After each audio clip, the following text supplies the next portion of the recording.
Picture the sun beating down on a dusty plain near the city of Kadesh, sometime around the year 1274 before the Common Era. The air is thick with the scent of sweat, leather, and fear. Suddenly, the ground begins to tremble under the coordinated charge of thousands of Egyptian chariots, their bronze-armed warriors unleashing a storm of arrows upon the Hittite lines. In that chaotic, brutal moment, the fate of empires hung in the balance, and the deciding factor was not just the courage of the soldiers or the cunning of the pharaoh, but something far more tangible: the weapons in their hands. This was a reality repeated countless times across the ancient world. The grand narratives of history, the rise and fall of civilizations, the very map of the world we know today, were so often forged not merely in the minds of kings and generals, but in the fiery workshops where metal met ambition. The right tool at the right time, in the right hands, could change everything. Today, we are embarking on an epic journey to unlock the arsenal of history, to examine 50 ancient weapons that fundamentally reshaped the very nature of warfare and, by extension, human destiny itself. This is not just a dry list of artifacts. It is an adventure through time, a story of human ingenuity in its most primal and powerful form. We will travel from the very dawn of conflict, where a sharpened piece of stone lashed to a stick represented a quantum leap in lethal technology, all the way to the ingenious mechanical horrors of the classical age. We will see how a simple curve in a piece of wood, the invention of a new alloy, or a novel way to store potential energy could overturn centuries of military doctrine and redraw the boundaries of power. Each weapon we explore is a key that unlocked a new chapter in the story of us, so get ready to dive deep into the tools that built and shattered empires. We are about to meet the instruments that decided the fates of millions, from the humble stone axe that gave one tribe dominion over another, to the terrifying early crossbows that could punch through the finest armor. This is a tale of innovation born from necessity, of destruction paving the way for creation. It is a story written in bronze, iron, and blood, and it explains so much about the world we have inherited. Let's begin our countdown and discover how humanity learned to fight, and in doing so, learned to shape its own future. Our journey into the arsenal of history begins not with gleaming metal or complex machinery, but with the most fundamental extension of human strength, the club. Imagine the very first time a prehistoric ancestor, faced with a dire threat, reached down and picked up a heavy, sturdy branch. In that moment, the first weapon was born. This was not a crafted object, but a found one, a simple, brutal lever that multiplied the force of a human arm. It immediately provided a critical advantage, turning a relatively weak and fragile hominid into a formidable force. The club delivered something new and terrifying to the battlefield of prehistory: blunt force trauma. Unlike the punctures of claws or teeth, a heavy blow from a club could shatter bones, cause catastrophic internal bleeding, and concuss the brain, all without breaking the skin. The psychological impact of this cannot be overstated. The sight of a single blow incapacitating a stronger rival or a dangerous predator fundamentally shifted the balance of power. This basic concept proved so effective that it never truly became obsolete. Instead, it evolved, refined by countless cultures across millennia. The simple found branch gave way to deliberately crafted instruments of war. Stones were carefully lashed to handles with sinew or plant fibers, creating the first purpose-built war clubs. Then came the age of grinding and polishing, producing stunningly effective weapons from hardstone like greenstone or basalt. Consider the Maori mere, a short, flat club crafted with immense skill from nephrite jade. It was not a crude bludgeon, it was a precision instrument designed for swift, powerful strikes and deadly thrusts to the temple or ribs. In the hands of a Maori warrior, it was a symbol of authority and a close combat weapon of terrifying efficiency. Similarly, in the Indian subcontinent, the club evolved into the goda, a heavy mace often associated with the god Hanuman and the legendary strength of wrestlers. This was a weapon that prioritized pure, overwhelming force. Its spherical head, sometimes flanged, concentrated immense energy into a small area, capable of smashing through early forms of armor and shields. The training required to wield a heavy gada effectively built tremendous muscle, making the warrior himself a more powerful weapon. The enduring legacy of the club teaches us a profound lesson in military history. Raw simplicity often outlasts complexity. While swords required advanced metallurgy and bows demanded specialized craftsmanship, a well-made club remained a brutally effective, reliable, and accessible tool of war for thousands of years, proving that sometimes the most world-changing innovation is the one that most efficiently harnesses our most basic instinct to survive and dominate. From that initial, brutal application of raw force, human ingenuity took its next great leap forward with a weapon that introduced a new tactical dimension to combat: distance. If the club was the fist of early humanity, then the spear was its extended arm, a revolutionary tool that fundamentally altered the equation of personal danger. For the first time, a warrior did not need to be within grappling range to strike a lethal blow. This simple yet profound innovation, a sharp point mounted on a long shaft, created a protective buffer between the fighter and his foe, transforming close-quarters brawls into something more structured and tactically nuanced. The earliest spears were likely little more than straight, slender saplings with their ends sharpened and hardened in the embers of a fire, a process that made the point more resilient and deadly. This fire-hardened tip, a product of the most basic human technology, could inflict deep, penetrating wounds, making it effective against both human adversaries and the large game of the prehistoric world. The evolution of the spearhead mirrors the story of human technological progress itself. Those fire-hardened wooden points were soon augmented and then replaced by carefully chipped stone. Flint and obsidian, with their ability to be knapped into wickedly sharp, barbed points, were lashed securely to wooden shafts with sinew or plant-based cordage. A spear tipped with a razor-shift stone point was a fearsome implement, capable of slicing through muscle and piercing vital organs. Then, with the dawn of metallurgy, came the game-changing bronze spearhead. Cast in molds, these metal tips were stronger, more durable, and could be fashioned into more efficient, leaf-shaped designs that offered a better balance of penetration and cutting ability. They wouldn't shatter on impact like stone, and they could be reused and reforged. Later, iron would make the spearhead even more common and deadly, a tool of war that could be mass-produced for the vast armies of emerging empires. What truly cemented the spear's dominance for thousands of years, however, was its breathtaking versatility.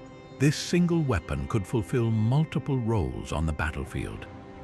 In its long form, held in two hands, it was the premier melee weapon for formations of infantry. A wall of spears, their points projecting well ahead of the front rank, presented an almost impenetrable barrier to charging enemies. But a warrior could also carry a lighter, shorter version, a javelin. With a practiced throw, he could launch this projectile across dozens of yards, disrupting enemy formations, inflicting casualties before the lines even met, and targeting key leaders. This dual nature as both a personal defense tool and a ranged threat made the spear an incredibly efficient piece of military hardware. This versatility found its ultimate expression in the development of the phalanx, a tactical innovation that would dominate warfare for centuries. Picture a tightly packed block of hoplites in ancient Greece, each man's shield protecting the warrior to his left, and a forest of long spears called dori projecting from the formation. This was not a collection of individual fighters, it was a single, cohesive, and terrifyingly effective machine. The phalanx turned a group of citizens into an unstoppable force, where discipline and collective action trumped individual heroics. The spear was the literal and figurative backbone of this system. It was relatively inexpensive to produce compared to a sword, required less specialized training to use effectively in a formation, and gave a civic army a decisive advantage against less organized foes. From the Sumerian infantry to the legions of Rome, whose legendary pilum was a specialized type of heavy javelin designed to bend on impact and disable an enemy's shield, the spear was the universal constant.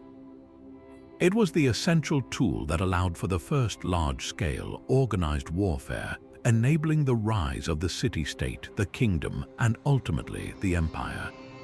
For millennia, the fate of civilizations quite literally rested on the point of a spear. But while the spear created a protective distance of a few feet, another ancient innovation mastered the art of striking from an entirely different league, turning a simple leather pouch and a length of cord into one of history's most underestimated artillery pieces, the sling. It is a weapon that is deceptively simple in its construction, often just two long cords with a cradle in the middle, yet its operation is a masterclass in applied physics. A skilled slinger doesn't just throw a stone, he harnesses centrifugal force. By whirling the sling in a rapid, controlled arc, the user builds up tremendous rotational energy. The release of one cord at the precise moment in the swing converts all that stored energy into forward velocity, launching the projectile not with the strength of the arm alone, but with the amplified power of the entire rotational system. The result is almost unbelievable to the modern mind. A simple river stone weighing perhaps a quarter of a pound could be accelerated to speeds well over 100 miles per hour, reaching targets over 400 yards away. That's the length of 4 American football fields. This gave the sling a greater effective range than many early bows, allowing slingers to bombard enemy formations with impunity long before those enemies could even get close enough to use their spears or swords. The projectile itself was often anything but simple. While smooth, rounded stones from riverbeds were common, many armies manufactured standardized ammunition. The armies of ancient Greece and Rome produced lead-gland, small, acorn-shaped bullets that were cast from molds. These were not just lumps of metal, they were aerodynamic, designed for maximum range and accuracy. And because they were denser than stone, they packed a far more concentrated punch for their size. When one of these lead bullets, traveling at such incredible speeds, struck a soldier, the effect was catastrophic. Contemporary accounts describe these projectiles piercing bronze helmets and breastplates, shattering bones, and causing horrific, often fatal internal injuries even without breaking the skin. The distinctive whistle these lead shots made as they flew through the air added a psychological terror to the physical danger, a sound that heralded an invisible and deadly rain. This deadly craft was perfected to an art form by specialized troops whose entire culture revolved around the sling. The most famous of these were the Balearic slingers from the islands off the coast of Spain. According to historical records, Balearic boys were trained from a very young age, with their mothers reportedly placing their bread out of reach and forcing them to sling stones at it to earn their meal. This constant, lifelong practice produced slingers of almost mythical skill. They were known to carry 3 slings of different lengths for varying ranges, long for maximum distance, short for accuracy in closer engagements, and a medium one for general use. Hired as mercenaries by Carthage and later Rome, these slingers were a prized component of any ancient army, able to outrange archers and decimate unshielded troops with a relentless pinpoint barrage. Their presence on a battlefield could dictate the opening movements of any engagement, forcing enemies to advance under a constant, deadly hailstorm. Perhaps the most enduring testament to the sling's lethal potential, however, is not found in a military manual, but in a foundational story of faith and cunning, the biblical account of David and Goliath. The Philistine champion, Goliath, is described as a giant clad head to toe in bronze-scale armor, a seemingly invincible warrior who embodied the pinnacle of contemporary heavy infantry. He expected a conventional duel, a clash of spears and swords where his size and strength would guarantee victory. the young shepherd David, refusing the king's own armor, instead approached with his shepherd's staff and his trust in a weapon he had used to defend his flock from lions and bears. He chose 5 smooth stones from a stream and loaded his sling. In that moment, the story perfectly illustrates the tactical revolution the sling represented. David did not meet Goliath's strength with strength. He negated it entirely with superior range, speed, and precision. The stone, launched with the practiced ease of a lifelong slinger, sank into the giant's forehead, likely knocking him unconscious or killing him instantly. This wasn't a lucky shot. It was the demonstration of a highly skilled warrior using the right tool for the job, proving that on the ancient battlefield, a humble sling in the hands of an expert was a great equalizer, capable of toppling the mightiest of foes. While the sling transformed rotational force into a deadly projectile, another innovation was mastering the principles of elastic potential energy, creating the first truly personal artillery system, the bow. This was a monumental leap in human weaponry, a tool that stored human strength in a bent stave and released it in a single, focused instant of devastating speed. The earliest bows were simple self-bows, carved from a single, resilient piece of wood like yew or elm. Yet even this basic design fundamentally altered humanity's relationship with the hunt and with conflict. It was a quantum leap beyond the spear. It was silent, it was reusable, and it delivered its payload with a flat, fast trajectory that made it far more accurate at a distance than a thrown javelin. With a bow, a lone hunter could bring down large game from concealment, and a single archer could dominate a significant area of the battlefield, his arrows raining down on foes who might never even see him. The true revolution, however, came with the refinement of this concept into one of the most sophisticated and powerful weapons of the ancient world, the composite bow.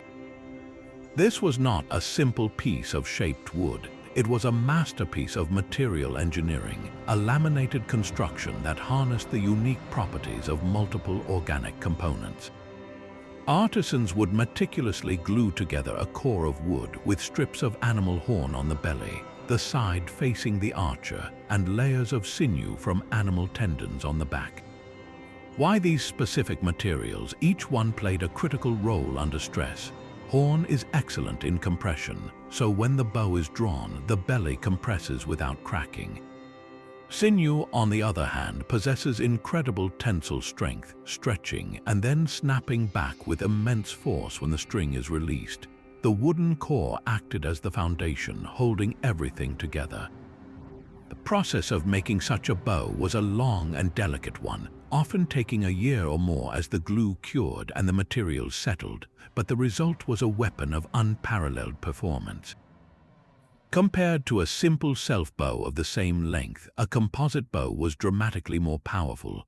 Its complex recurve shape, curving away from the archer when unstrung, allowed it to store far more energy in a much shorter package. This was its ultimate tactical advantage. A chariot warrior in ancient Egypt, for instance, needed a powerful bow that could be used effectively within the cramped confines of his speeding vehicle. The compact, powerful composite bow was perfect. It could launch a heavy arrow with enough force to penetrate the leather armor of the time at a considerable distance, turning the Egyptian chariot core into a fast-moving, highly mobile archery platform that could outmaneuver and shred enemy infantry formations. This same principle of power in a small package made the composite bow the weapon of choice for cavalry archers across the steppes of Asia for centuries to come. The military impact of massed archery was staggering and reshaped the very organization of ancient armies. The Assyrians, building on earlier traditions, perfected the integration of the archer into a combined arms force. Their armies fielded distinct units of archers. Some were lightly armored skirmishers, while others, the heavy archers, were protected by helmets and coats of scale armor and were accompanied by a shield bearer. This allowed them to form a stable, protected firing line that could unleash volley after volley into enemy ranks. The psychological effect of this arrow storm cannot be overstated. Before the main battle lines of spearmen even clashed, an army would have to advance through a literal hail of arrows, a terrifying experience that could break morale, disrupt formations, and inflict crippling casualties. A single arrow might not always be instantly fatal, but a wound could incapacitate a soldier, and hundreds of arrows striking a formation simultaneously sowed chaos and fear. The bow's legacy is one of democratizing lethal force. It did not always require the immense physical strength of a master spearman or slinger. It demanded skill, practice, and fine motor control. This meant that a society with a strong archery tradition could field a large number of effective missile troops, making their armies far more formidable. From the walls of Egyptian fortresses to the sprawling battlefields of the Near East, the ability to project power from a distance became a non-negotiable element of military might. The archer, once a supporting player, became a central pillar of warfare, a status he would hold for thousands of years, proving that the quiet tension of a drawn bowstring could be just as decisive as the roar of a charging infantry line. Yet even as the bow allowed warriors to strike from a distance, the grim reality of ancient combat often boiled down to a desperate, face-to-face struggle where brute force was the final arbiter.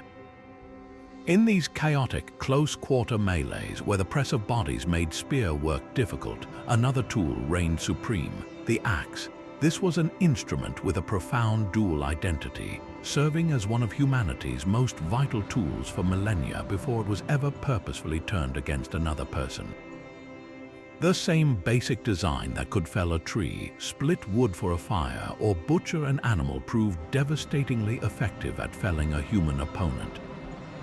That transition from tool to weapon is written in the archaeological record, from the crudely chipped Acheulean hand axes of the deep past, held in the palm for chopping and hacking, to the later hafted axes where a sharp stone head was lashed to a wooden handle, multiplying the user's leverage and striking power exponentially. The craftsmanship of these early weapons evolved into something approaching an art form. Cultures began to create polished stone axes, grinding hard materials like basalt, diorite, or jadate to a smooth, gleaming finish. These were not merely functional, they were objects of status and ritual power. Nowhere is this more evident than in the magnificent Labres, the iconic double-headed axe of the Minoan civilization on Crete. This was a formidable weapon, to be sure, its symmetrical design allowing for powerful, balanced swings from either direction, but its significance went far beyond the battlefield. The Labres was a central religious symbol associated with the mother goddess and depicted in frescoes and palace architecture. It represented priestly and perhaps even royal authority, a vivid illustration of how the tools of creation and the instruments of destruction were often two sides of the same coin in the ancient mind. As metallurgy advanced, so too did the axe's lethality. The advent of bronze and later iron allowed for the creation of stronger, sharper, and more durable axe heads that could hold a fine edge. This set the stage for one of the most fearsome infantry weapons to ever emerge from northern Europe, the Dane axe. Wielded by the Vikings, this was not a small hatchet or a tool for woodcraft. It was a massive two-handed pilum, featuring a long, heavy head with a characteristically thin, wide blade. The design was all about maximizing cutting power and reach. A Viking warrior wielding a Dane axe was a whirlwind of destruction on the battlefield, capable of sweeping, arcing blows that could cleave through shields, helmets, and limbs with terrifying ease. The primary tactical role of the battle axe in all its forms was to serve as an armor and shield breaker. In an era where infantry often fought behind a wall of overlapping shields, the axe offered a unique solution. While a sword might be deflected by a sturdy wooden shield, the concentrated force of a heavy axe head, driven by the full weight and momentum of the warrior's body, could split a shield in two, shatter the arm holding it, or simply smash through it to strike the person behind. Against early forms of mail armor, a direct blow from an axe might not always cut the links, but the immense blunt force trauma transmitted through the armor could break bones and cause severe internal injuries. The psychological impact was just as potent. Facing a line of warriors armed with these brutal instruments, knowing a single, well-placed blow could be instantly fatal, required immense courage and discipline. The enduring legacy of the axe lies in this raw, uncompromising power. While swords were often symbols of nobility and required extensive training to master, the axe's mechanics were instinctive, born from the everyday motion of chopping. This made it a weapon accessible to a wide range of fighters, from the common foot soldier to the elite huskar of a Saxon king. It was the embodiment of overwhelming force in a confined space, a tool that reminded everyone on the ancient battlefield that for all the tactics and strategy, warfare could, in a heartbeat, revert to its most primal and visceral state. But as brutal as the European battle axe was, its purpose was straightforward, uncomplicated annihilation. Now, let's journey across the Atlantic to a civilization that developed a close combat weapon with a profoundly different philosophy. A tool designed for a form of warfare that was as much about spiritual duty as it was about earthly conquest, the Aztec macuahuitl. This was not a weapon of metal, for the great civilizations of Mesoamerica were in their own age of stone, having perfected the use of obsidian to a degree unmatched anywhere else in the world. The macuahuitl, often described as a sword, was in reality something entirely unique, a stout, paddle-shaped club, roughly the length of a man's arm, crafted from tough, resilient wood like oak or pine. Along its two edges, craftsmen would meticulously groove out a line of sockets, into which they would fit and secure razor-sharp blades of volcanic glass, known as obsidian. The result was a weapon that looked like a wooden saw, but functioned as one of the most fearsome cutting implements ever devised. Obsidian itself is a marvel of nature. It is a form of natural glass that forms when volcanic lava cools rapidly. This process gives it a molecular structure that allows it to be fractured into flakes with an edge that is phenomenally sharp, far finer and sharper than even the best modern surgical steel. In fact, under a microscope, a high-quality obsidian blade can have an edge that is just a few molecules thick. This meant that the cutting power of a macuahuitl was not based on the brute force needed to smash through bone, but on the terrifyingly efficient principle of the slice. A well-swung blow from this weapon would not simply bruise or break. It would open up an opponent with surgical precision, creating deep, horrific lacerations that would cause massive blood loss and rapid shock. The Spanish conquistadors who faced it in battle left chilling accounts of its effectiveness, reporting that it was capable of decapitating a horse in a single blow. Now, that last point requires a bit of historical debunking, as it has become one of the most persistent myths surrounding this weapon. While the macuahuitl was undoubtedly lethal, modern experiments and a closer reading of the primary sources suggest that completely decapitating a large animal like a horse with a single stroke would have been extraordinarily difficult, if not impossible. The wooden body of the weapon itself would likely have shattered upon impact with the horse's spine before a clean decapitation could occur. The Spanish accounts were likely exaggerating for effect, or perhaps describing a blow that severed the neck's major arteries and trachea, effectively killing the horse, which was then misinterpreted as a full decapitation. What is not in doubt, however, is the weapon's ability to inflict grievous, debilitating wounds on an unarmored human opponent. A single slash could easily sever a limb, open a torso, or remove a face. This terrifying cutting power was perfectly suited to the specific nature of Aztec warfare, which had objectives that went far beyond simple territorial conquest. For the Aztecs, war was a sacred undertaking, a means to secure captives for religious sacrifice, which they believed was essential to appease the gods and maintain the very order of the universe. This is why the macuahuitl was such an ideal weapon.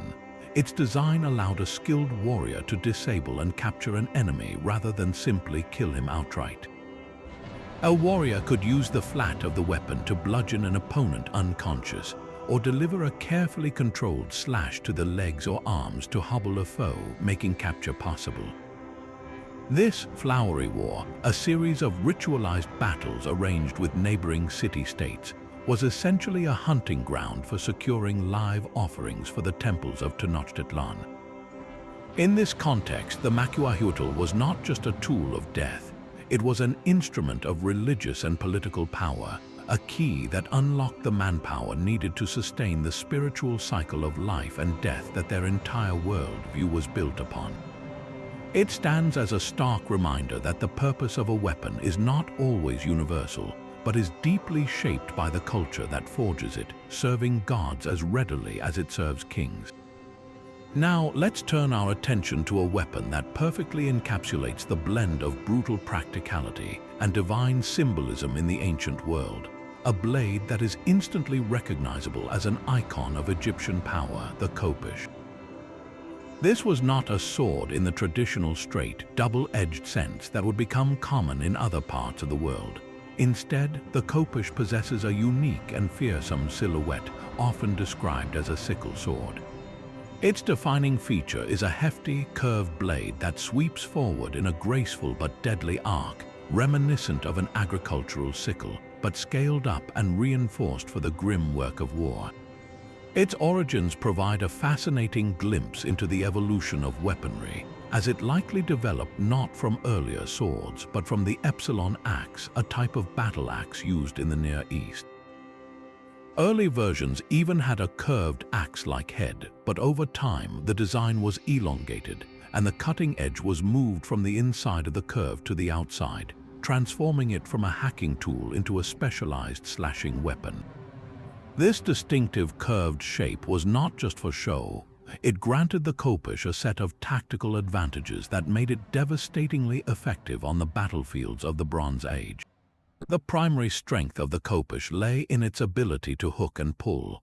An Egyptian soldier facing an opponent hiding behind a large shield wouldn't need to batter the shield down. Instead, he could use the curved hook of the khopesh to catch the top or edge of the enemy's shield and yank it down or to the side, violently exposing the defender for a follow-up killing thrust or slash from a comrade. This hooking action was also perfect for snagging an enemy's limbs or even pulling a chariot warrior from his platform, but the khopesh was more than just a grappling tool. The curved blade, weighted towards the tip, acted like a fulcrum, concentrating the force of a swing into a small section of the edge. This allowed it to deliver tremendously powerful, cleaving blows. A warrior could swing it in a wide, arcing motion that traveled around the edge of a shield, striking an opponent's head, neck, or shoulders with force sufficient to split bone and sever major arteries. It was a brutal close-quarters weapon that combined the hooking utility of a tool with the slashing power of an axe, all in one beautifully crafted package. Yet the khopesh's significance extended far beyond its function on the battlefield. In the highly symbolic culture of ancient Egypt, it became a potent emblem of pharaonic authority and divine sanction. The weapon is frequently depicted in hieroglyphics and temple reliefs, not in the hands of common soldiers, but being wielded by the pharaoh himself, often shown in the classic pose of smiting his enemies. In these ritualized scenes, the pharaoh, as the living god Horus, grasps a captive by the hair with one hand and raises the khopesh high with the other, poised to strike a blow that maintains the cosmic order of Maat against the forces of chaos. This imagery wasn't merely artistic license, it was political and religious propaganda. To own and brandish a khopesh was to channel the power of the state and the gods. Fine examples were crafted from precious bronze, sometimes even inlaid with gold and intricate decorations, transforming them from simple sidearms into ceremonial objects fit for a king's tomb. The khopesh, therefore, stands as a perfect symbol of the New Kingdom period, the era of Egypt's greatest imperial expansion. It was the personal weapon of the professional warrior class that formed the backbone of the army, the tool that helped secure the riches of Nubia and the Levant. But it was also the sacred instrument shown in the hands of Rameses the Great at the Battle of Kadesh, a divine justification for his rule and his military campaigns. It represents a beautiful and deadly synthesis, a practical instrument of metal and force, born from the axe and perfected for infantry combat, that was simultaneously elevated into an enduring icon of royal power, a visual shorthand for the might of the entire Egyptian military machine, blessed by the gods and feared by its enemies for centuries. While the khopesh demonstrated the creative power of the Bronze Age, another innovation was quietly taking shape that would define personal combat for millennia to come, representing the ultimate expression of the metalsmith's art, the bronze sword. This was a fundamental evolution, a quantum leap from the dagger. For thousands of years, daggers had been the sidearm of choice, their short blades effective for thrusting in the closest of quarters. But the true sword, with its longer blade, created a new sphere of personal dominance on the battlefield. It demanded a new level of metallurgical skill to cast a longer, stronger blade that wouldn't snap under the stress of combat. The advent of advanced bronze smelting made this possible, allowing artisans to pour molten copper and tin into long, intricate stone molds, producing weapons that were both lethal and often stunningly beautiful. This new tool transformed its wielder. A warrior with a sword didn't just have a backup weapon, he carried a primary instrument of authority, a symbol that he was a professional fighter, a cut above the common militiaman armed with a spear. However, the very material that made the sword possible also imposed strict design constraints. Bronze, while a revolutionary alloy, has inherent limitations. It is relatively soft compared to later irons and steels, and a straight, thrust-oriented sword made from bronze could easily bend during a fierce encounter, leaving its owner with a useless, curved piece of metal in the middle of a life or death struggle. Ancient weaponsmiths were brilliant practical engineers, and they didn't fight this property of the metal, they designed around it. The solution was the iconic leaf-shaped blade. This design is a masterpiece of distributed force. The blade swells to its widest point about a third of the way down its length before gracefully tapering to a sharp point. This shape does two critical things. First, it moves the center of balance forward, giving each swing more momentum and cutting power. Second, and more importantly, the broad, curved edges are optimized for slashing attacks. Instead of concentrating the impact force on a single point for a thrust, which could cause the soft bronze to buckle, the leaf shape spreads the force of impact along a wider, curved cutting edge. This allowed a warrior to deliver devastating, sweeping cuts that could sever limbs and open terrible wounds, all while minimizing the risk of permanently deforming the blade. It was a perfect marriage of form and function, a direct and elegant response to the physical properties of the available material. This new weapon found its ultimate cultural expression in the heroic age of the Mycenaean Greeks, an era immortalized in epic poems like the Iliad. In this world, warfare was not the domain of faceless ranks of spearmen, but a stage for individual champions, for heroes whose personal prowess could turn the tide of battle. The bronze sword was the instrument of this hero-centric warfare. Think of the legendary figures like Achilles or Hector. Their glory was won not just with the long spear, but in the brutal, intimate duels fought with the xiphos, the characteristic double-edged sword of the Greek world, or the broader, slashing types found in Mycenaean grave shafts. These were not mere tools, they were named artifacts, objects of immense value and status, often intricately decorated with gold, ivory, and yellow inlay. They were heirlooms passed down through generations, and their possession signaled a warrior's elite standing.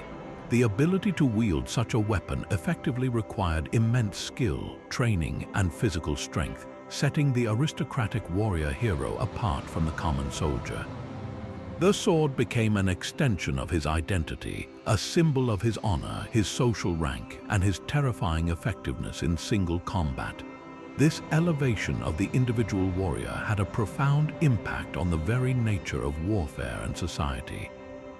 The existence of a professional, sword-wielding aristocratic class created a military hierarchy that reinforced social stratification. The best weapons went to the wealthiest and most trained individuals who could afford the expensive bronze and the time to practice. This created a positive feedback loop of power. Military success brought plunder and fame, which in turn allowed for the acquisition of even finer weapons and armor, further cementing the status of the ruling class. The sword was the physical manifestation of this power dynamic. It was the key that unlocked personal glory on the battlefield, and that glory translated directly into political and social authority back home. From the Aegean to the fields of Troy, the shimmering bronze sword was more than just metal. It was the glittering edge of a new social order, one where the strength and skill of a single, well-armed man could truly change the course of history. Yet for all the personal glory a bronze sword could bestow, its power was confined to the reach of a single warrior's arm. The next revolution in warfare was not about making an individual fighter stronger, but about redefining the very space of the battlefield itself. This was the epoch of the chariot, history's first true mobile weapons platform, a machine that injected blistering speed and terrifying psychological impact into conflicts that had previously been defined by the slow, grinding advance of infantry formations. Imagine the awe and terror felt by a soldier in an ancient infantry line when the horizon first began to shimmer, then thunder, with the approach of hundreds of these lightweight carts, each pulled by a team of powerful horses and carrying a crew of elite warriors. This was not just a new weapon, it was a new dimension of warfare. The construction of an effective war chariot was a feat of sophisticated engineering, a deliberate pursuit of speed and agility over brute strength. These were not the heavy, ceremonial carts sometimes depicted in films. They were marvels of lightweight design with frames and wheels crafted from resilient, bent wood like ash or elm, and often covered in taut, strengthened leather to form a light yet durable platform. The wheels themselves were a key innovation, evolving from solid wooden discs to spoked wheels, which drastically reduced the vehicle's weight without sacrificing structural integrity. This allowed a team of 2 horses to pull the chariot, its driver, and an archer or spearman at breathtaking speeds across flat terrain. The entire contraption was a study in balanced, purposeful design, built for one thing above all else: rapid, controlled movement across the battlefield. This mobility unlocked devastating new tactical possibilities. The primary role of the chariot was shock and awe. The simple, overwhelming noise and sight of a massed chariot charge could break an enemy's nerve before a single arrow was fired. The psychological disruption was immense, as disciplined lines of spearmen would see their orderly formations about to be outflanked and surrounded by a fast-moving enemy they could not hope to catch on foot. But the chariot was far more than just a terror weapon. It was a highly versatile system. In the armies of the New Kingdom of Egypt, the chariot served as a stable, mobile archery platform. A skilled archer standing beside his driver could launch volley after volley of arrows into an enemy formation while circling its flanks, all from a relatively steady base. This turned the chariot into ancient history's closest equivalent to a gunship, able to deliver precise, heavy firepower to any point on the battlefield with stunning speed. In other contexts, like among the Hittites or the early Mycenaeans, chariots were used as spear and javelin platforms, closing rapidly with the enemy to unleash a shower of javelins before wheeling away, or even driving directly into broken infantry lines to trample and spear fleeing soldiers. The impact of this weapon system was truly global, with distinct variations emerging to suit different terrains and military doctrines. On the flat, open plains of the Near East, Egyptian and Hittite charioteers engaged in epic duels like the climactic Battle of Kadesh, where thousands of these vehicles decided the fate of empires. Their chariots were designed for speed and archery, with open backs for easy arrow shot. Far to the east, in the warring states of ancient China, the chariot evolved along a slightly different path, becoming a heavier, more robust platform that often carried a small crew of 3, a driver, an archer, and a close combat spearman. Here, the chariot was not just a weapon, but a command post and a symbol of aristocratic rank, its use deeply embedded in the rituals and hierarchies of Chinese nobility. For centuries, from the banks of the Nile to the Yellow River, control of the chariot corps was the defining feature of a great military power. It was the ultimate tool of projection, allowing an empire to strike deep into enemy territory, protect its own borders, and demonstrate its technological and logistical superiority. The age of the chariot cemented the horse's place in warfare and laid the foundational principles of mobile combat that would eventually evolve into the cavalry traditions that dominated battlefields for thousands of years to come. After centuries of focusing on sharper points and harder edges to pierce flesh, a profound shift in military thinking occurred, one that realized survival could be just as important as aggression. This was the birth of personal armor, and one of its most enduring and revolutionary forms was scale armor. Imagine a warrior shrugging on a garment that shimmered like the skin of some great mythical beast, a tunic or coat made of leather or thick cloth, upon which hundreds, even thousands, of small, overlapping plates were meticulously sewn. Each individual plate, whether fashioned from hardened leather, bronze, or eventually iron, was a tiny shield in its own right. But when combined, they created a defensive system that was far greater than the sum of its parts, a flexible, resilient second skin that could turn a lethal blow into a survivable one. The genius of scale armor lay in its brilliant balance of protection and mobility. Earlier forms of armor, like simple padded cloth or thick quilting, could absorb some of the shock from a blow, but offered little resistance to a determined thrust from a spear or a powerful slash from a sword. Solid bronze breastplates, like those worn by later Greek hoplites, offered superb protection for the torso, but were heavy and restricted movement to the limbs. Scale armor solved this problem elegantly. The small, overlapping plates were like the scales of a fish or a snake. They could move and shift with the wearer's body, allowing a soldier to run, twist, raise his shield, and swing his weapon with a freedom that heavier armor denied. When a weapon struck this surface, its force was distributed across multiple plates. A spear thrust wouldn't hit a single, solid point. It would be deflected by the angled, overlapping scales, its energy dissipated as it slid across the surface, often failing to find a fatal purchase. This revolutionary defense quickly became more than just a piece of military equipment. It was a powerful visual status symbol. The materials and craftsmanship involved were expensive and time-consuming. A single shirt might require a metalsmith to cast and polish thousands of individual bronze scales, and a leather worker to carefully stitch each one into place with sturdy sinew. This was not gear for the common conscript. It was the hallmark of the professional warrior, the elite guardsman, or the high-ranking officer.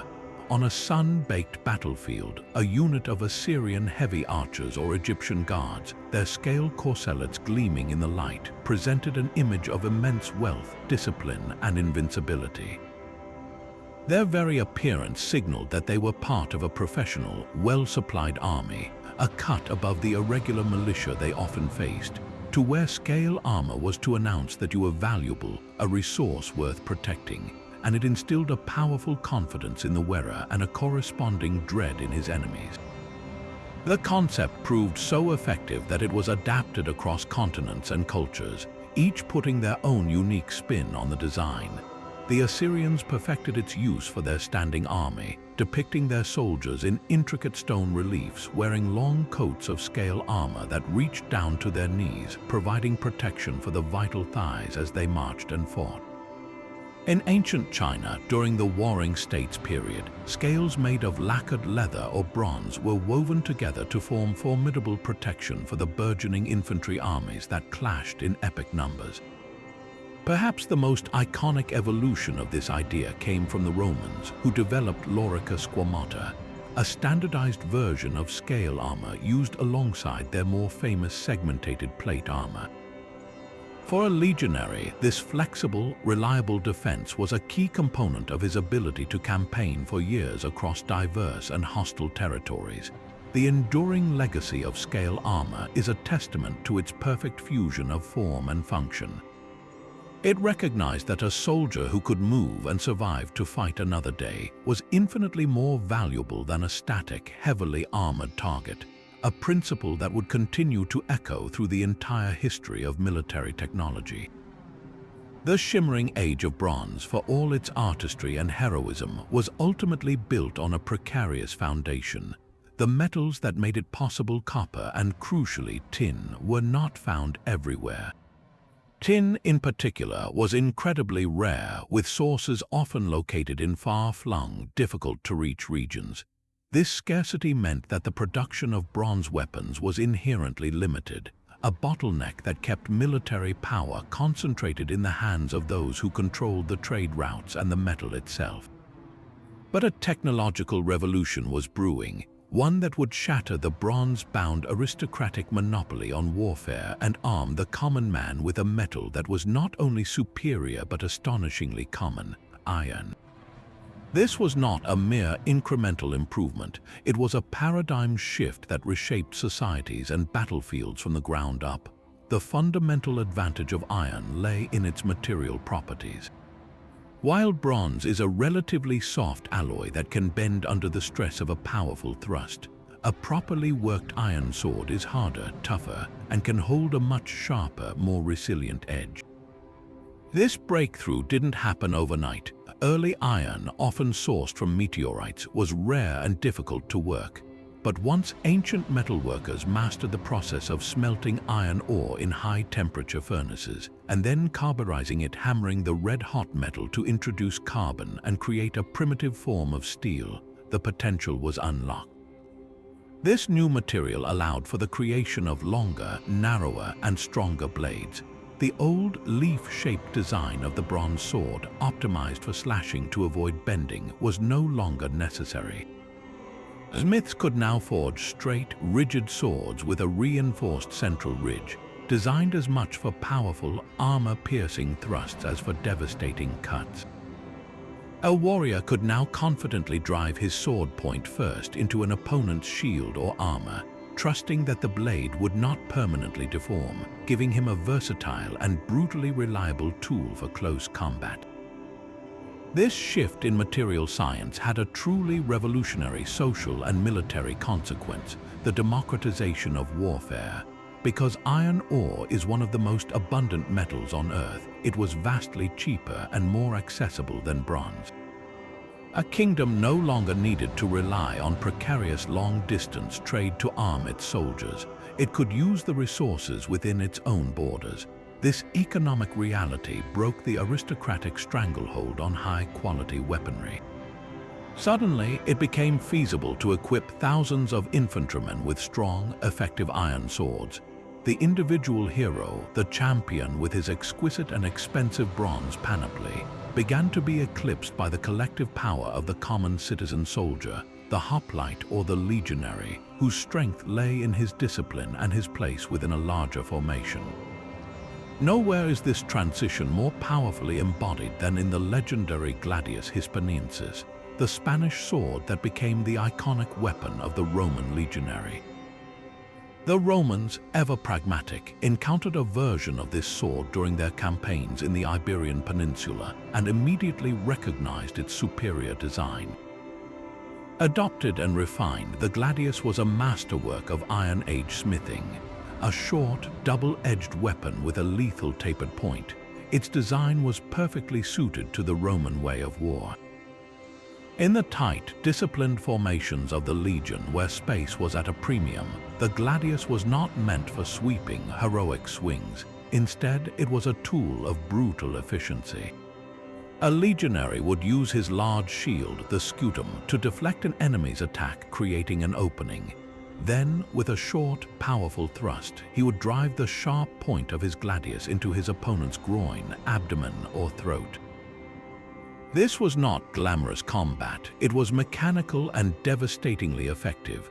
The gladius, mass-produced in state-run armies, was the great equalizer, the tool that allowed Rome to build its vast professional standing army and conquer the known world, one disciplined, pragmatic thrust at a time.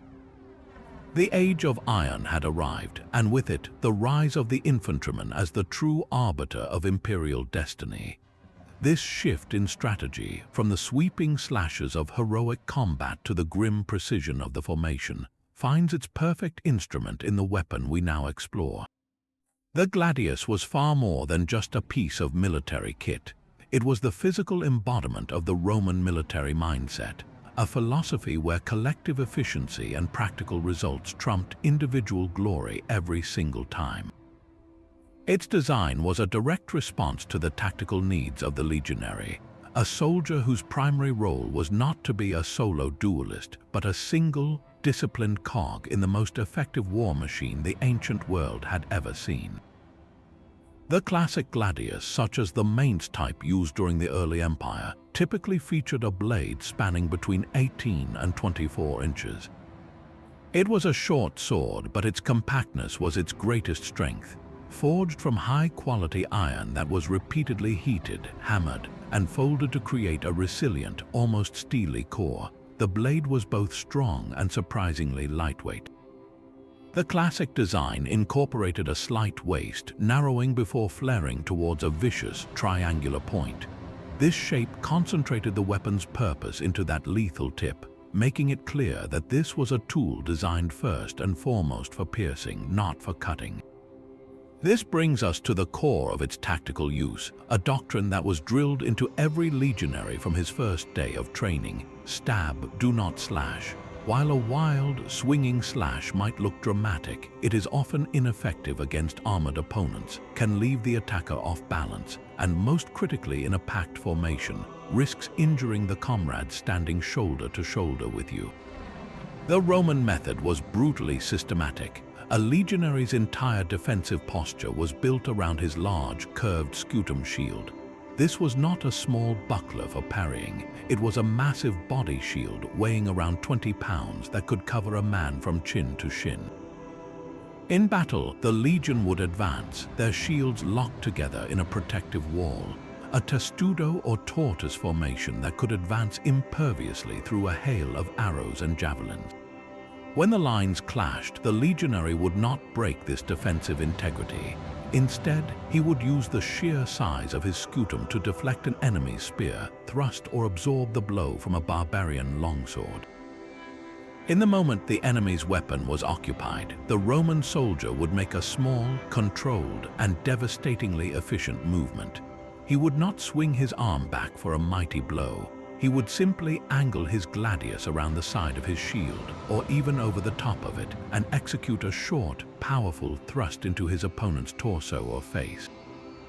The physiological effect of this thrust was horrifyingly effective. A deep stab wound from the gladius's sharp point, driven by the strength of the soldier's body and legs pushing from behind, could puncture lungs, sever major arteries, and pierce vital organs. Such an injury was almost always immediately incapacitating and frequently fatal. An enemy slashed on the arm or leg might scream and fall back, but an enemy stabbed in the gut would often collapse silently, creating a gap in the enemy line that the next Roman in the rank could exploit.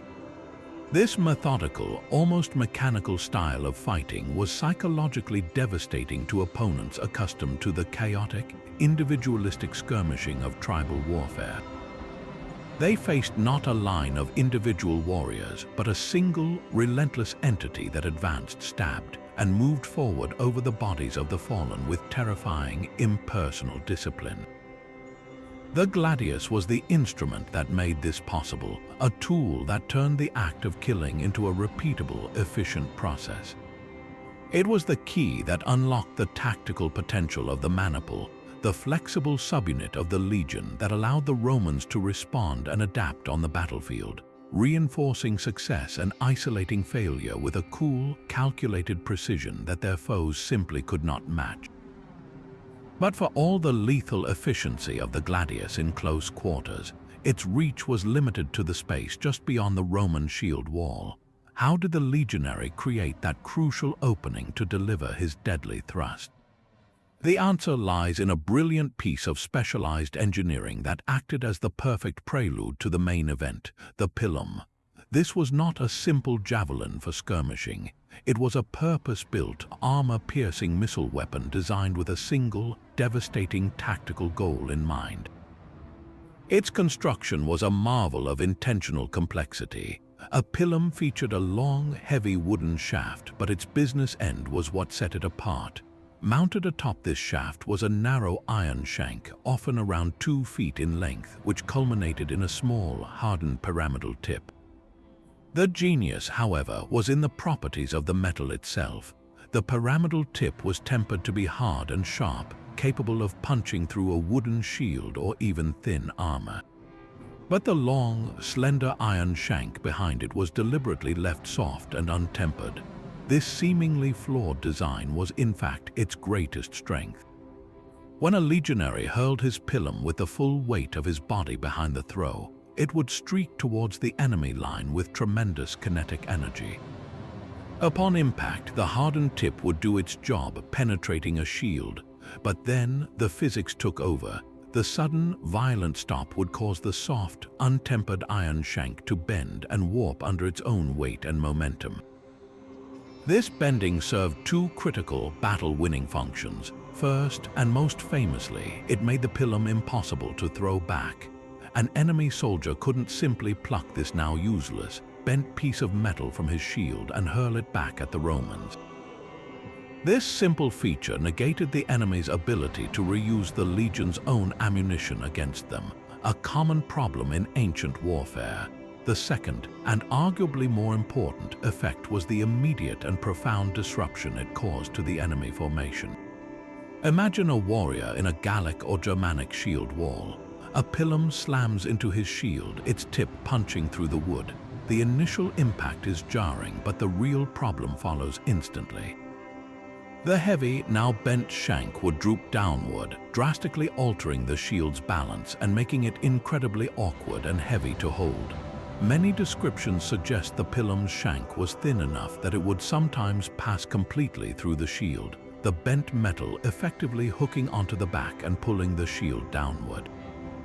A soldier now had a choice. He could struggle to maneuver his now cumbersome shield, leaving himself exposed, or he could be forced to discard it entirely, abandoning his primary defense right before the Roman lines crashed into his.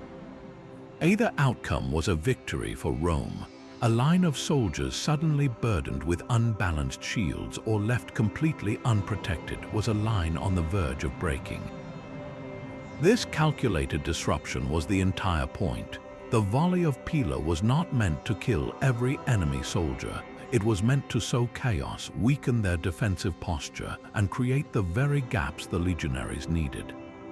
As the enemy line faltered under the unexpected weight and entanglement of the pila, the Roman soldiers would draw their gladii, let out a unified roar, and surge forward into close combat.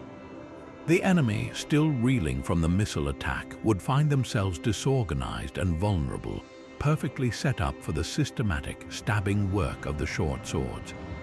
The pilum and the gladius were a perfectly choreographed 1-2 punch, a combination of range disruption and close-quarters execution that became the signature of Roman military supremacy for centuries. It was a weapon that thought several steps ahead, proving that on the ancient battlefield, a cleverly designed piece of bent metal could be just as decisive as the sharpest blade. Yet for all its disciplined cohesion and tactical genius, the Roman legion was a system designed for close-in, methodical butchery. But what if an army could achieve dominance not through stabbing range, but by creating an impassable zone of control that extended 20 feet ahead of its front line? This is the revolutionary concept that transformed the battlefields of the ancient world with the introduction of the sarissa, the Macedonian pike that redefined the very meaning of an infantry formation. Under the brilliant, ruthless leadership of King Philip II of Macedon, and later his son Alexander, this weapon became the core of a military machine that would conquer empires. The sarissa was not merely a long spear, it was a monstrously long one, a pole of tough, resilient cornel wood that could reach an astonishing 18 to 21 feet in length. To put that in perspective, that's longer than a modern giraffe is tall. At its tip was a deadly iron spearhead, but crucially, it also featured a heavy bronze butt spike at its rear end. This counterweight wasn't just for balance, it served as a secondary weapon if the pike was broken, and it could be planted firmly in the ground to brace against a charge, turning each infantryman into a fixed, immovable obstacle. The true power of the sarissa, however, was never in the hands of a single warrior. Its genius was only realized when wielded by the Macedonian phalanx, a formation of unparalleled density and coordination. Picture a block of soldiers, 16 men deep, each row gripping their sarissa at a different level. The first 5 rows would project their pikes forward, their points creating a terrifying, overlapping wall of sharpened iron that extended well in front of the formation.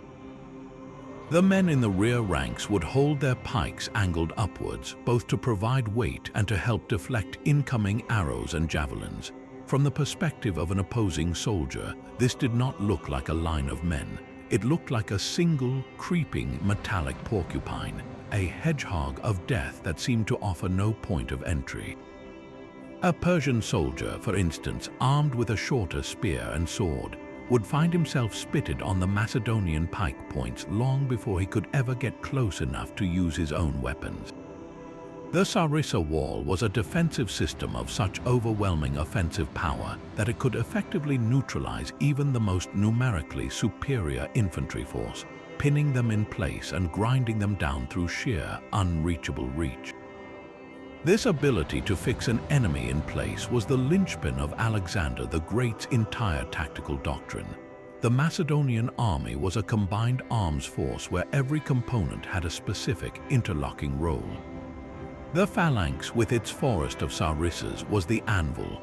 Its job was not necessarily to slaughter the enemy outright, though it certainly could, but to engage the main body of the opponent's army, lock it into a static, brutal pushing match and render it immobile. While the enemy was utterly preoccupied with this seemingly impenetrable wall of pikes, their attention and resources were completely consumed. This created the perfect conditions for the hammer blow, the companion cavalry.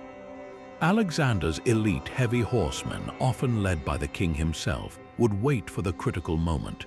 Once the phalanx had successfully pinned the enemy center, the cavalry would launch a devastating shock charge against the enemy's flank or rear, a maneuver of breathtaking precision and violence. The result was a tactical vise of annihilating effectiveness. The enemy, unable to advance against the sarissas and unable to disengage without being slaughtered from behind, would be caught in a hopeless position. Their formation would collapse into chaos, squeezed between the relentless pressure of the phalanx and the shattering impact of the cavalry charge. This was the formula that Alexander used to dismantle the colossal Persian Empire at battles like Issus and Gaugamela. At Gaugamela, on a vast, specially prepared plain, King Darius III commanded a massive army that vastly outnumbered the Macedonians. Yet Alexander's phalanx, a compact but unbreakable block of sarissas, absorbed the main Persian attack while Alexander personally led his cavalry on a daring ride that smashed directly into Darius's own position, nearly capturing the great king and sending the entire Persian army into a rout. The sarissa, therefore, was more than just a long stick. It was the central component of a revolutionary military synthesis. It demonstrated that the ultimate weapon is not always the one that deals the killing blow, but sometimes the one that masterfully sets the stage, holding the enemy in a deadly embrace until the decisive strike can be delivered. While the Macedonian phalanx mastered the art of controlling the space directly in front of it, another ancient innovation sought to dominate the battlefield from hundreds of yards away, introducing a new era of mechanical, long-range destruction, the ballista. This was not a weapon of human muscle, but of stored mechanical energy, a terrifying piece of engineering that functioned like a giant crossbow on a monumental scale. Its power did not come from the flex of a wooden bow, but from the incredible tension of twisted rope. At the heart of the ballista were two sturdy wooden frames, each containing a vertical bundle of sinew or hair, meticulously wound and twisted to create what are known as torsion springs. These springs were the machine's engine. When the weapon was loaded, their immense potential energy was held in check, waiting to be unleashed. To fire it, a crew would use a winch mechanism to draw back a heavy sliding arm, which was connected to the torsion springs by sturdy ropes. Placing a massive, iron-tipped bolt or a rounded stone into the firing groove, the crew chief would then give the signal. Releasing the trigger mechanism allowed the twisted sinews to violently unwind, snapping the arm forward and hurling the projectile towards its target with a force and accuracy that must have seemed supernatural to those on the receiving end. This engineering marvel transformed the very nature of siege warfare. For centuries, taking a walled city was a brutal, bloody, and time-consuming affair, often relying on ramps, ladders, and mining operations that cost thousands of lives. The ballista changed that calculus entirely. In its role as an anti-personnel weapon, it could be used with terrifying precision. Historical accounts describe ballistae being employed to snipe key enemy personnel from incredible distances. A skilled crew could aim one of these machines at a specific spot on a city's battlements, waiting for a commander or a nobleman to show himself before launching a heavy bolt that could punch through his armor and pin him to the wall behind him, a psychological blow as devastating as the physical one. But perhaps its most fearsome application was as a wall breaker. Larger ballistae, sometimes called stone throwers, could launch spherical stones weighing up to 80 pounds or more in a high, arcing trajectory. These projectiles would slam into fortress walls with the force of a mini-earthquake, cracking masonry, shattering parapets, and gradually pounding a section of wall into rubble, creating a breach for assault troops to storm through. This ability to systematically dismantle a city's defenses from a safe distance made the ballista an indispensable tool for any army with serious imperial ambitions. Its impact, however, was not confined to sieges. On the open field of battle, the ballista introduced a form of firepower that had never existed before. Positioned behind the main lines of legions or phalanxes, a battery of these machines could begin weakening an enemy formation long before the armies even came within javelin or arrow range. A volley of heavy stone shot crashing into a dense block of infantry could carve bloody lanes through their ranks, breaking shields, shattering bones, and sowing paralyzing confusion before a single soldier had even drawn his sword. The relentless, rhythmic thud of these impacts, the sight of men and equipment being smashed apart by an invisible force, could break the morale of even the most disciplined troops. The Romans, who adopted and perfected the ballista from Greek designs, integrated them as standard artillery pieces within their legions. Each legion was equipped with dozens of these mobile catapults, which could be broken down and transported on mule carts, then reassembled quickly to provide immediate artillery support wherever the army marched.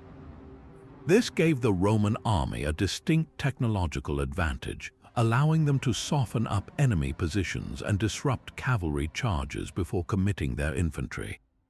The ballista represented a fundamental shift from personal bravery to mechanical supremacy, proving that the future of warfare would be written not only by the strength of soldiers, but by the genius of its engineers. While the Romans mastered the art of land warfare, their ambitions soon collided with a fundamental and humiliating weakness: they were terrible sailors. As their expansion brought them into direct conflict with the seafaring empire of Carthage during the First Punic War, they faced a crisis. The Carthaginian navy was a seasoned, expert force, its crews capable of complex maneuvers like the deeplis, a rapid breakthrough followed by a sharp turn to ram an enemy vessel in its vulnerable side. The Romans, by contrast, were landlubbers. Their attempts to build a fleet and match Carthaginian naval tactics initially ended in disaster, with entire squadrons being sunk or outmaneuvered by more agile foes. They were losing a war not because their soldiers were inferior, but because they couldn't get them to the fight. It was in this desperate strategic impasse that Roman ingenuity, ever pragmatic, produced one of the most bizarre and brilliantly simple solutions in military history, the corvus, or the raven. This device was a testament to the Roman mindset of identifying a core strength and finding any means to apply it. Essentially, the corvus was a boarding bridge, but it was engineered with ruthless efficiency. Imagine a tall, rotating pole mounted on the foredeck of a Roman quinquereme, a large warship. Attached to this pole was a long wooden bridge, roughly 36 feet in length and 4 feet wide, with high railings along the sides to prevent soldiers from falling into the sea during the chaotic crossing. The true genius, however, was at the far end of this bridge, a heavy, sharpened iron spike shaped like a raven's beak. This spike was the heart of the system. The entire bridge could be swung out and dropped onto the deck of an enemy ship that drew alongside. Upon impact, the massive iron spike would slam down, piercing the enemy's planking and effectively locking the two vessels together in a deadly embrace. In an instant, the rolling, unpredictable deck of a warship was transformed into a stable, if narrow, avenue for assault. The tactical effect was nothing short of revolutionary. The corvus single-handedly negated the entire Carthaginian advantage. It no longer mattered that Carthaginian captains were more skilled sailors or that their ships were faster and more maneuverable. The Romans no longer needed to match them in a contest of seamanship. All they had to do was get close enough a task for which their heavier, less agile ships were actually quite suited, and drop the bridge. The moment the corvus slammed home, the nature of the battle changed completely. It was no longer a naval engagement, it was now a land battle fought on a floating platform. And in a close-quarters infantry fight, the Roman legionary was undisputed master of the world. Picture the scene from a Carthaginian sailor's perspective. You have just executed a perfect maneuver, positioning your ship to shatter the oars of a clumsy Roman vessel. But instead of turning to flee or presenting a vulnerable broadside, the Roman ship turns directly towards you. Before you can react, a long wooden bridge swings down from the enemy deck like the arm of some monstrous insect, and with a sickening crunch of splintering wood, a giant iron spike impales your ship. The two hulls are now lashed together by this rigid gangway, and then you see them, a stream of Roman infantry, their heavy shields locked, their short gladii drawn, charging across that bridge with the same disciplined ferocity they would use on an Italian hillside. For the elite Carthaginian marines, who were skilled fighters in their own right, this was a nightmare. They were not prepared to face the full, concentrated might of a Roman legionary assault in such a confined space. The battles became brutal, one-sided slaughters where Roman numbers and close combat doctrine overwhelmed everything in their path. The immediate success of the corvus was stunning. At the Battle of Mylae in 260 BC, the Roman consul Gaius Duilius used the new weapon to achieve the first major Roman naval victory in history, capturing or destroying dozens of Carthaginian ships. This victory, and others that followed, allowed Rome to finally challenge Carthage for control of the Mediterranean sea lanes, turning the tide of a war they had been losing. The corvus was a perfect example of a tactical innovation designed to solve a single, specific problem, and it worked with devastating effectiveness. However, this brilliant invention carried a fatal physical flaw. The corvus and its mounting were extremely heavy, located high up on the ship's deck. This top-heavy weight made the Roman vessels dangerously unstable, especially in rough weather. Historical accounts suggest that more Roman ships and crews were ultimately lost to storms and shipwrecks caused by the instability of the corvus than were ever lost to Carthaginian rams. The very device that saved their navy in battle may have ultimately sunk it in the open sea. a stark reminder that every technological advantage can come with an unforeseen and sometimes catastrophic trade-off. Yet, for the few critical years it was in service, the corvus served its purpose perfectly, allowing a nation of soldiers to conquer the waves by bringing their own brutal version of a land war to anyone foolish enough to sail within reach of the raven's beak.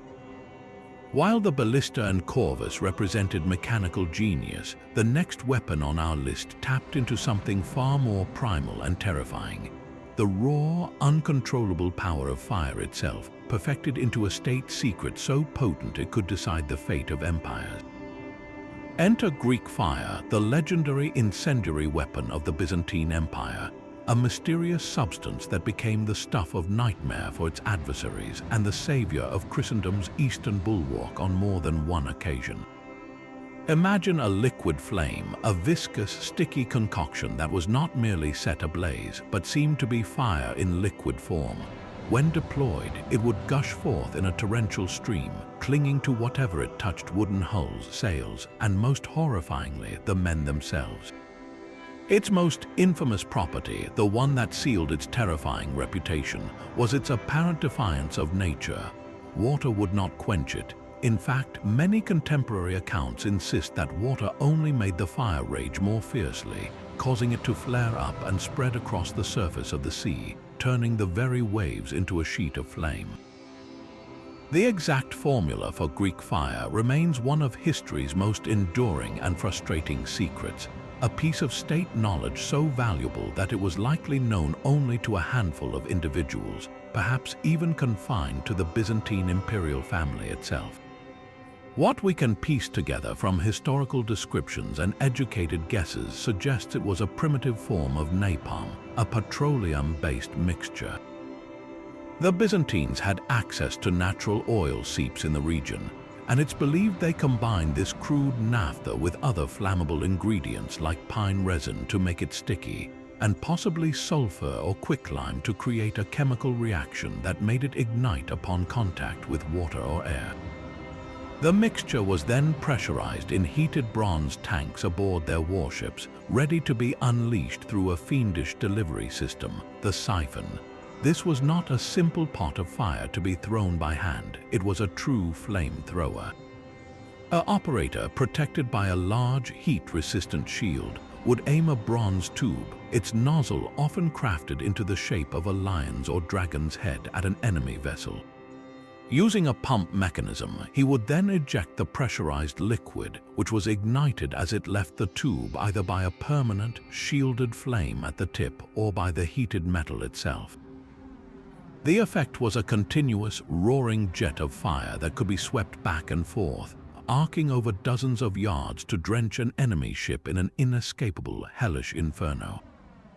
The strategic impact of this weapon was nothing short of monumental, and its finest hour came during the two great Arab sieges of Constantinople. In the late 7th century, a powerful Arab fleet, confident and expansive, laid siege to the Byzantine capital, the heart of the empire. The Byzantines, under Emperor Constantine IV, were outnumbered and cornered. But as the Arab ships moved in to constrict the city's seawalls, the Byzantine dromons, their swift warships, emerged. They closed to a shocking proximity, and then, from the prows of their vessels, unleashed the secret weapon for the first time. The Arab sailors, expecting conventional arrows and javelins, were utterly unprepared for a storm of liquid fire that rained down upon them. Their wooden ships, crammed together in the narrow waters of the Golden Horn, became a single, contiguous bonfire. Panic ensued as attempts to douse the flames with water only magnified the catastrophe. The fleet was annihilated and the siege was broken, saving the empire from what seemed like certain conquest. This scene would repeat itself over a century later, in the year 717, when another massive Arab fleet met the same fiery fate at the hands of the Emperor Leo III. Greek fire had proven itself the ultimate naval deterrent, a force multiplier that allowed the outnumbered Byzantine navy to dominate the Mediterranean for centuries, protecting not just an empire, but arguably acting as the shield that prevented a full-scale Islamic invasion of a fractured Europe. Beyond its immediate tactical role, Greek fire became a powerful psychological weapon, a symbol of Byzantine technological and mystical supremacy. Enemies who faced it spoke of it with superstitious dread, believing it was the product of sorcery or a direct gift from God to the emperors in Constantinople. This reputation was carefully cultivated by the Byzantines themselves, who guarded the secret with obsessive zeal. The knowledge was considered so critical to state security that it was never written down in any detail that could be stolen or reverse engineered. Its production was compartmentalized, and its use was strictly controlled by a dedicated corps of operators who were as much chemists as they were soldiers. This intense secrecy is precisely why the formula was eventually lost, disappearing after the fall of Constantinople to the Crusaders in 1204, a tragic loss of one of the ancient world's most formidable military technologies. Greek fire stands as a unique chapter in the history of warfare, a weapon whose true nature is shrouded in the smoke of its own legend, a terrifying blend of empirical chemistry, mechanical innovation, and psychological warfare that, for over 500 years, held the line and preserved a civilization. While the composite bow was a revolutionary leap forward, its design was refined even further into one of the most elegantly efficient weapon systems ever created, the recurve bow. This was the weapon that truly unlocked the potential of the horse and the archer as a single, unified force of nature, and its distinctive shape, curving away from the archer at the tips when unstrung, is a masterclass in biomechanical engineering. The genius of the recurve is that those curved tips act like a set of pre-loaded levers. As the archer draws the string, those curved ends are the first to straighten out, requiring more initial force but storing a tremendous amount of energy in the process. Then, when the string is released, the tips snap back to their original curved position, adding their own whip-like acceleration to the arrow's flight. This dual-action mechanism meant that a relatively short recurve bow could outperform a much longer, straight-limbed bow in both power and range, all while being compact enough to be used effortlessly from the back of a galloping horse. This compact, brutal efficiency found its ultimate masters among the nomadic horse peoples of the Eurasian steppe, the Scythians, the Huns, and later the Mongols. For these cultures, the recurve bow was not just a weapon of war, it was the very center of their existence, an extension of their identity from childhood. A young boy born on the steppes was said to learn to ride and shoot almost as soon as he could walk. Their entire way of life, from hunting the vast herds of game to protecting their flocks and families, revolved around the symbiotic relationship between rider, horse, and bow. This constant, lifelong practice produced horse archers of almost supernatural skill. They could control their mounts with their knees, leaving both hands free to nock, draw, and loose arrows with a speed and accuracy that seemed impossible to the settled, infantry-based armies they faced. A Mongol warrior, for instance, could reportedly fire his bow accurately in any direction forwards, sideways, or even backwards over the horse's rump while in a full retreat, a technique famously known as the Parthian shot. This turned a feigned retreat into a deadly trap, as pursuing enemies would be cut down by a relentless hail of arrows from riders who seemed to be fleeing in panic. The tactical doctrine built around the recurve bow was one of fluid, annihilating mobility. These steppe armies did not seek to meet an enemy formation head-on in a static clash of lines. Instead, they operated like a swarm, surrounding their foes, probing for weaknesses, and maintaining a constant, galloping perimeter just outside the effective range of enemy spears or javelins. From this distance, they would unleash a terrifying, continuous storm of arrows. Their arrows were often tipped with armor-piercing bodkin points or wide, slashing heads designed to inflict horrific wounds on men and horses alike. The psychological effect of this was sheer torment for the opposing force. Heavily armored knights or disciplined Roman legionaries would find themselves standing in formation, unable to close with an enemy that refused to stand and fight, while their ranks were steadily eroded by an invisible, buzzing death that came from all sides. Ammunition was never an issue, as each archer carried multiple quivers, and supply trains of spare arrows followed the army, allowing the barrage to continue for hours, grinding down the enemy's numbers, morale, and supplies. This style of warfare reached its terrifying apex under the Mongol Empire, where the recurve bow was the cornerstone of a military machine that forged the largest contiguous land empire in history.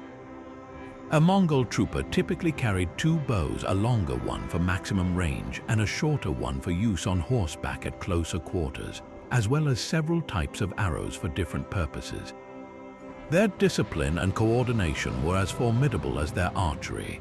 They used complex signal flags and drum beats to execute intricate maneuvers on the battlefield, feigning retreats to draw enemies into ambushes, or suddenly concentrating their fire on a single section of the line to create a breach. When the enemy was sufficiently weakened, disorganized, and demoralized by the relentless arrow storm, the heavy lancers would commit to the decisive shock charge, crashing into the broken formation to finish the job. The recurve bow was the key that made this entire system work. It was the tool that allowed a relatively small, mobile force to dominate and destroy much larger, more conventionally powerful armies, proving that on the open plains of the ancient world, speed, range, and precision could overwhelm sheer numbers and brute force every single time. It was the ultimate expression of asymmetric warfare, a weapon that turned the vast, empty steppe into a deadly tactical advantage for those who knew how to ride and shoot as one. Now, while the recurve bow gave the steppe warrior unparalleled control and lethality from the saddle, another seemingly humble invention would soon arrive in Europe to transform the very nature of mounted combat, shifting the cavalry's role from mobile skirmisher to an unstoppable, earth-shattering hammer blow. This was the stirrup, a simple metal or wooden ring that hangs from a saddle to support a rider's foot. To the modern eye, it appears to be nothing more than a basic convenience, but in the context of military history, its introduction was nothing short of revolutionary. Before the stirrup, a mounted warrior faced a fundamental and dangerous problem: stability. He could ride and use a bow or throw a javelin with great skill, as the steppe peoples did. But when it came to delivering or receiving a powerful blow with a spear or sword, he was at a severe disadvantage. Without stirrups, a rider's legs were largely used for gripping the horse's sides to stay on. A forceful thrust with a lance would meet an equal and opposite reaction, often sending the rider tumbling backwards over his horse's rump. He was, in essence, a passenger on a moving platform, unable to put the full weight and momentum of his mount into his attacks. The stirrup solved this physics problem with breathtaking elegance. By providing a solid anchor point for the rider's feet, it created a completely new dynamic between man, weapon, and horse. A warrior could now brace his feet in the stirrups and rise slightly in the saddle, locking his legs and lower body into a rigid, stable platform. He was no longer just sitting on the horse, he was physically integrated with it, becoming a single, cohesive unit of mass and velocity. This newfound stability had two immediate and profound consequences. First, it allowed the rider to wield heavier weapons with far greater control and power. He could swing a long, heavy sword or a battle axe without fear of being unseated by the force of his own swing.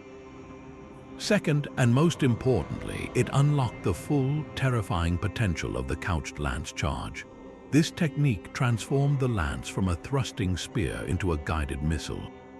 Instead of holding the lance overhead to stab downwards, a knight would tuck the butt of the lance tightly under his arm, nestling it against his torso.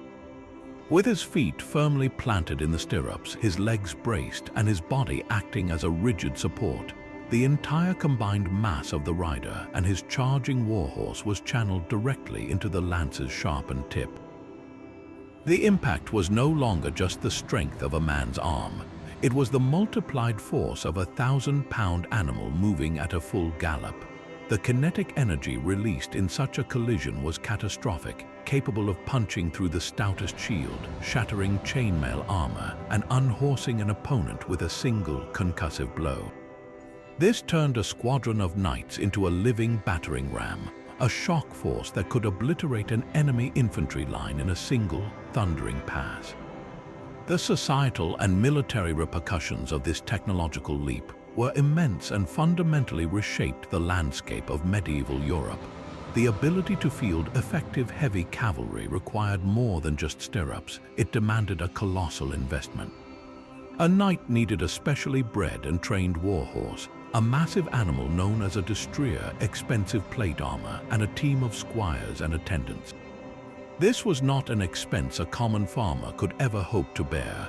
Consequently, military power became concentrated in the hands of a wealthy, land-owning elite, the knightly class. To support these professional warriors, the economic and social system of feudalism solidified, where lords granted land, known as fiefs, to their vassal knights in exchange for military service. The knight, in turn, became the dominant figure on the battlefield for centuries.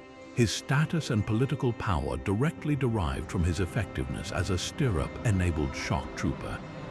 It is crucial, however, to add a layer of scholarly nuance here. The exact timeline and singular impact of the stirrup have been debated by historians, a discussion famously sparked by Lynn White Jr.'s stirrup thesis. While White argued that the stirrup's introduction to Western Europe in the 8th century directly catalyzed the rise of feudalism, other scholars point out that the evolution was more gradual. They note that effective cavalry charges could be executed with the use of high-cantled saddles that provided some bracing, even before the widespread adoption of stirrups. Furthermore, the full flowering of the knightly class and the feudal system took several more centuries to develop. So, while we should be cautious about seeing the stirrup as a single, magical trigger for an entire social revolution, its role as a critical enabling technology is undeniable. It was the final, essential piece of the puzzle that made the fully armored knight on his massive charger possible, turning cavalry from a supporting arm into the decisive, dominant force that would define European warfare for the next 500 years and cement a social order whose echoes can still be felt today. While the knight of Western Europe was becoming an unstoppable force thanks to the stirrup, his counterpart in the East was perfecting a form of personal defense that was arguably more sophisticated, more resilient, and certainly more versatile for the diverse forms of warfare practiced across the vast Eurasian continent. This was lamellar armor, a masterpiece of defensive engineering that took the core concept of small plates and elevated it to an entirely new level. Where scale armor consisted of individual plates sewn onto a flexible backing, lamellar was a construction of interlocking plates, a true fabric of metal or leather, where each small, rectangular lamella was drilled with several holes and then meticulously laced to its neighbors, both horizontally and vertically, with sturdy leather thongs or silk cords. This created a semi-rigid yet incredibly flexible sheet of protection that could be fashioned into cuirasses, skirts, shoulder guards, and greaves, offering near-complete coverage without sacrificing a warrior's essential mobility.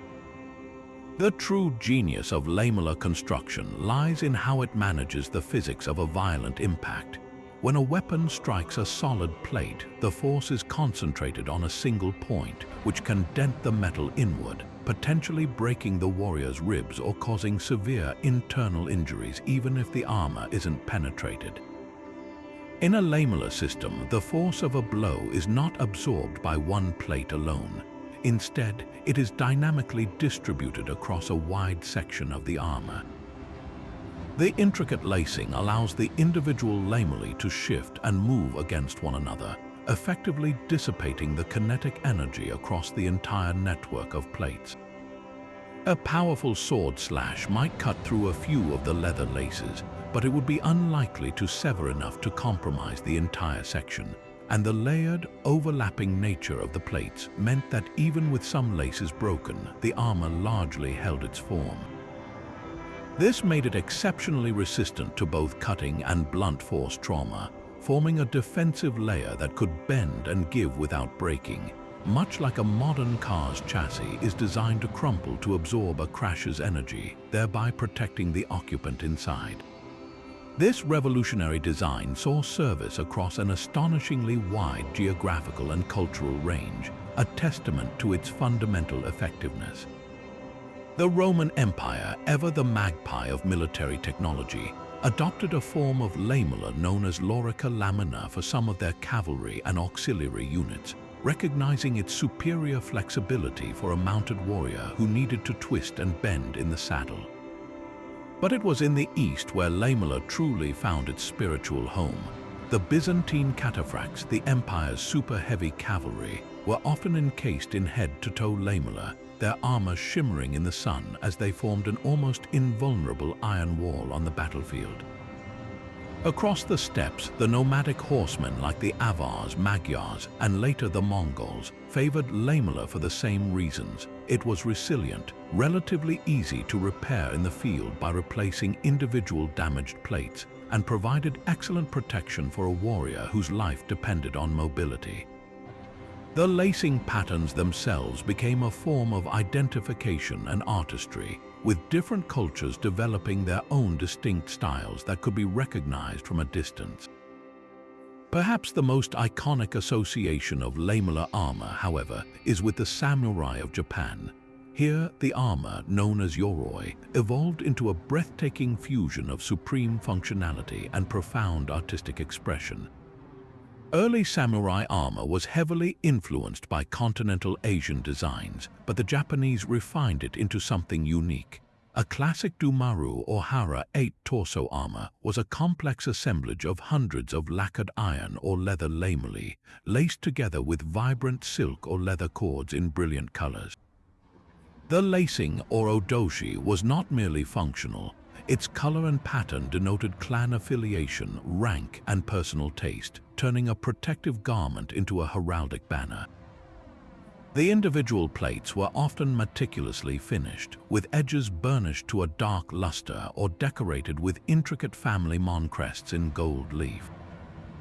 This attention to detail extended to the entire suit, which was designed to be both a symbol of the samurai's elite bushi status and a highly practical system for mounted archery and sword combat. The flexibility allowed for the full draw of a longbow, while the layered construction could deflect all but the most determined katana strike. From the legions of Rome to the horse archers of the steppe and the noble samurai of Japan, lamella armor represented the absolute pinnacle of pre-plate armor technology, a defensive system so perfectly balanced between protection, mobility, and adaptability that it dominated the battlefields of the ancient and medieval world for over 1,000 years. Yet for all the brutal efficiency of the gladius in the tight press of the legionary formation, the sprawling, multi-front crises of the later Roman Empire demanded a new kind of soldier and a new kind of sword. As Rome's borders stretched from the misty highlands of Britain to the deserts of Syria, its legions increasingly found themselves fighting highly mobile, elusive foes on open ground where the short, stabbing range of the gladius was a distinct liability. It was in this turbulent era that a new blade began to appear in the hands of Roman soldiers, a weapon that would eventually eclipse the iconic gladius and bridge the gap between the classical world and the dawn of the Middle Ages, the spatha. This was not a radical new invention, but rather a pragmatic adoption. Roman cavalrymen, particularly the Germanic auxiliaries who formed an ever larger part of the late Roman army, had long favored a longer sword for a simple physical reason. Fighting from the back of a horse with a short sword was nearly impossible. You simply couldn't reach your enemy on the ground or effectively combat another mounted warrior.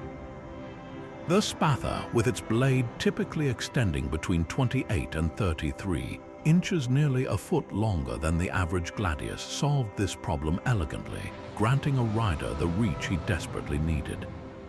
The design of the spatha represented a fundamental shift in combat philosophy, moving from the gladius's ruthless economy of the thrust to a more versatile and powerful slashing dynamic.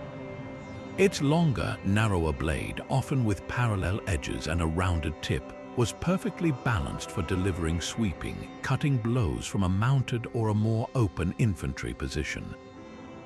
This slashing attack was far more practical from horseback, where the momentum of the horse itself could be channeled into the swing, creating a devastating cutting force capable of severing limbs and cleaving through the lighter armor often worn by Rome's nomadic and Germanic adversaries.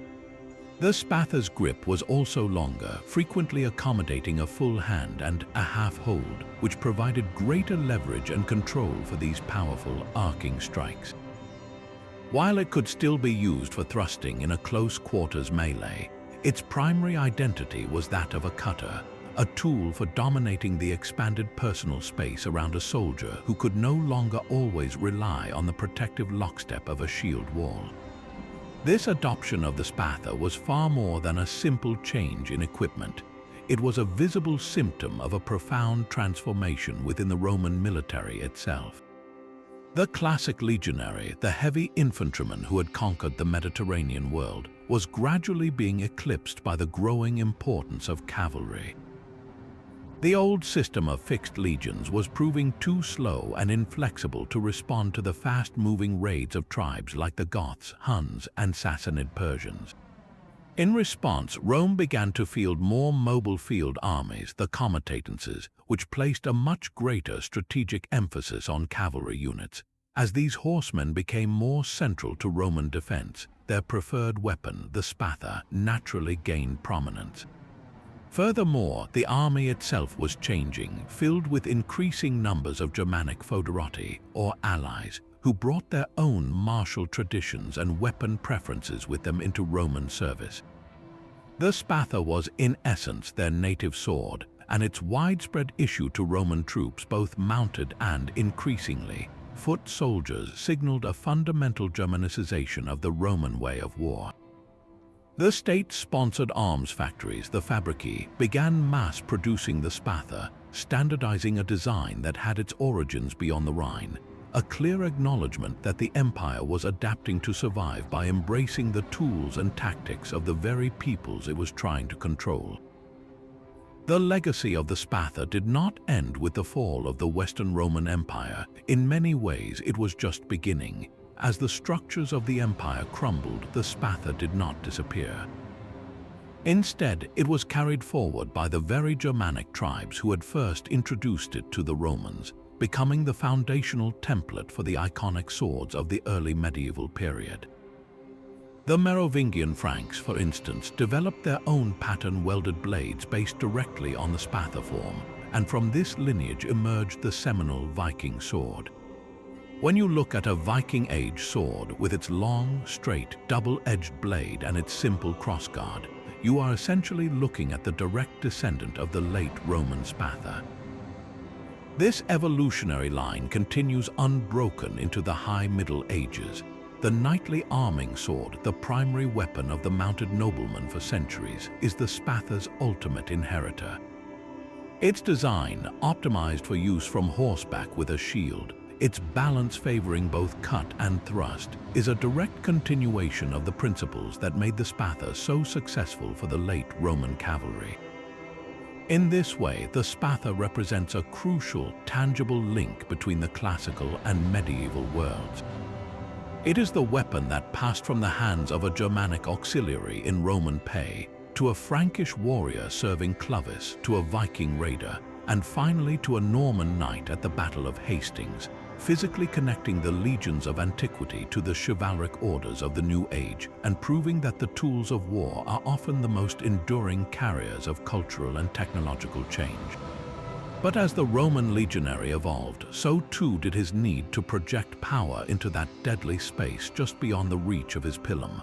While the heavy javelin was devastating in the initial volley, each soldier only carried one, maybe two. What happened when the enemy, though bloodied, kept coming? This gap in the Roman tactical system was filled by one of the most ingenious and often overlooked weapons in history, the plumbata.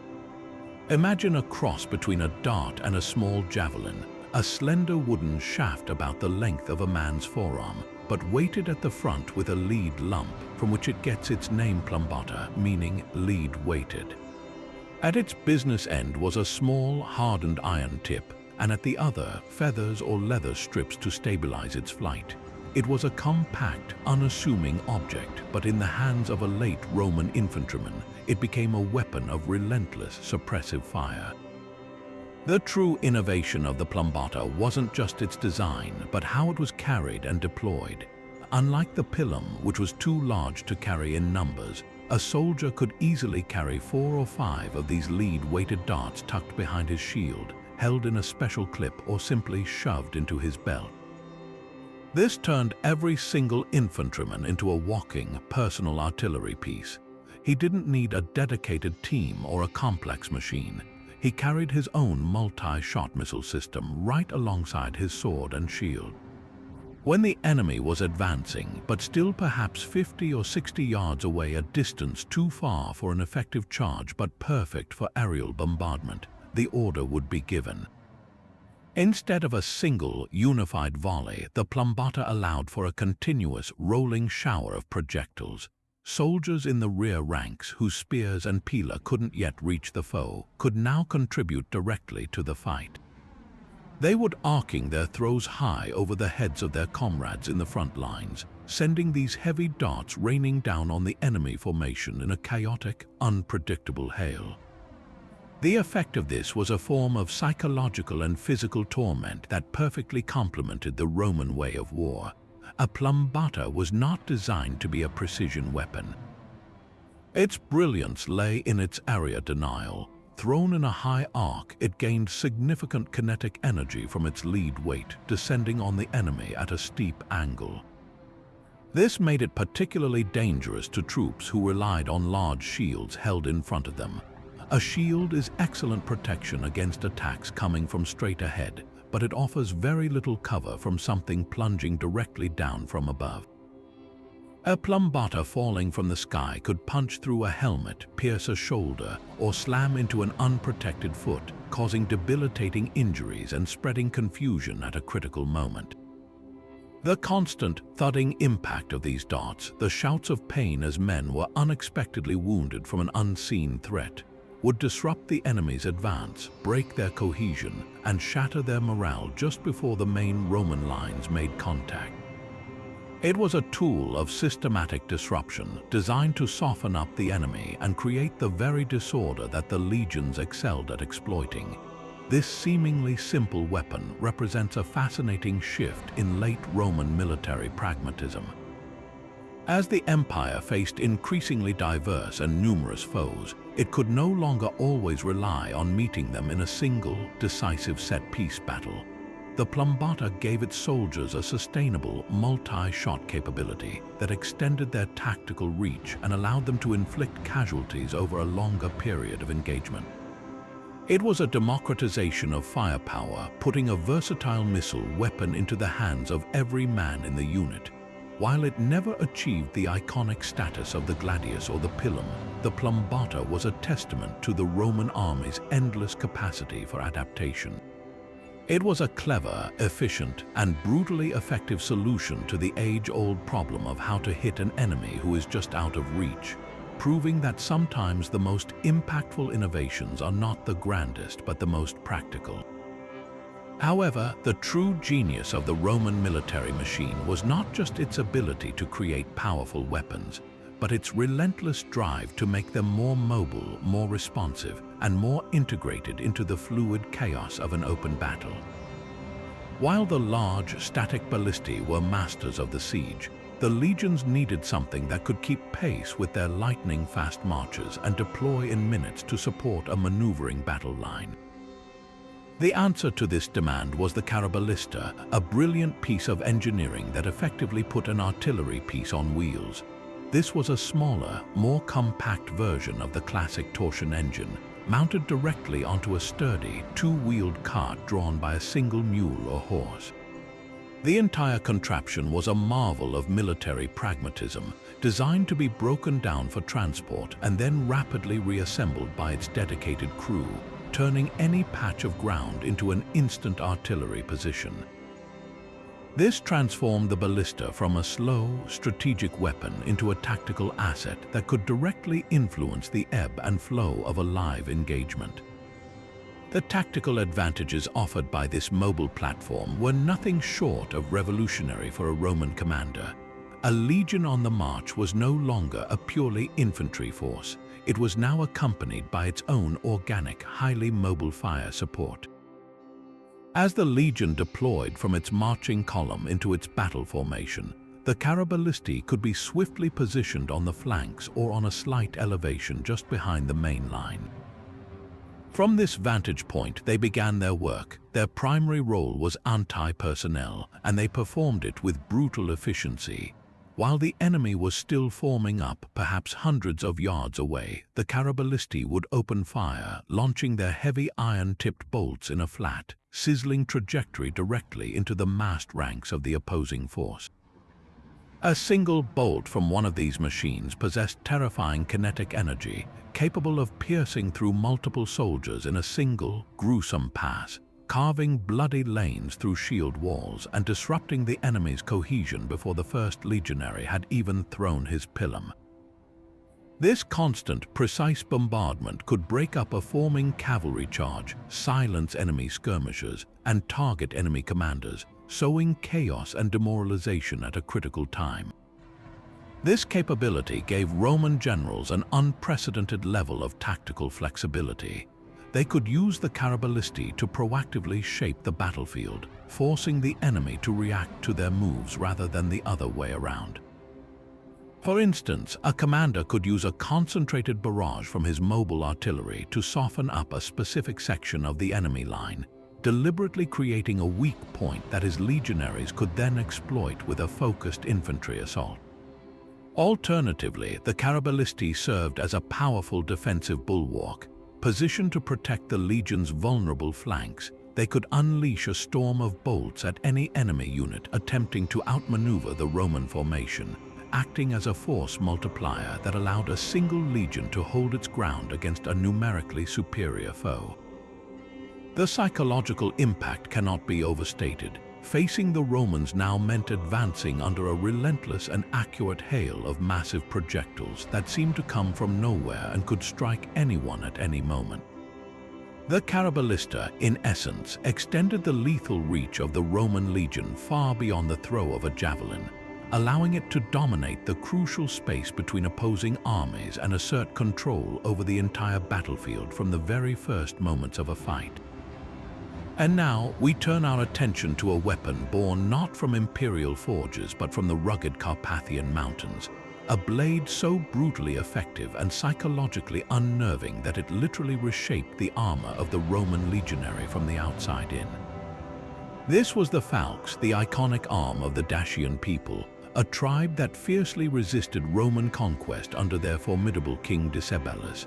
At first glance, the Falx looks like something from a nightmare, a radical departure from the straight, pragmatic lines of Roman swords.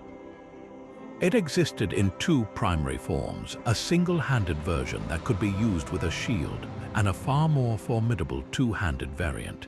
It was this larger version that truly haunted the Roman legionaries' dreams. Picture a long, stout wooden haft akin to that of a billhook, but topped with a massive, forward curving iron blade, sharpened only on the inside of the curve. This was not a sword, it was a dedicated, purpose-built tool for one thing: dismantling armored opponents with terrifying efficiency. The entire design of the Falx was a direct and brilliant counter to the Roman way of war. A legionary's defense was built around his large, curved scutum shield and the interlocking protection of his comrades' shields in a formation. The Falx was engineered to bypass this defense completely. A Dacian warrior wielding the two-handed Falx with immense force would not aim a thrust at the shield wall. Instead, he would deliver a powerful overhead or sweeping hooking motion. The sharply curved blade would sail over the top of the Roman shield, descending directly onto the head or shoulder of the legionary cowering behind it. Alternatively, the Dacian could use the wicked point at the tip of the curve to hook the top or edge of the shield itself. yanking it down with violent force to expose the Romans' now defenseless body for a follow-up strike from a comrade. This single piece of Dacian ingenuity turned the legionary's greatest asset, his shield, into a potential liability, a wall that now blocked his own vision of the deadly arcs descending from above. When that blade connected, the results were catastrophic. The Falx was not a slicing weapon, it was a cleaver. The physics of its design concentrated the entire kinetic energy of the swing into the small, central portion of the inwardly curved blade, creating an immense amount of force per square inch. This made it a phenomenal armor-piercer. Against the standard Roman lorica segmentata, the iconic banded iron armor, a direct blow from a Falx could crush the metal plates, driving them into the soldier's torso and causing horrific internal injuries. But it was against the helmet that the Falx proved most gruesomely effective. A standard imperial Gallic or Italic helmet of the era, with its broad, rounded dome, was designed to deflect straight sword blows and javelins. It was utterly unprepared for the focused, chopping impact of the Falx. Archaeological evidence and contemporary Roman accounts describe helmets being split clean through, cleft down to the wearer's eyebrows, with the force of the blow often killing the soldier instantly. The Falx didn't just defeat Roman armor, it mocked it, treating the legionaries' sophisticated panoply as if it were little more than parchment. This weapon was so devastating that it prompted one of the most direct and documented instances of one enemy's weapon directly influencing another's protective gear. After suffering heavy and gruesome casualties during the hard-fought Dacian Wars, particularly in the first campaign under Emperor Domitian and the later conclusive wars under Emperor Trajan, the Roman army was forced to adapt. They issued a field modification to their equipment, a stark admission of the Falx's terrifying power. Roman armorers began adding reinforcing crossbars to the helmets of the legions fighting in Dacia. These iron bars, known as braccia, were riveted in a cruciform pattern over the dome of the helmet, creating a webbing of extra metals specifically designed to catch and absorb the impact of a Falx blade, preventing it from biting clean through the bronze or iron. Some historians also argue for the reintroduction of more old-fashioned mail shirts, or the use of articulated limb guards called manici to protect the sword arm from these devastating chops. This is a remarkable testament to the Falx's effectiveness. The mighty Roman war machine, a system that usually imposed its own standardized will on its enemies, was compelled to change its own uniform in direct response to a single, uniquely terrifying weapon. The Falx stands as a powerful symbol of ingenious innovation, a tool that for a time turned the disciplined Roman legionary into a vulnerable target, proving that even the greatest empire in the world could be forced to kneel and revise its own military manual by the sheer, brutal genius of a determined foe. Now imagine the ground itself beginning to shake, a deep, rhythmic tremor that builds into a deafening thunder as the very trees at the edge of the battlefield seem to part, revealing a line of living mountains armored in leather and bronze, their tusks tipped with sharpened iron and their trumpeting cries echoing with a sound no man or horse had ever heard before. This was the war elephant, the ultimate psychological weapon of the ancient world, a creature so immense and alien that its mere presence could unravel the discipline of the most veteran army. For soldiers who had trained to face other men, the sight of these colossal beasts towering over the battlefield triggered a primal, paralyzing fear. But the true genius of the war elephant was not just its size, it was its application as a combined arms platform. Secured to the elephant's back by complex harnesses was a fortified wooden tower known as a howdah, which carried a small crew of warriors, typically archers or javelin throwers. This elevated position gave them a commanding field of view, turning the elephant into a stable, mobile archery platform that could rain missiles down on enemy formations from an unreachable height, all while being protected by the sheer mass of the animal itself. The tactical deployment of these living tanks was as varied as the cultures that employed them. In the Indian subcontinent, where the use of war elephants was perfected over millennia, they formed the core of the battle line. A charge by a line of armored elephants was a terrifying spectacle, a force of nature that no infantry formation, no matter how disciplined, could hope to withstand. The sheer weight and momentum of a several-ton animal moving at 15 miles per hour could pulverize a shield wall, trampling men underfoot and scattering soldiers in a panic. The chaos they sowed was their greatest weapon. An unbroken line of spears was useless once the soldiers holding them had broken and run, but their use extended far beyond the charge. Commanders often used them as mobile command posts, their height allowing generals to survey the entire battlefield and direct troops with flags or horns. They were also devastatingly effective against cavalry. Horses, even those bred for war, have a deeply ingrained instinct to flee from the scent and sound of elephants. A cavalry charge that had crushed lesser foes would often dissolve into a frantic, riderless stampede the moment it caught the unfamiliar scent of the great pachyderms, turning a general's most agile arm into a liability. No discussion of war elephants is complete without the legendary crossing of the Alps by the Carthaginian general Hannibal. In his audacious campaign to bring the war to Rome's doorstep, Hannibal did not just bring a few elephants, he brought 37 of them, including his personal mount, a large Syrian elephant named Cyrus, the Syrian. The logistical feat of transporting these animals from North Africa across the Mediterranean Sea and then through the treacherous, snow-clad passes of the Alps is one of the most incredible in military history. The cold was brutal on the animals and many perished, but the handful that survived emerged from the mountains like apparitions from a myth. For the Roman legions waiting in the Po Valley, the elephants were a supernatural horror. At the Battle of the Trebia River, Hannibal used his remaining elephants to devastating effect, positioning them on his flanks. As the Roman infantry advanced, the sight and smell of the beasts caused the allied Gallic cavalry on the Roman wings to panic and flee, exposing the legion's flanks and allowing Hannibal's superior Numidian cavalry to surround and annihilate them. The elephants were not the main killing force that day, but their psychological impact was the key that unlocked the victory, proving that sometimes the most powerful weapon is the one that attacks the enemy's mind before a single sword is drawn. However, for all their terrifying power, war elephants were a notoriously volatile and double-edged sword.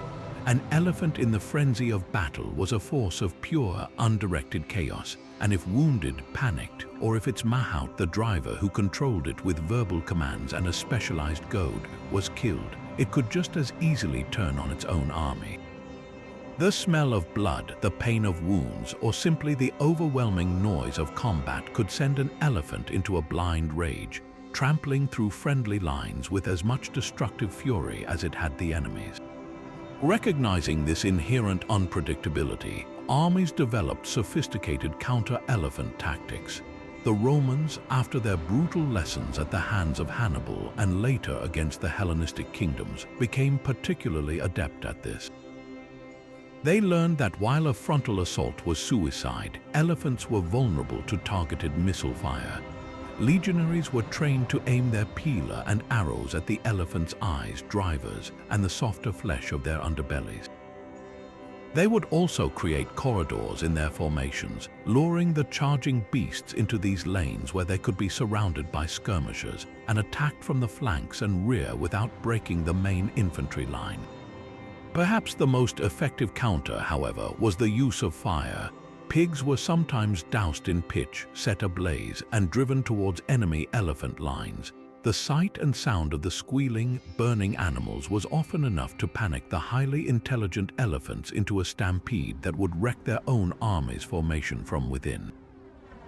The legacy of the war elephant is a story of awe and limitation, a testament to humanity's drive to harness the raw power of nature for war. From the forests of India to the deserts of Persia and the plains of Italy, these magnificent creatures were the closest thing the ancient world had to a superweapon, a living, breathing engine of destruction that could single-handedly decide the outcome of a battle. Yet their story also marks a clear transitional point in military history. As artillery like the ballista improved and armies developed more disciplined and effective anti-elephant doctrines, the tactical advantage they offered began to wane.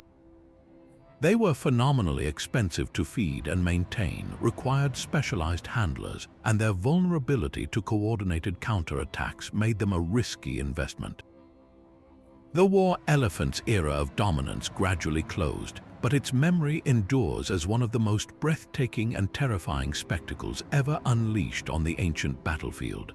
A reminder of a time when empires marched to war not just with man and metal, but with the very giants of the animal kingdom.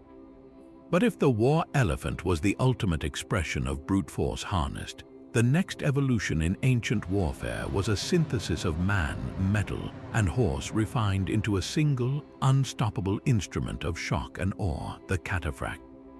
Imagine a rider and his steed so completely encased in armor that they appear not as separate beings, but as a single metallic centaur, a living, breathing iron statue moving with the deliberate, earth-shaking momentum of a tidal wave.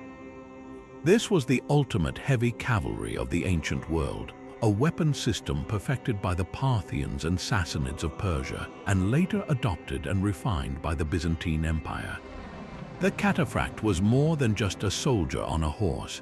He was the physical manifestation of a military philosophy that prioritized overwhelming, concentrated force above all else, a precursor to the medieval knight that would dominate battlefields for centuries to come. The awe-inspiring power of the cataphract began with his armor, a defensive system of almost unbelievable completeness. Unlike earlier cavalry who might wear a breastplate or a mail shirt, the cataphract and his horse were both clad from head to toe in a protective shell. The rider's body was covered in a long coat of lamellar or scale armor, often extending from his neck down to his ankles, with articulated sleeves protecting his arms and gauntlets on his hands. His head was encased in a close-fitting helmet, frequently with a face masking male aventail or a full metal faceplate, leaving no vulnerable point exposed. This was not just for the rider. The horse itself was a crucial part of the weapon system and was protected accordingly. A cataphract's mount wore a chanfron to guard its head and face, a patral to protect its chest, and long, flowing trappers of lamellar or thick quilted cloth covering its back and flanks. This comprehensive barding transformed the horse from a vulnerable animal into a living battering ram, allowing it to charge directly into a hedge of spears without flinching. The psychological impact of seeing a line of these ironclad behemoths, their armor shimmering in the sun, was enough to break the morale of many an infantryman before the charge even began. They were, for all intents and purposes, immune to the arrows and javelins that would decimate lighter cavalry. This impregnable defense served a single, devastating offensive purpose: to deliver the full, focused power of the Conto's lance. This was not a javelin to be thrown or a spear to be used for probing thrusts. The Conto's was a massive cavalry lance, often between 12 and 15 feet long, and it was wielded in a unique two-handed grip. Because both of the rider's hands were occupied with controlling this enormous weapon, the horse was guided solely by the pressure of the rider's knees and the intensive training it had undergone. This method of wielding the lance transformed it from a simple pointed stick into a guided missile of immense kinetic energy. The cataphract would couch the Conto's under his arm, locking it tightly against his body. With his feet firmly braced in stirrups, a later Byzantine innovation that gave even greater stability, the rider, his armor, his horse, and its barding became a single, unified mass of metal and muscle. The entire combined weight and velocity of this system was channeled directly into the lance's sharpened tip at the moment of impact. The tactical application of the cataphract charge was a spectacle of pure, concentrated violence. They were not used for skirmishing, scouting, or pursuit. Their role was singular and decisive: to shatter the enemy's main battle line. A general would hold his cataphracts in reserve, a mailed fist waiting to be unleashed at the critical moment of the battle. When the enemy infantry was fully engaged or when a weak point was detected in their formation, the signal would be given. The cataphracts would begin their advance, a slow, deliberate walk that built into a trot and then erupted into a thundering gallop.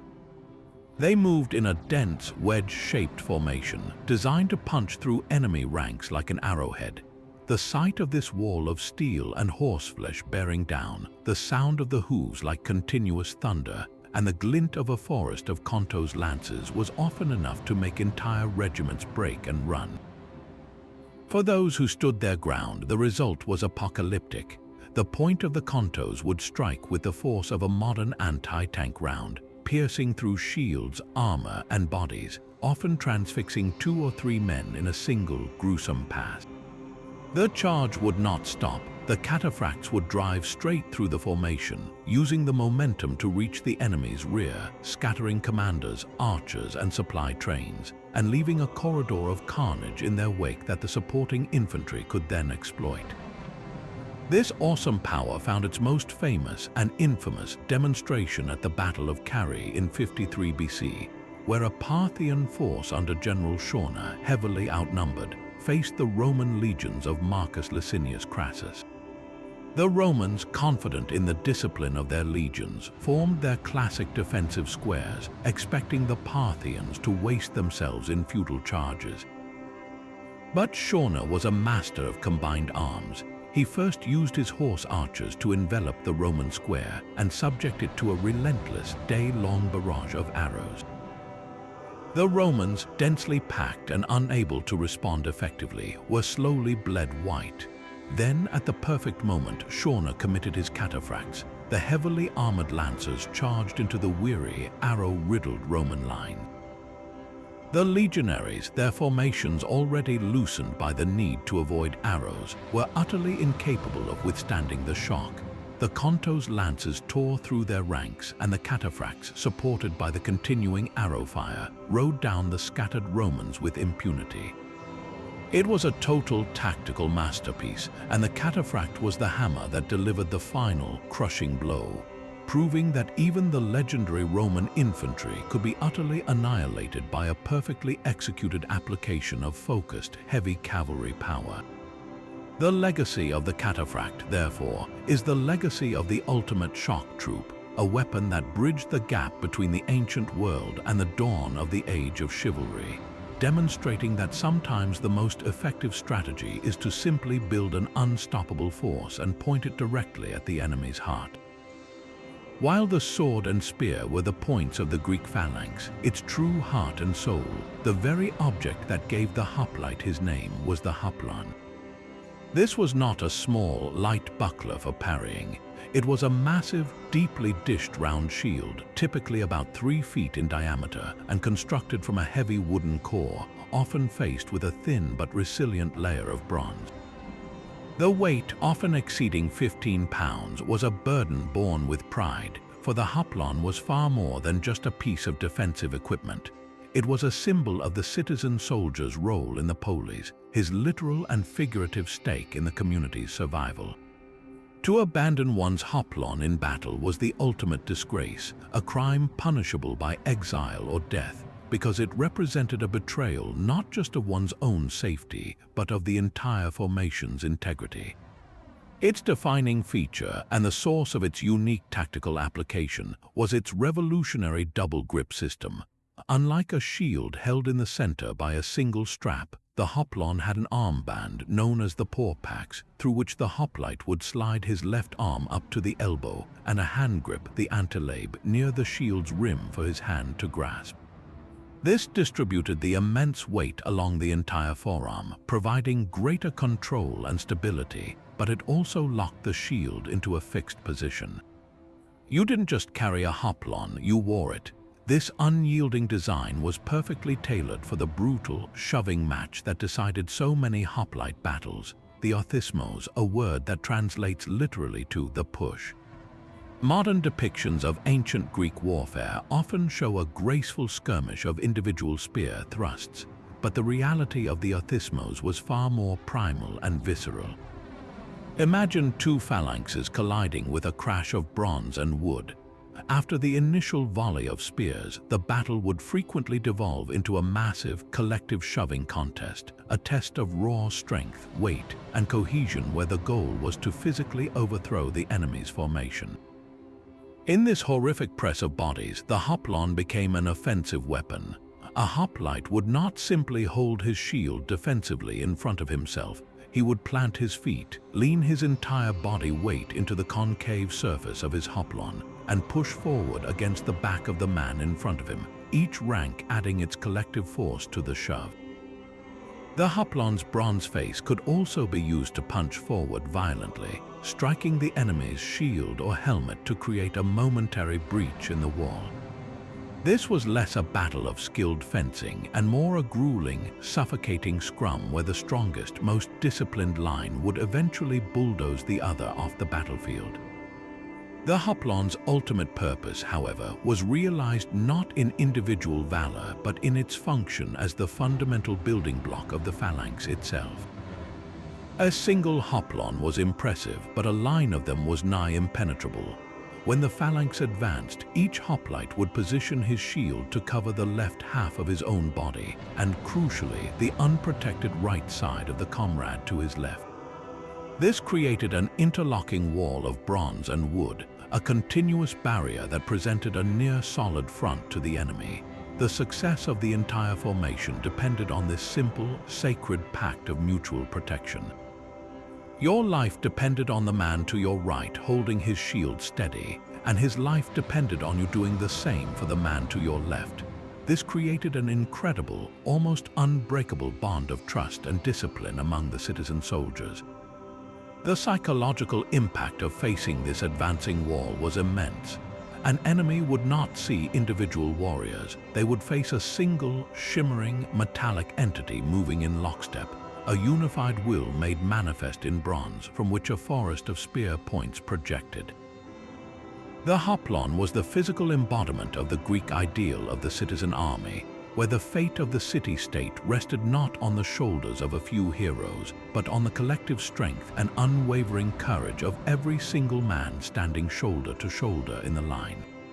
While the disciplined formations of Rome and Greece sought order on the battlefield, the next weapon in our arsenal thrived on a very different principle: calculated chaos. Emerging from the forests of Germania, the Francisca was the signature weapon of the Frankish warriors, a people whose name would eventually define an entire nation. This was not a lumbering two-handed axe meant for cleaving shields in a prolonged melee. It was a specialized throwing axe, a tool of terrifyingly efficient disruption. Its design was deceptively simple, yet every curve and weight distribution was honed for a single, brutal purpose. The Francisca featured a heavy, deeply curved iron head that flared dramatically towards the cutting edge, creating a pronounced wedge-like shape. This heavily weighted forward section was mounted on a relatively short, straight haft of wood. This specific geometry was the key to its unique and unnerving flight path. When hurled with a skillful, underhand flick of the wrist, the axe would begin to spin end over end through the air. But unlike a perfectly balanced throwing knife, the Francisca's uneven weight distribution made its rotation deliberately unpredictable. An enemy soldier watching a volley of these axes arcing towards him could not easily judge where the razor-sharp blade would land: on his shield, at his feet, or spinning directly into his face. This inherent unpredictability was its first, and perhaps most potent, weapon. The tactical deployment of the Francisca was a masterpiece of psychological warfare timed for the most critical moment of an engagement. Frankish warriors, often fighting without the rigid formations of their Roman opponents, would advance swiftly on their enemies, just before the two lines were about to crash together in the ferocious chaos of close combat. The Franks would let loose a coordinated volley of their axes. This was not a long-range bombardment. It was a point-blank, shocking prelude to the main event. Imagine standing in a shield wall, bracing for the impact of a Frankish charge. Instead of a unified line of warriors, the sky suddenly fills with dozens of spinning, whirling axes tumbling towards your formation. The instinct is not to hold your shield steady, but to flinch, to duck, to recoil from the terrifying, unpredictable projectiles. A shield that was meant to be a solid, cohesive barrier becomes a liability as men instinctively jerk it around, trying to track the erratic flight of the axes. This single, well-timed volley could shatter the discipline of the most stoic infantry line in an instant.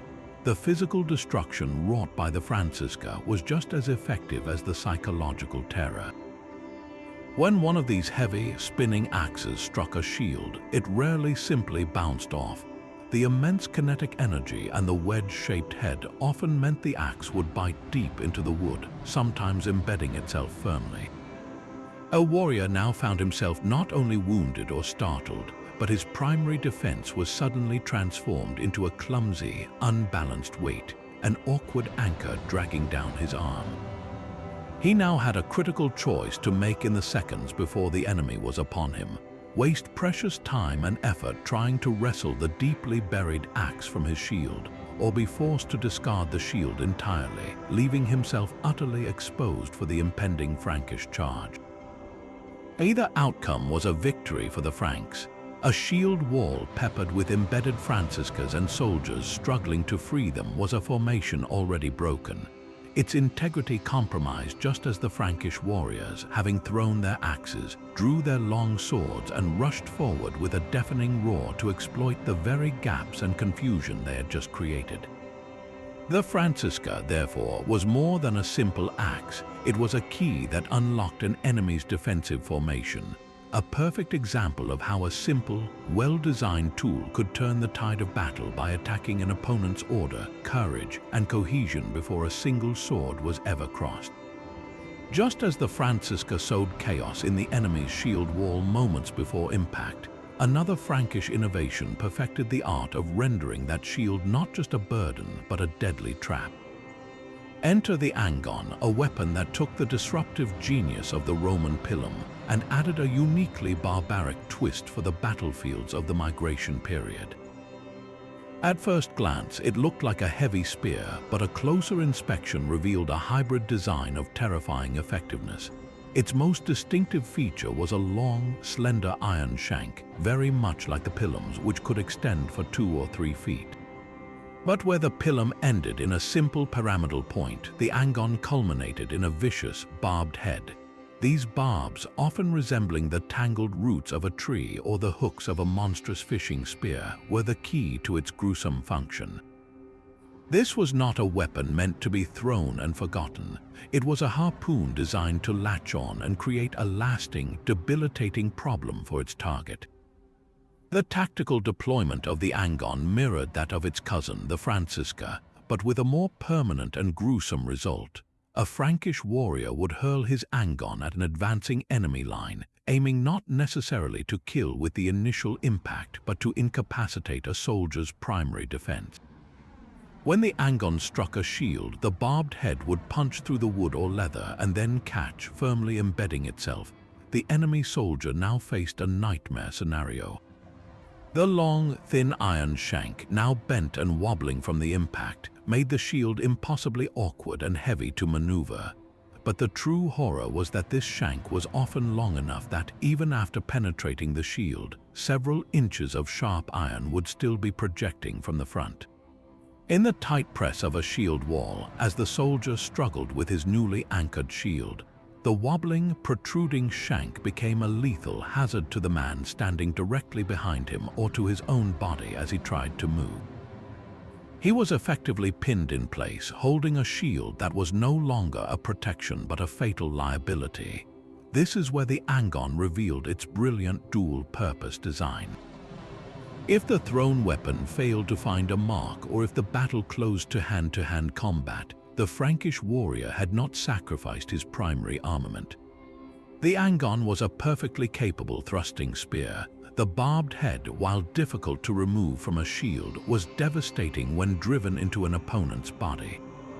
Pulling it back out for a second thrust would cause catastrophic tearing, ensuring that even a non-lethal wound would be grievous and debilitating. This versatility made the angon an incredibly efficient piece of kit for a warrior who could not afford to carry a quiver of specialized javelins. He carried one tool that could disrupt the enemy formation at a distance and then serve as his main melee weapon. The psychological impact of facing a volley of these barbed spears must have been profound. Knowing that a single hit could turn your most trusted piece of gear into a deadly anchor, and that the warrior who threw it was now charging you with an equally lethal spear, added a new layer of dread to the already terrifying experience of facing the fierce Frankish warbands on the field of battle. Yet for all the spectacle of flying axes and barbed spears, the most trusted companion for a warrior from the frozen fjords of Scandinavia to the misty halls of Anglo-Saxon England was a blade of deceptively simple design, the scramasax. This was not the elegant, double-edged sword of a chieftain or the heroic longsword of Saga. It was the everyman's blade, a robust and brutally practical long knife or short sword that served as the constant sidearm for countless individuals across Northern Europe for centuries. Its defining characteristic was its single-edged blade, a design choice rooted in pure pragmatism. A single bevel is stronger and easier to forge and sharpen than a double-edged one, making the scramasax cheaper to produce and more resilient for the hard, daily work of life in a rugged world. It was first and foremost an essential tool. A warrior or farmer would use his scramasax for everything from butchering game and preparing meals to cutting wood and repairing gear. It was the knife you carried on your belt from the moment you dressed in the morning, as commonplace and indispensable as a modern pocket knife, but crafted with a lethal purpose never far from mind. This everyday utility, however, belied its deadly effectiveness as a weapon of last resort. In the chaotic press of a shield wall, when a long spear became unwieldy or a prized sword was knocked from your grasp, the scramasax was your final, intimate line of defense. Its shorter length was an advantage in the suffocating close-quarters combat that often decided a battle. While others struggled to bring longer weapons to bear, a warrior could draw his scramasax in a flash and put its wicked edge to work in a brutal, slashing frenzy at stomach and thigh level, or drive its strong point into an exposed throat or armpit. The design evolved to meet these grim needs. Early scramasaxes were often no longer than a modern butcher's knife, but over time they grew in size and sophistication. The most formidable versions, often called long sixes, could have blades over 2 feet in length, effectively functioning as single-edged short swords. Some surviving examples even feature a distinct angled tip, creating a weapon that was part knife and part cleaver, perfect for powerful, hacking blows that could break bone and shear through leather armor. This was a blade without ceremony, designed for the ugly, desperate work of survival when the battle descended into its most primal state. The scramasax's true legacy lies in its profound ubiquity. Archaeological finds are staggering. They are discovered in graves of all social classes, from the humblest farmer to the wealthiest jarl, often placed right beside the body as an essential item for the afterlife. This tells a powerful story about the society that wielded it. In the Viking and Anglo-Saxon world, the right to bear arms was not confined to a professional warrior class. Every free man was expected to be able to defend his home, his family, and his honor. The scramasax was the physical manifestation of this principle. It was a symbol of legal freedom and personal responsibility. To be without your seeks was to be defenseless and, in a very real social sense, less of a person. Its presence in a grave signified that the individual buried there was a full member of the community, a man capable of meeting his own obligations with steel in his hand. This simple, rugged blade, therefore, was far more than just a tool or a backup weapon. It was an integral part of the cultural fabric of Northern Europe, a democratic arm that empowered the common man and stood ready, day in and day out, to ensure his survival in a world governed by strength and practical skill. While the ballista reigned supreme for its accuracy and anti-personnel capabilities, The Roman arsenal possessed another, far more brutish engine of destruction for when the task wasn't precision, but pure, unadulterated demolition. This was the onager, the heavy artillery of the ancient world, a machine that traded the ballista's elegant, horizontal death for the raw, earth-shattering power of a high-arcing boulder. In both form and function, the two machines were distinct. Where the ballista resembled a giant crossbow with two horizontal torsion springs, the onager was a much simpler, yet more violent contraption. It was a one-armed torsion catapult. Its heart was a single, massive, horizontally mounted torsion spring, a tightly wound bundle of sinew or horsehair rope packed into a heavy wooden frame. Through the center of this spring, a colossal throwing arm was inserted vertically. At the top of this arm was not a cup or a hook, but a leather sling. This sling was the final, crucial piece of genius, as it acted like a natural extension, whipping the projectile forward at the last possible moment to dramatically increase both range and velocity. The name itself, onager, which translates to wild ass, was a piece of vivid Roman practicality, born from direct, visceral experience. When the machine was fired, the release of the immense tension in that single, massive spring caused the entire wooden frame to lurch violently upwards and backwards in a powerful, shuddering motion. This mighty recoil, slamming the arm against a heavily padded crossbeam, was immediately recognizable to any Roman soldier who had ever seen a wild donkey kick out with its hind legs in a frantic, powerful jerk. Operating an onager was not for the faint of heart. It was a loud, punishing, and dangerous piece of machinery that demanded a skilled and courageous crew who knew to stand clear when the firing lever was pulled, lest they be on the receiving end of its metaphorical kick. This formidable engine was purpose-built for one primary mission, the systematic destruction of fortifications. While a ballista bolt could pick off a commander from the battlements, the onager's weapon of choice was the heavy stone, often weighing well over 100 pounds. Its firing solution was a high, looping parabolic arc. A crew would winch the massive throwing arm down, almost horizontal to the ground, against the incredible resistance of the torsion spring. They would place a large, rounded stone into the waiting sling, and then, on command, release the trigger mechanism.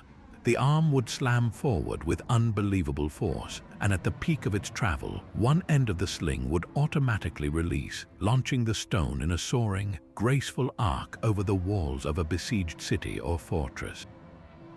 The target was never a person, it was the wall itself, a tower or a gatehouse. The goal was relentless, percussive impact. A single hit from an onager's projectile was like a localized earthquake. It would smash parapets to dust, crack masonry, and with repeated hammer-like blows could eventually collapse entire sections of wall, creating the breaches through which Roman legions would pour to seal the city's fate. It was the ultimate siege tool, a machine that didn't just attack an enemy army, but dismantled the very idea of their safety, stone by crushing stone. But for all the power of their artillery and the versatility of their swords, one of Rome's most formidable weapons was not a piece of forged metal at all, but a living, breathing system of human coordination and discipline known as the testudo or tortoise formation.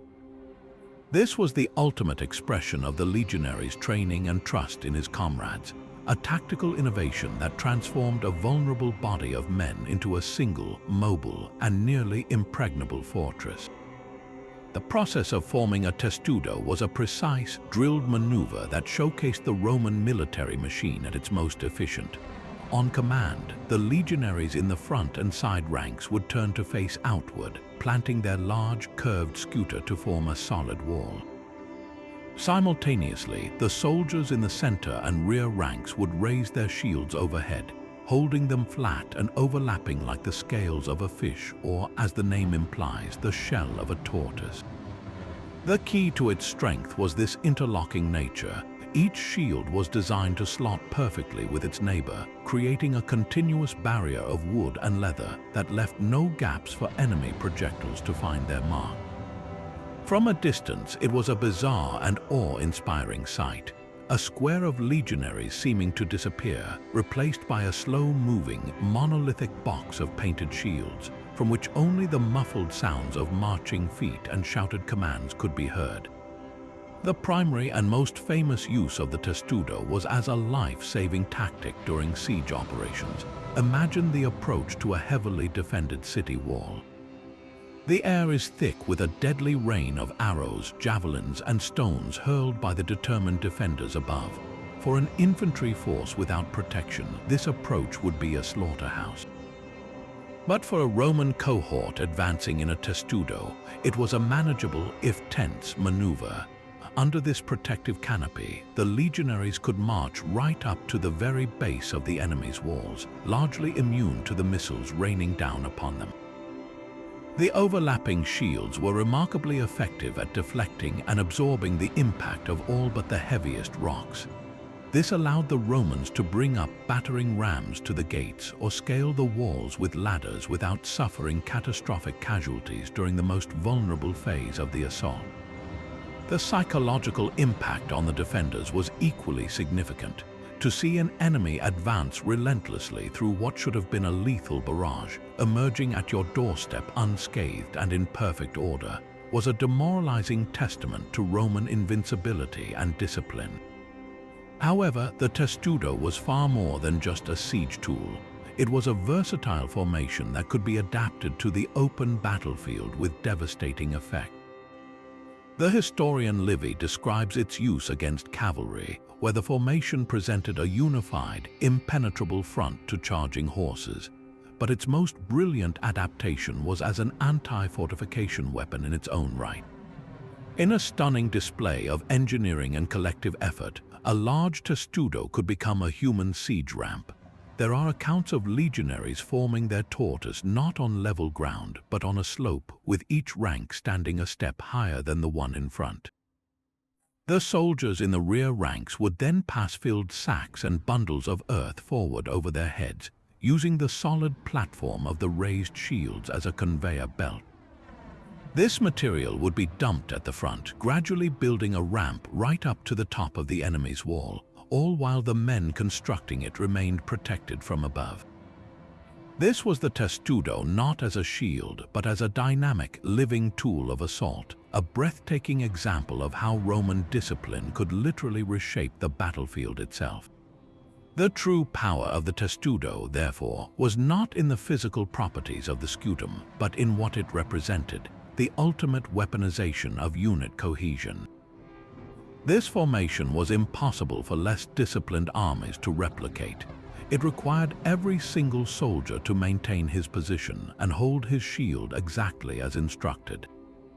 One man lowering his shield out of fatigue or fear, or one soldier breaking rank under the terrifying noise of impacts overhead, could compromise the entire structure and doom his comrades.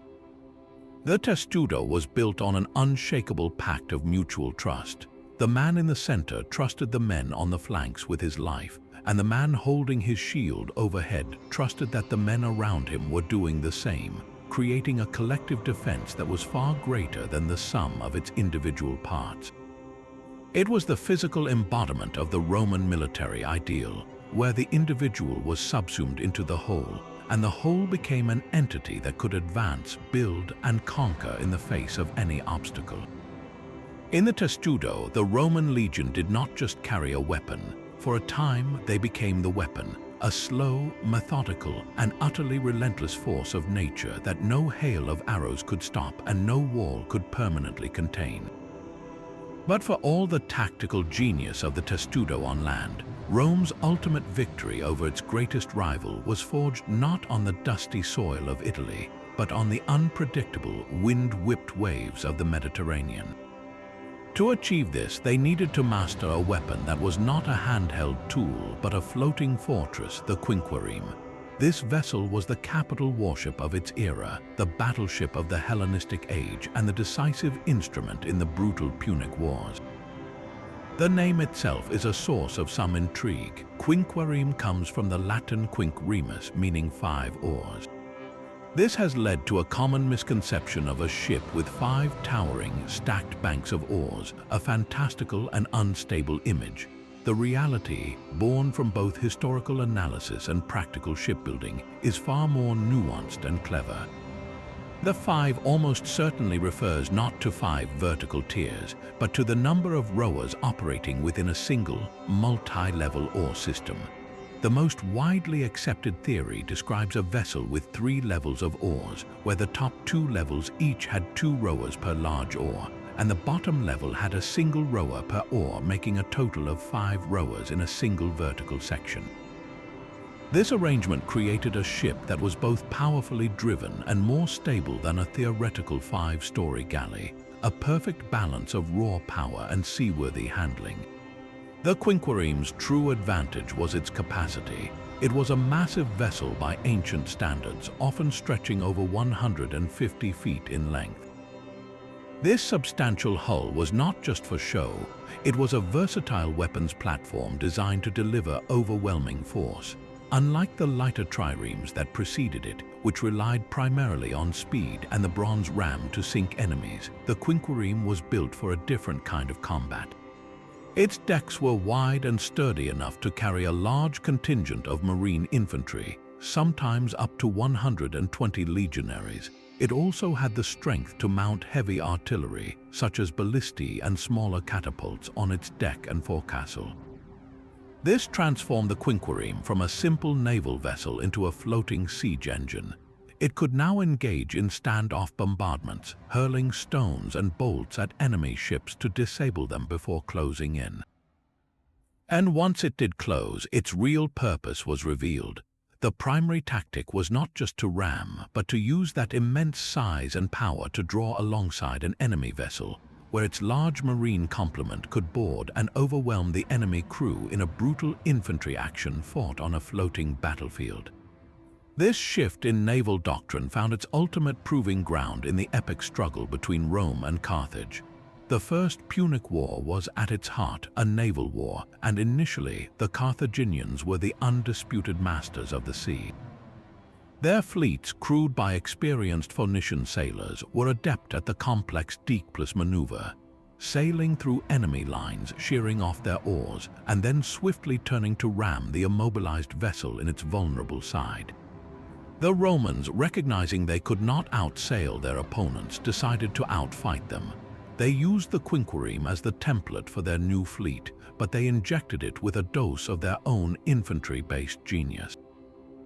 The result was the corvus, the infamous boarding bridge we discussed earlier, but it was the quinquireme that provided the stable, robust platform necessary to carry and deploy this heavy device.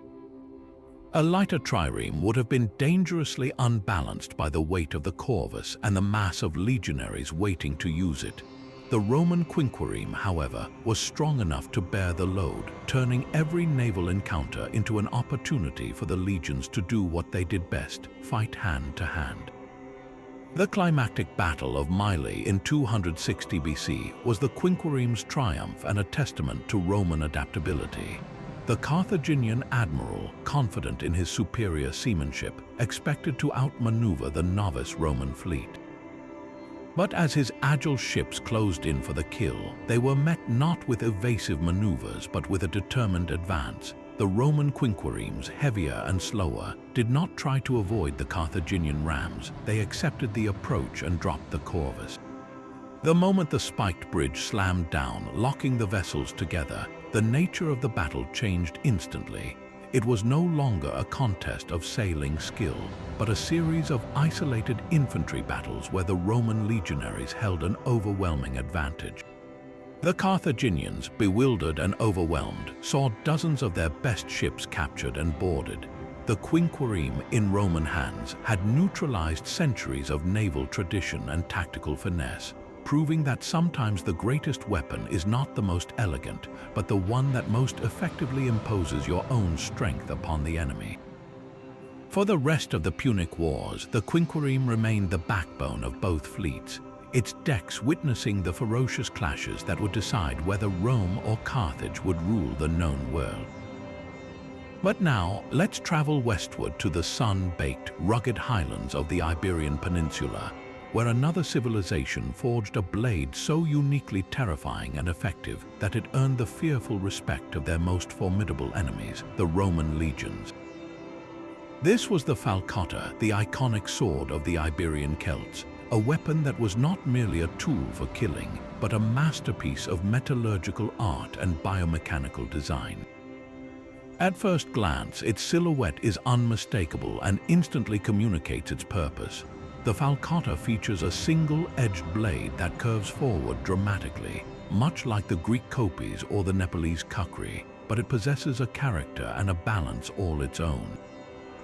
This isn't a gentle curve, it's a purposeful, aggressive sweep that concentrates the weapon's weight and power towards the tip of the blade. The handle is equally distinctive, often hooking back towards the wielder in a shape that resembles a bird or horse's head, a design that locks the weapon securely into the hand during the violent, chopping motion for which it was built. This was not a weapon designed for the elegant thrust of a Roman gladius. This was a tool built for one thing: delivering apocalyptic, cleaving blows that could sever a limb or split a man from shoulder to hip. The genius of the falcotta's design lies in its brilliant application of physics.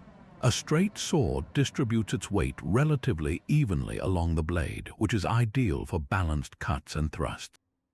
The falcotta, by contrast, is all about focused terminal force. That forward curving blade acts like a natural extension of a human arm in a swinging arc, with the center of gravity pushed far forward, right near the point of impact. When a warrior swung a falcotta, he wasn't just cutting, he was chopping, putting the full momentum of his body behind a blow that landed with the concentrated power of an axe. The inward curve of the blade also meant that the point of contact was not the entire edge, but a specific small section that would bite deep and then, due to the curve, continue to slice through the target in a single, fluid drawing motion.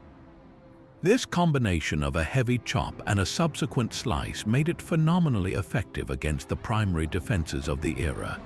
A Roman legionary relying on his large scutum shield would find that a falcotta's blow, landing with this axe-like force, could easily split the wood, crush the bronze boss, and disable the arm holding it, all in a single horrifying stroke. What truly set the falcotta apart, however, and what made it a legend even among the Romans, was the exceptional quality of its steel. The Iberian Celts were not just skilled blacksmiths. They were early masters of pattern welding and differential hardening, techniques that would not become common in other parts of Europe for centuries. They worked with high-quality iron ores found locally, and through a process of repeated heating, folding, and hammering, they created blades with a complex, beautiful grain pattern that were both incredibly tough and capable of holding a lethally sharp edge. Some of the finest surviving examples show a level of craftsmanship that rivals the legendary swords of Damascus or Japan. This wasn't mass-produced equipment. Each falcotta was an individual work of art and death, often intricately inlaid with silver and gold and bearing inscriptions to gods or heroes. The Romans, who were no slouches in military technology themselves, were deeply impressed by the quality of this Iberian steel. The historian Livy himself noted the terrifying effectiveness of these swords, reporting that they were capable of cleaving through Roman shields and helmets with a single blow, and could even slice a man completely in two. Such accounts were likely a blend of fact and terrifying rumor, but they speak to the profound psychological impact the weapon had on the disciplined legions. To face an Iberian warrior wielding a falcotta was to face a man armed with a tool that could render your own sophisticated armor and training seemingly obsolete in one brutal, crashing instant. This formidable weapon was put to the test during the long and grueling Lusitanian Wars, a series of brutal conflicts in which the tribes of Hispania resisted Roman expansion with ferocious guerrilla tactics. The most famous leader of this resistance was Viriathus, a shepherd who became a brilliant guerrilla commander. His warriors, armed with their deadly falcottas, light javelins, and small round shields, refused to meet the Romans in the kind of set-piece battles where the legion was invincible. Instead, they used their knowledge of the rugged terrain to launch ambushes, hit supply lines, and melt away into the hills. In these sudden, close-quarters engagements, the falcata came into its own. The Romans, trained for the tight, stabbing work of the shield wall, were at a severe disadvantage in a chaotic skirmish where an Iberian fighter could swing his falcata in a wide, decapitating arc. The sheer destructive power of the weapon meant that a single connected blow could incapacitate a legionary, breaking the Roman line's cohesion and allowing the Iberians to overwhelm isolated groups. The respect the Romans had for the falcata was so great that after finally subjugating the region, they adopted a version of it themselves, the macara hispaniensis, or Spanish sword, for use by their own cavalry and auxiliary troops, a rare and powerful tribute to the effectiveness of a weapon born from the fierce, independent spirit of the Iberian people. The scythed chariot represents one of the most visually terrifying yet tactically precarious weapons of the ancient world, a spectacular gamble that relied as much on psychological shock as it did on physical destruction. Imagine the battlefield from the perspective of an infantryman in the front ranks of a Greek phalanx or a Macedonian pike line. The enemy center parts, and from the gap emerges a line of chariots, but these are not the agile platforms for archers you might expect. These are nightmares on wheels. The chariots themselves are heavier and sturdier than standard models, built to withstand the impact they are about to create. Extending horizontally from the hubs of the spinning wheels are long, curved blades gleaming in the sun. More blades project from the ends of the axles, pointing straight forward like lances, and sometimes even from the sides of the chariot box itself. The entire contraption is a whirling, slicing engine of chaos, designed for one singular, gruesome purpose: to drive directly into an enemy formation and literally mow down soldiers like a harvester cutting through wheat. The driver's job was one of supreme courage or fatalism, to whip his horses into a full gallop and aim straight for the densest part of the enemy line with no intention of turning back. The primary architects of this fearsome weapon were the Achaemenid Persians, who faced a persistent tactical problem: how to break the supremely disciplined and heavily armored infantry of the Greek world. Against a solid wall of shields and long spears, conventional cavalry and infantry assaults often failed with heavy losses. The scythed chariot was their answer, a dedicated shock weapon intended to smash apart that cohesion. The theory was sound in principle. A charging line of these machines, with the deafening roar of the wheels and the terrifying sight of the spinning blades, was meant to shatter enemy nerve. The goal was to plow into the formation, cutting a bloody swath, breaking limbs, and severing anything in its path, thereby creating a gaping hole for the Persian cavalry and infantry to surge through. On paper, it was the ultimate can-opener for a tightly packed defensive formation. Historical accounts, particularly from Greek historians like Xenophon, described the horror they inspired, and there were indeed moments of success. Against disorganized or unprepared troops, such as those caught in the open or already wavering, a chariot charge could be devastating, turning an orderly retreat into a bloody rout as the blades scythed through packed ranks.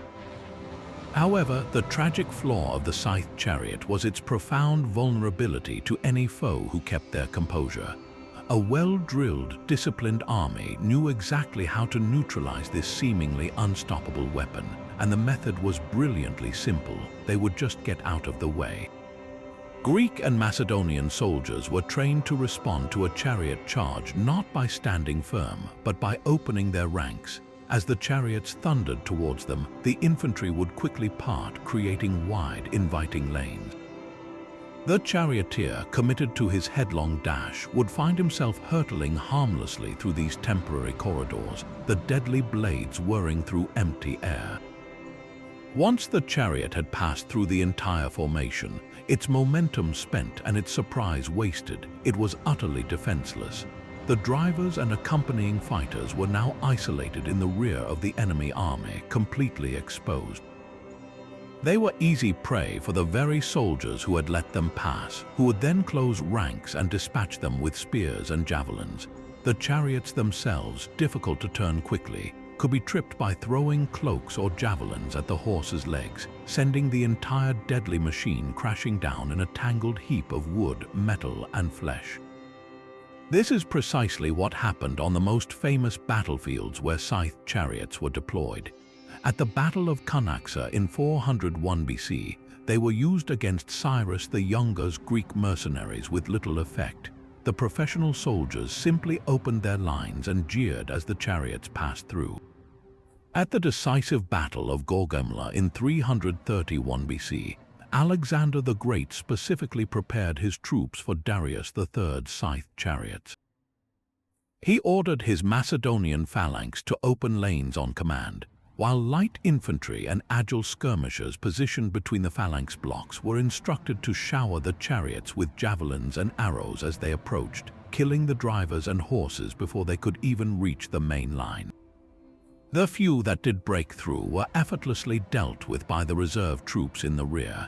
It was a comprehensive and humiliating failure for what was supposed to be Darius's ultimate weapon. So why did this technologically impressive but tactically flawed weapon persist in various armies for centuries? The answer lies in the powerful, intangible dimension of warfare, psychological terror. The sheer spectacle of a scythed chariot charge was a form of psychological warfare on a grand scale. The sight and sound alone could be enough to break the will of less experienced or lower quality troops. For the empires that fielded them, like the Persians and later the Seleucids, they were also a potent symbol of imperial power and technological might, a display intended to awe subject nations and intimidate enemies before a single blow was struck. Their continued use, despite spotty battlefield results, speaks to an enduring hope that against the right opponent on the right day, the sheer shock value would carry the day. The scythed chariot, therefore, stands as a fascinating case study in the difference between theoretical power and practical application. It was a weapon of dramatic potential that was ultimately neutered by disciplined drill and simple counter-tactics, a magnificent and terrifying dinosaur whose time had largely passed before the legions of Rome even began their march.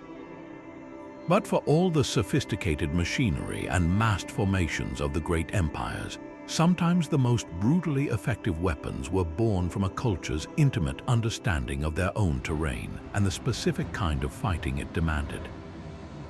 Journey now to the rugged, mountainous landscape of ancient Spain, where the Celtiberian tribes developed a weapon of such singular, focused purpose that it represented the pinnacle of the armor-piercing missile, the soliferum.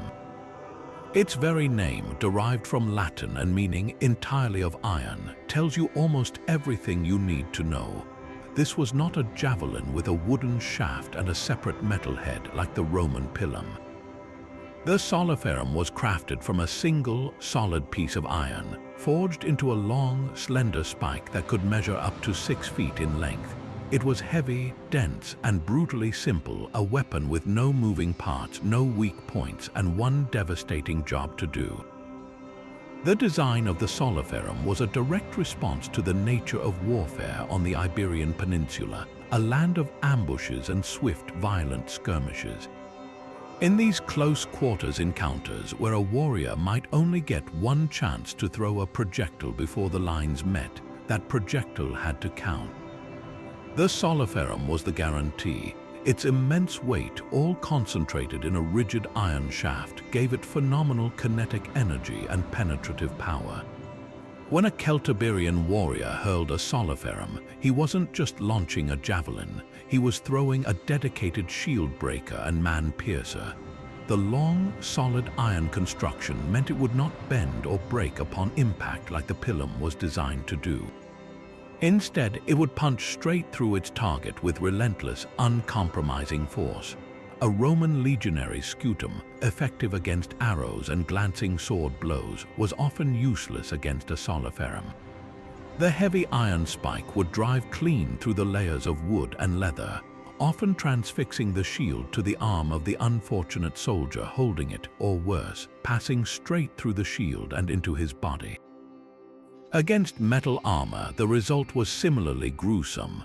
The concentrated force at its sharpened tip could pierce bronze breastplates and chainmail, making the soliferum one of the few projectile weapons of its era that could reliably defeat a heavily armored opponent at close range. What makes the soliferum so fascinating is its place as a specialist tool within a broader arsenal. A Celtiberian warrior would not carry a quiver of these heavy iron javelins. They were too weighty and difficult to produce. Instead, he might carry just one or two, often in addition to a lighter, more conventional javelin made of wood. This reveals a sophisticated tactical understanding. The lighter javelin could be used for longer-range harassment or to wound and disrupt, but the soliferum was the decisive opener, reserved for the final moments before a charge. Its use was a calculated gamble, a high-risk, high-reward tactic. A warrior would save his soliferum for a high-value target, an enemy chieftain, a standard-bearer, or the front rank of a shield wall, knowing that a well-aimed throw could instantly remove a key opponent or create the precise breach in the enemy line needed for a successful assault. This philosophy of warfare, prioritizing a single, overwhelming blow over a sustained barrage, perfectly reflects the hit-and-run, ambush-oriented strategies that made the Celtiberians such formidable and frustrating opponents for the seemingly unstoppable Roman legions during their long and bloody conquest of Hispania. The soliferum stands as a stark monument to pragmatic, localized ingenuity, a weapon that took a simple concept, the penetrating power of a dense, heavy projectile, and refined it into a tool of terrifying, single-minded efficiency. If the cataphract was the iron tide of the ancient battlefield, then the clibinarius was its volcanic core, a warrior so utterly encased in metal that the very name given to him by history evokes the suffocating conditions of his trade. Clibinarii, a term most scholars believe derives from the Latin clibinus, meaning a portable oven or baking pot, paints a vivid and brutal picture. These were the oven men, knights who had to endure the sweltering, metallic heat of their own armor under the blistering sun, a mobile forge of a soldier whose very presence was as much a test of his own endurance as it was a weapon against his enemies. While often used interchangeably with cataphract in historical texts, the clibinarius generally represented the absolute zenith of this concept, a heavily armored cavalryman so completely protected that the line between man, horse, and machine blurred into a single, terrifying entity. The distinction from the standard cataphract lay in the breathtaking comprehensiveness of the armor. A cataphract was heavily armored, a clibinarius was encased. Every conceivable part of the warrior and his steed was shielded by a combination of mail, scale, and plate. The rider's body was covered in a long coat of lamella, but this was supplemented by limb guards of articulated iron plates, known as manichae for the arms and greaves for the legs. His hands were protected by mailed or scaled gauntlets, and his head was completely enclosed within a masked helmet, often of the Roman, ridge, or Sasanian spangenhelm style, with only the narrowest eye slits for vision. This left no vulnerable points for an enemy blade or arrow to find, but the true marvel was the barding for the horse. While cataphracts often used scale trappers, the horse of a clibinarius was a walking fortress in its own right. It wore a full suit of armor that could include a metal chanfron for its head and face, a patral for its chest, flanchards for its flanks, and a crupper for its hindquarters. From nose to tail, the entire unit was a single, contiguous wall of iron, a level of protection that was phenomenally expensive and logistically daunting, reserved for only the most elite regiments in the empires that could afford them. This concept of total armor found its ultimate expression in the late Roman and Sasanian Persian empires, who engaged in a centuries-long arms race across the deserts of the Near East. For the Sasanians, the clibinarius was the centerpiece of their military doctrine, the mailed fist of the Shahanshah. Persian art depicts these warriors as immovable, godlike figures, their horses and bodies sheathed in overlapping plates, their lances held upright like the standards of an unassailable power. They were the descendants of the Parthian cataphracts who had destroyed Crassus at Carrhae, but refined to an even greater degree of defensive power. On the Roman side, the adoption of the clibanarii was a testament to their relentless pragmatism. Facing these Persian super-heavy cavalrymen, the Roman military had to evolve or perish. By the 3rd and 4th centuries, the Roman army fielded its own units of clibanarii, often stationed in the eastern provinces to counter the Persian threat. The late Roman military manual, the Notitia Dignitatum, lists several such units, indicating their formal integration into the imperial army. This cross-pollination of military technology shows a world where empires were not just clashing, but learning from one another, adopting and adapting the most effective tools of war, no matter their origin. The tactical role of the clibanarii was shock and awe in its purest, most concentrated form. They were not skirmishers, scouts, or pursuers. They were the decisive blow. A general would hold these precious units in reserve, a final, unbreakable card to play at the critical juncture of the battle. Their charge was a slow, deliberate, and terrifying process. These men and horses, carrying well over 100 pounds of armor each, could not achieve the galloping speed of lighter cavalry. Instead, they advanced at a trot or a canter, a deliberate, earth-shaking march that built momentum like a rolling avalanche. The psychological impact was the point as much as the physical one. To see a line of these faceless, iron-clad giants advancing relentlessly, their lances couched and their horses equally encased in metal, was to face a vision of inevitable doom. The noise alone, the deafening cacophony of hundreds of pounds of metal plates clanking and grinding together, mixed with the thunder of hooves, was a weapon in itself. Against less disciplined infantry, the mere sight of the clibanarii could trigger a rout before a single lance was lowered. When they finally struck, the effect was apocalyptic. Their primary weapon was the massive contus, a lance up to 12 feet long, wielded in a two-handed grip and couched tightly under the arm. With the stability provided by high-cantled saddles and later stirrups, the entire combined mass of the armored rider and the armored horse was focused into the lance's sharpened tip. The impact could punch through multiple ranks of men, splintering shields and shattering bones with impersonal, industrial force.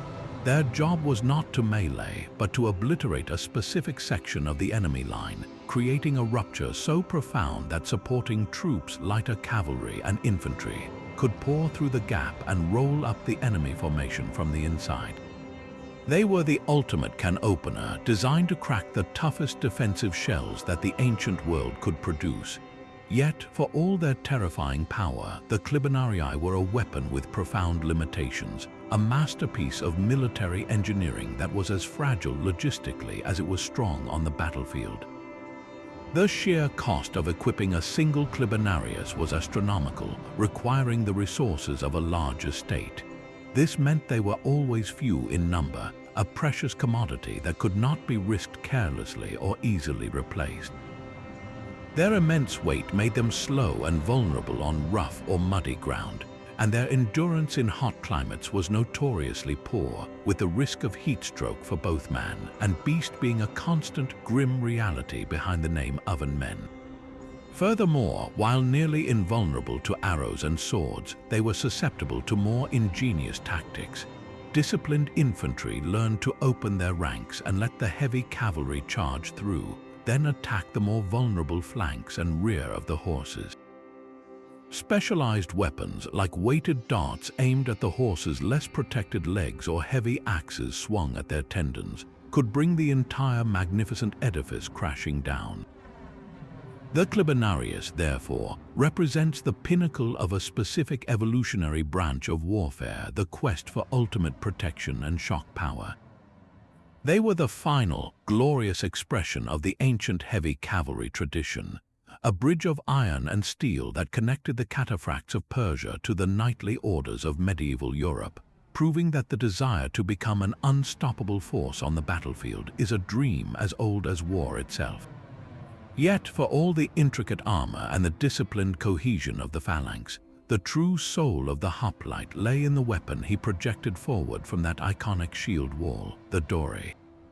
This was not a simple, pointed stick. It was a sophisticated and perfectly balanced instrument of war, a spear that defined the reach and the killing power of the most effective infantry formation of its age. Typically measuring between 7 and 9 feet in length, the dory was a marvel of thoughtful engineering.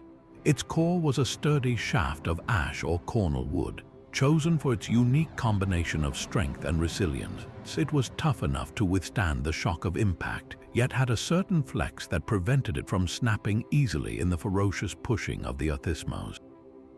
At the business end was a leaf-shaped iron head, a design that offered the hoplite versatile options in the heat of battle.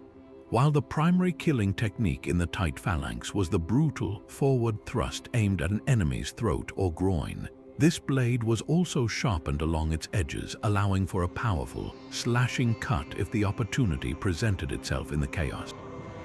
But the true stroke of genius, the feature that made the dory uniquely Greek, was at the opposite end, the sorota, a heavy, bronze butt spike.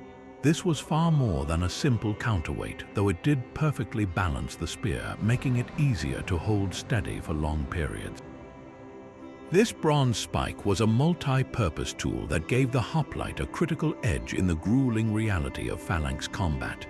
When the army was on the march or waiting for battle, a hoplite could plant the sorota into the earth, allowing him to stand his spear upright without dulling the iron head, a small but meaningful piece of practical design. More importantly, the sorota transformed the dory into a weapon that never truly broke. If the forward iron head shattered on an enemy's shield or armor, the hoplite didn't need to discard his primary weapon. He could simply reverse his grip, and in an instant his spear was still a fully functional, and now unexpectedly shorter, armament. The heavy, sharpened bronze spike was perfectly capable of delivering lethal thrusts, a terrifying surprise for an enemy who thought they had just disarmed their opponent.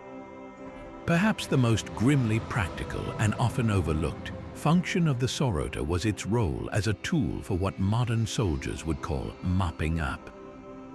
The battlefield after a phalanx clash was a horrific scene. The victors would advance, stepping over and through the writhing, injured bodies of the defeated. A fallen enemy, though wounded, could still be a threat, lashing out with a sword or dagger at the legs and feet of the hoplites moving past them. The sorota provided a cold, efficient solution. Without breaking the formation's advance, a hoplite could use the butt of his spear to deliver a swift, finishing thrust downward into a fallen foe, ensuring they posed no further danger. This brutal practice was not seen as dishonorable. It was a necessary, pragmatic step to secure a victory and maintain the momentum of the advance. The humble bronze spike, therefore, was as much a part of the dory's killing potential as the gleaming iron head, a perfect symbol of the Greek hoplite's world. A world where every element of his equipment, from the massive hoplon on his arm to the spike at the rear of his spear, was meticulously crafted for survival and victory in one of history's most terrifying and effective forms of quarters combat. Yet for all the disciplined, grinding power of the phalanx or the legion, there existed on the ancient battlefield a master of a completely different and often more fluid art of war. The hit-and-run specialist whose entire purpose was to frustrate, weaken, and dismantle the very formations that heavier troops relied upon. This was the peltaste, a type of light infantry who revolutionized warfare by proving that mobility and harassment could be just as decisive as brute force. Named for their distinctive shield, the pelt, which was a small, light, and often crescent-shaped buckler made of wicker and leather, these warriors were the antithesis of the heavily armored hoplite. They carried no long, heavy spear. Instead, their primary armament was a bundle of javelins. Unencumbered by the 60 pounds of bronze and wood that a hoplite carried, the peltaste was agile, fast, and free to operate across terrain that would hopelessly bog down a traditional phalanx. His role was not to stand and fight in a static line, but to dance on its edges, to sting and retreat, to be an elusive and maddening specter that systematically bled an enemy army of its strength and morale long before the main battle lines ever met. The tactical genius of the peltaste lay in their exploitation of the fundamental weaknesses of heavy infantry. A phalanx was an incredible instrument of power, but it was also slow, cumbersome, and entirely dependent on maintaining its cohesion. A peltaste, by contrast, was the embodiment of individual initiative and fluid motion. Their primary mission was skirmishing. They would advance ahead of their own army's main body, using their speed to close within throwing range of the enemy formation. Once in position, they would unleash a volley of javelins. A single javelin might not be fatal against a bronze breastplate, but it didn't need to be. The goal was cumulative damage and psychological torment. A javelin could find an exposed thigh, an unprotected neck, or bury itself in the large, vulnerable surface of a hoplite shield, adding awkward weight and rendering it more difficult to maneuver. After throwing their missiles, the peltastes would not stand their ground.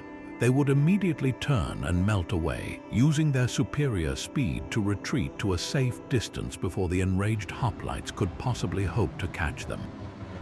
They would then reform, perhaps receive a fresh supply of javelins, and begin the process all over again. This style of warfare required immense skill, courage, and discipline of its own. A peltaste had to be an expert judge of distance, knowing exactly how close he could get to be effective while still remaining outside the lethal range of a sudden, angry charge. He had to be a master of difficult terrain, using rocky outcrops, wooded hills, and marshy ground to his advantage, areas where the tightly packed phalanx could not possibly follow. Most importantly, he had to have the nerve to stand in front of a seemingly invincible wall of bronze and iron, taunt it, wound it, and then calmly walk away, trusting in his own speed and the hopeless sluggishness of his pursuer. For the hoplites on the receiving end, this was a special kind of hell. They were forced to stand in formation, baking in the sun under their heavy armor, while an enemy they could not touch whittled them down one javelin at a time. The constant, buzzing threat, the shouts of pain from comrades being struck, and the sheer frustration of being powerless to retaliate could fray the nerves of even the most veteran troops, breaking their spirit before a single heroic spear thrust was ever exchanged. The ultimate validation of this tactical system came at the Battle of Sphacteria in 425 BC during the Peloponnesian War. Here, a force of Athenian hoplites found themselves facing a contingent of elite Spartan warriors who were stranded on the island. The Spartans, the undisputed masters of hoplite warfare, were confident in their ability to crush any Athenian phalanx that dared to assault their position. The Athenian commander, Cleon, however, did not play to their strengths. Instead of a futile frontal assault, he deployed a large force of Thracian peltastes. These light troops, accompanied by Athenian archers, swarmed the rocky, uneven ground of the island. The Spartans, in their heavy armor, were completely outmaneuvered. Whenever they advanced in their formidable phalanx, the peltastes and archers would simply retreat, peppering them with javelins and arrows from the flanks and rear. When the exhausted Spartans tried to pull back, the skirmishers would close in again, relentlessly harrying them. The Spartans, trained for a single, decisive clash of heavy infantry, had no answer.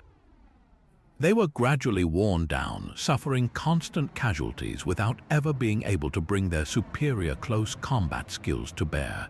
In the end, in one of the most shocking events in Greek military history, the surviving Spartans, including over 120 of their full citizen warriors, were forced to surrender. This was an unthinkable outcome, a humiliation that proved a cheap force of nimble peltastes could defeat the most expensive and highly trained heavy infantry in the world.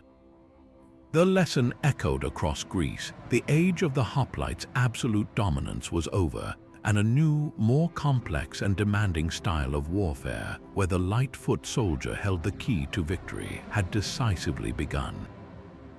But while the onager could pound walls from a distance and the testudo could protect men at their base, One ancient commander dreamed of a weapon that could do something even more audacious: physically deliver his soldiers directly onto the battlements, bypassing the killing ground altogether. This was the dream that gave birth to the ultimate expression of siege ambition, the Helepolis, the taker of cities. Constructed by Demetrius Poliorcetes, the besieger of cities, for his epic, year-long assault on Rhodes in 304 BC, this was not merely a siege tower. It was a moving mountain of wood and iron, a multi-story fortress on wheels that represented the absolute pinnacle of Hellenistic military engineering.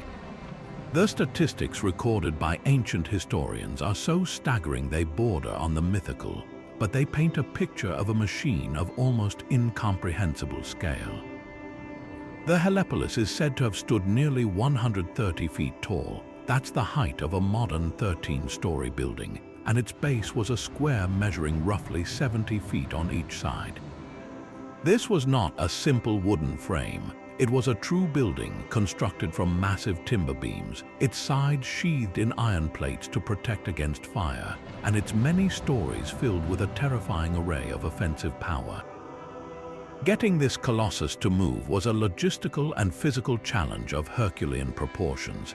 It did not roll on simple wheels, but on 8 massive, iron-reinforced rollers, each 15 feet in diameter, and so heavy they required their own dedicated teams of engineers to manage. The power to turn these rollers came not from oxen, but from the coordinated muscle of hundreds, perhaps even thousands, of men working inside the machine's vast, hollow base. They would have operated a complex system of capstans and winches, a synchronized human engine that, through sheer effort, could inch the monstrous tower forward across a leveled approach, its progress slow, deliberate, and terrifying to behold from the walls of a besieged city. The entire structure was a masterpiece of counter-leverage and weight distribution, designed to remain stable even as it trundled across uneven ground, a testament to the genius of its chief engineer, Epimachus of Athens. Each of its 9 stories was a self-contained battle station, a dedicated platform for a specific form of destruction. The lower levels housed the largest artillery pieces, massive ballistae capable of launching stones to shatter the higher fortifications. As the tower rose, the weaponry evolved.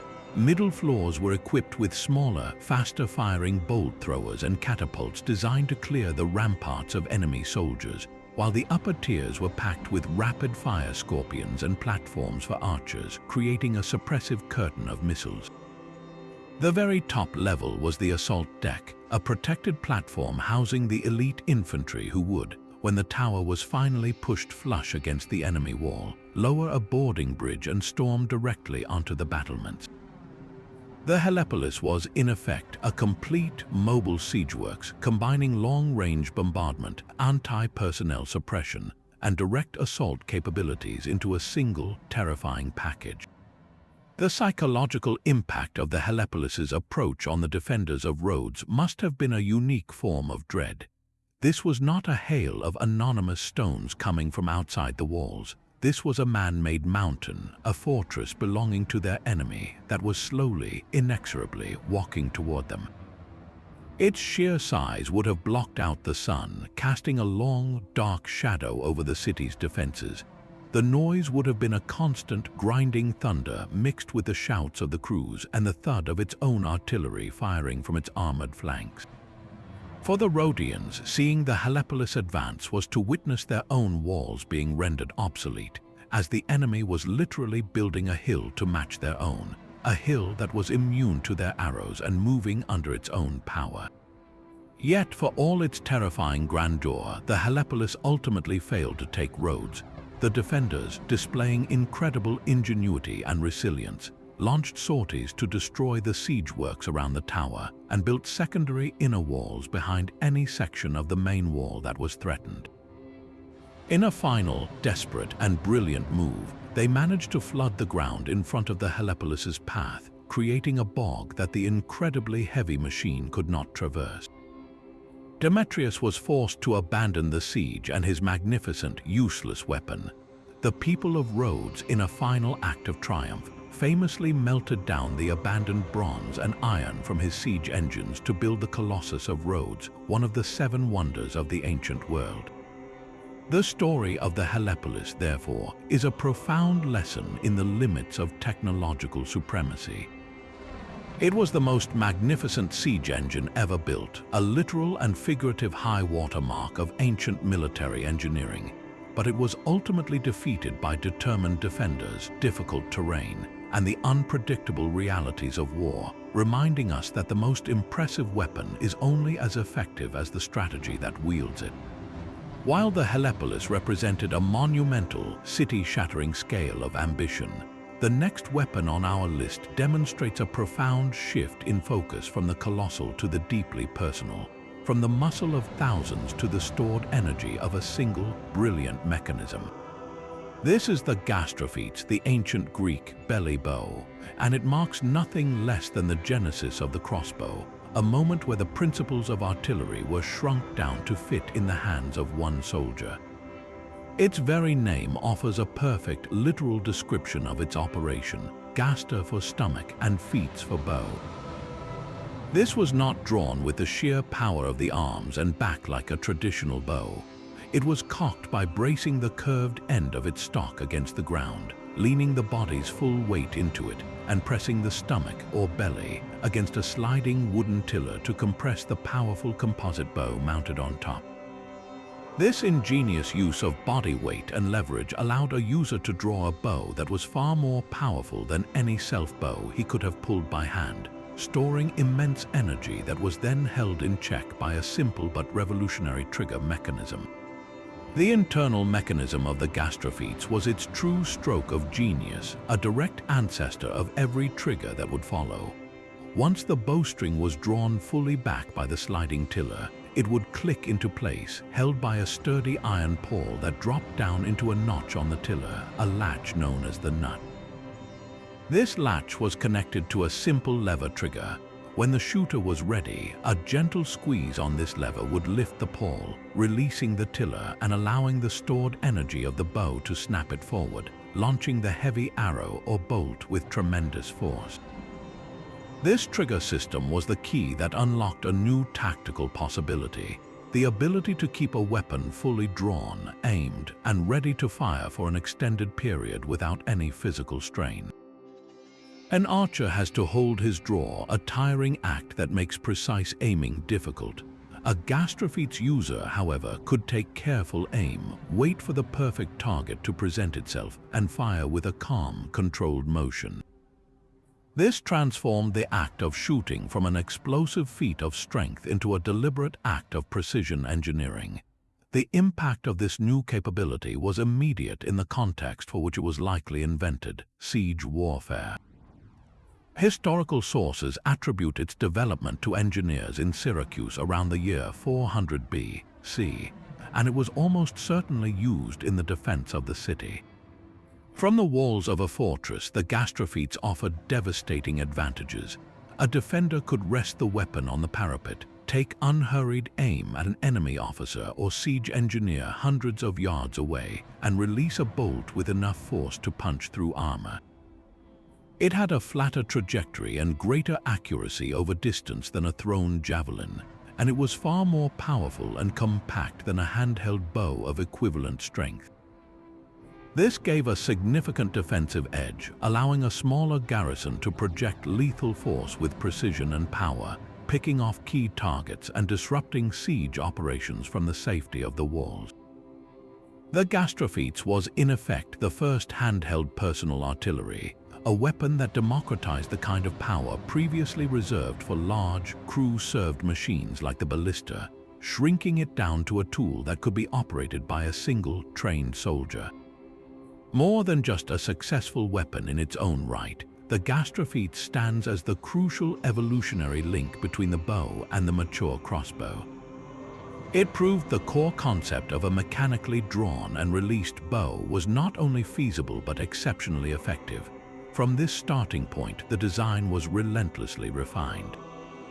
The basic principle was scaled up, leading to larger devices mounted on stands, the early ballistae that would become the artillery of Hellenistic and Roman armies. and it was scaled down and refined into the more compact handheld crossbows that would later become so dominant in medieval warfare. The key innovation, the trigger and lock mechanism, remained fundamentally the same for centuries. The gastrophetes represents that pivotal moment of conception, when human ingenuity first found a way to lock potential energy into a handheld device, to aim with patience, and to unleash it with the simple, decisive click of a lever. It was the humble beginning of a lineage that would eventually produce weapons capable of punching through knightly plate armor, a quiet but monumental step in the long journey of taking the raw power of the bow and placing it under the precise, calculated control of a machine. Yet for all the awesome power of the massive onager or the caraballista, the Roman war machine understood that flexibility and speed were often just as critical as raw destructive force. This need for responsive, tactical firepower gave rise to a smaller, more agile artillery piece that could keep pace with the legions on the march and deploy in minutes to support any engagement, the trispaston. Its name, derived from the Greek words for three and to pull, perfectly describes its core mechanism, a compact winch system powered by 3 pulleys. This ingenious gearing was the secret to its portability. While a large ballista required a crew of several men straining on massive levers to draw its heavy arms, the trispaston's triple pulley winch provided a significant mechanical advantage. This allowed a smaller team to efficiently cock the weapon, winding back the sinew torsion springs and setting the lethal bolt into place with a speed that larger machines could never match. This wasn't a city siege weapon. It was the light field artillery of the ancient world, designed not to smash walls, but to shred enemy formations with swift, precise, and relentless volleys. The true genius of the trispaston lay in its logistical footprint, or rather, the lack of one. A single mule could carry the entire disassembled weapon, its metal components, torsion springs, and wooden frame, along with a supply of its specialized ammunition. When a Roman column encountered the enemy or needed to establish a defensive position, the trispaston crew could spring into action. Within a remarkably short time, the scattered pieces were transformed into a fully operational bolt thrower, ready to rain death from a safe distance behind the legionary lines. This mobility meant that Roman commanders no longer had to plan their battles around the slow placement of heavy artillery. The trispaston brought the artillery to the battle wherever it might be. A legion advancing through unfamiliar or broken terrain could now have its own organic, immediate fire support, a capability that gave Roman generals a tremendous tactical advantage over foes who relied on more static or less sophisticated missile troops. On the battlefield, the trispaston functioned as a force multiplier and a tool for tactical shaping. Positioned on a slight rise or between the gaps in the maniples, these weapons would open fire on enemy units as they attempted to form up or advance. Their flat, sizzling trajectory made them deadly accurate against specific targets. A crew could aim for an enemy commander, a standard bearer whose flag was crucial for unit cohesion, or a cluster of elite warriors at the front of a charging warband. The iron-tipped bolt fired from a trispaston traveled with such velocity that it could punch clean through a shield and the man holding it, often striking the soldier behind him as well. This created a terrifying effect. A single, invisible shot could suddenly remove 2 fighters from the enemy line, sowing confusion and fear. The relentless, precise bombardment from multiple trispastons could blunt the momentum of a charge before it even reached the Roman swords, breaking the enemy's will and disrupting the coordinated action they needed to succeed. This constant, demoralizing hail of bolts allowed the Roman legion to dictate the terms of the engagement. The psychological impact cannot be overstated. For an opposing warrior, advancing against the Romans meant enduring a storm of heavy projectiles that seemed to come from nowhere, that could strike at any moment, and against which his shield offered uncertain protection. The noise alone, the distinct thrum of the released tension and the sharp crack of the bolt striking home, added a layer of auditory terror to the visual chaos. By systematically targeting key areas, the Trispastan crews could effectively herd the enemy, using their fire to funnel hostile troops into killing zones where the legions were strongest, or to weaken a specific section of the line that the Roman commander had chosen for his main assault. In this way, the humble Trispastan, a weapon small enough to be carried by a single pack animal, played an outsized role in the Roman military system. It was the scalpel to the onager's sledgehammer, a tool of precision that extended the legion's lethal reach and ensured that, even in the most fluid of battles, the Romans always held the high ground. Now, let's turn our attention to a weapon that seems to have sprung directly from the world of myth and legend, yet also has a tangible place in the history of ancient warfare: the harp. Imagine a sword that defies simple classification, a blade that looks both familiar and utterly alien. The harp's most defining feature is a menacing, sickle-like hook or protrusion that extends from the back of the blade, just a few inches from its tip. This is not a simple curve like that of a khopesh. It is a deliberate, razor-sharp crescent jutting out from an otherwise often straight or slightly curved blade. This singular design immediately sets it apart, transforming it from a mere cutting instrument into a specialized tool of capture and dismemberment, a weapon equally at home in the hands of a hero on a divine quest or a soldier in a brutal melee. The harp's immortal fame is forever tied to one of the most iconic tales from Greek mythology, the saga of Perseus and the Gorgon Medusa. The gods themselves equipped the hero Perseus for his impossible mission. From Hades, he received the cap of invisibility, from Hermes, winged sandals, and from Athena, a brilliantly polished shield to use as a mirror. But the instrument of the Gorgon's destruction was the harp, a weapon of adamantine, a divine, unbreakable metal. The legendary confrontation was a masterclass in tactics and weapon selection. Perseus could not look directly at Medusa lest he be turned to stone. Using the reflection in his shield to guide him, he had to make one single, perfect strike. The harp was the ideal tool for this surgical task. He did not need to stab her. He needed to cleanly sever her head from her body in one sweeping, decapitating blow.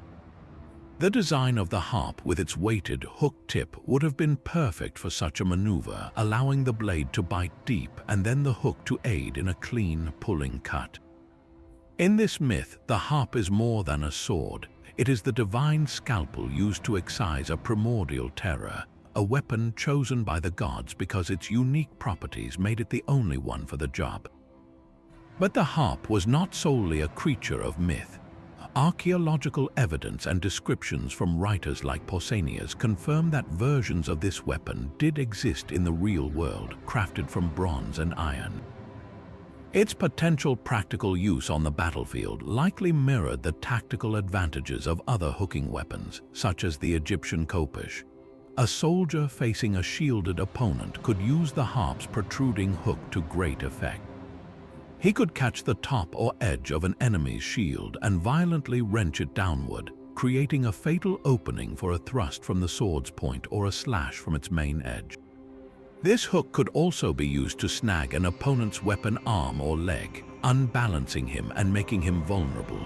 In the brutal, close-quarters chaos of ancient combat, where grappling and disarming were as important as striking, the harp would have been a versatile and terrifying implement, combining the utility of a hook with the lethal power of a robust sword.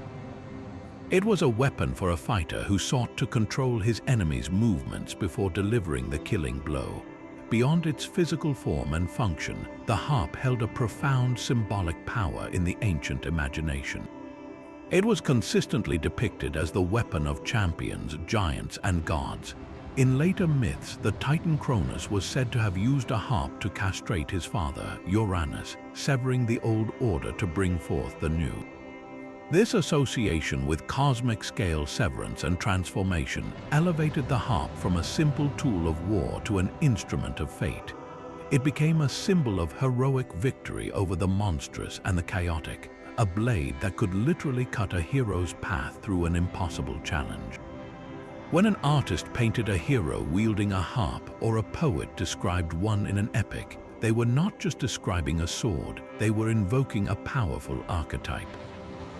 The weapon itself communicated that its wielder was on a divinely sanctioned mission, equipped with a tool that could overcome even the most supernatural of defenses. The harp, therefore, stands at a fascinating crossroads.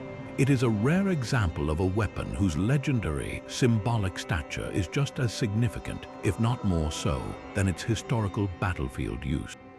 It represents the ancient mind's ability to envision a perfect tool for a specific, heroic purpose, blurring the line between the forge of the blacksmith and the forge of the storyteller, a weapon designed as much to slay monsters in the imagination as it was to defeat enemies on the field.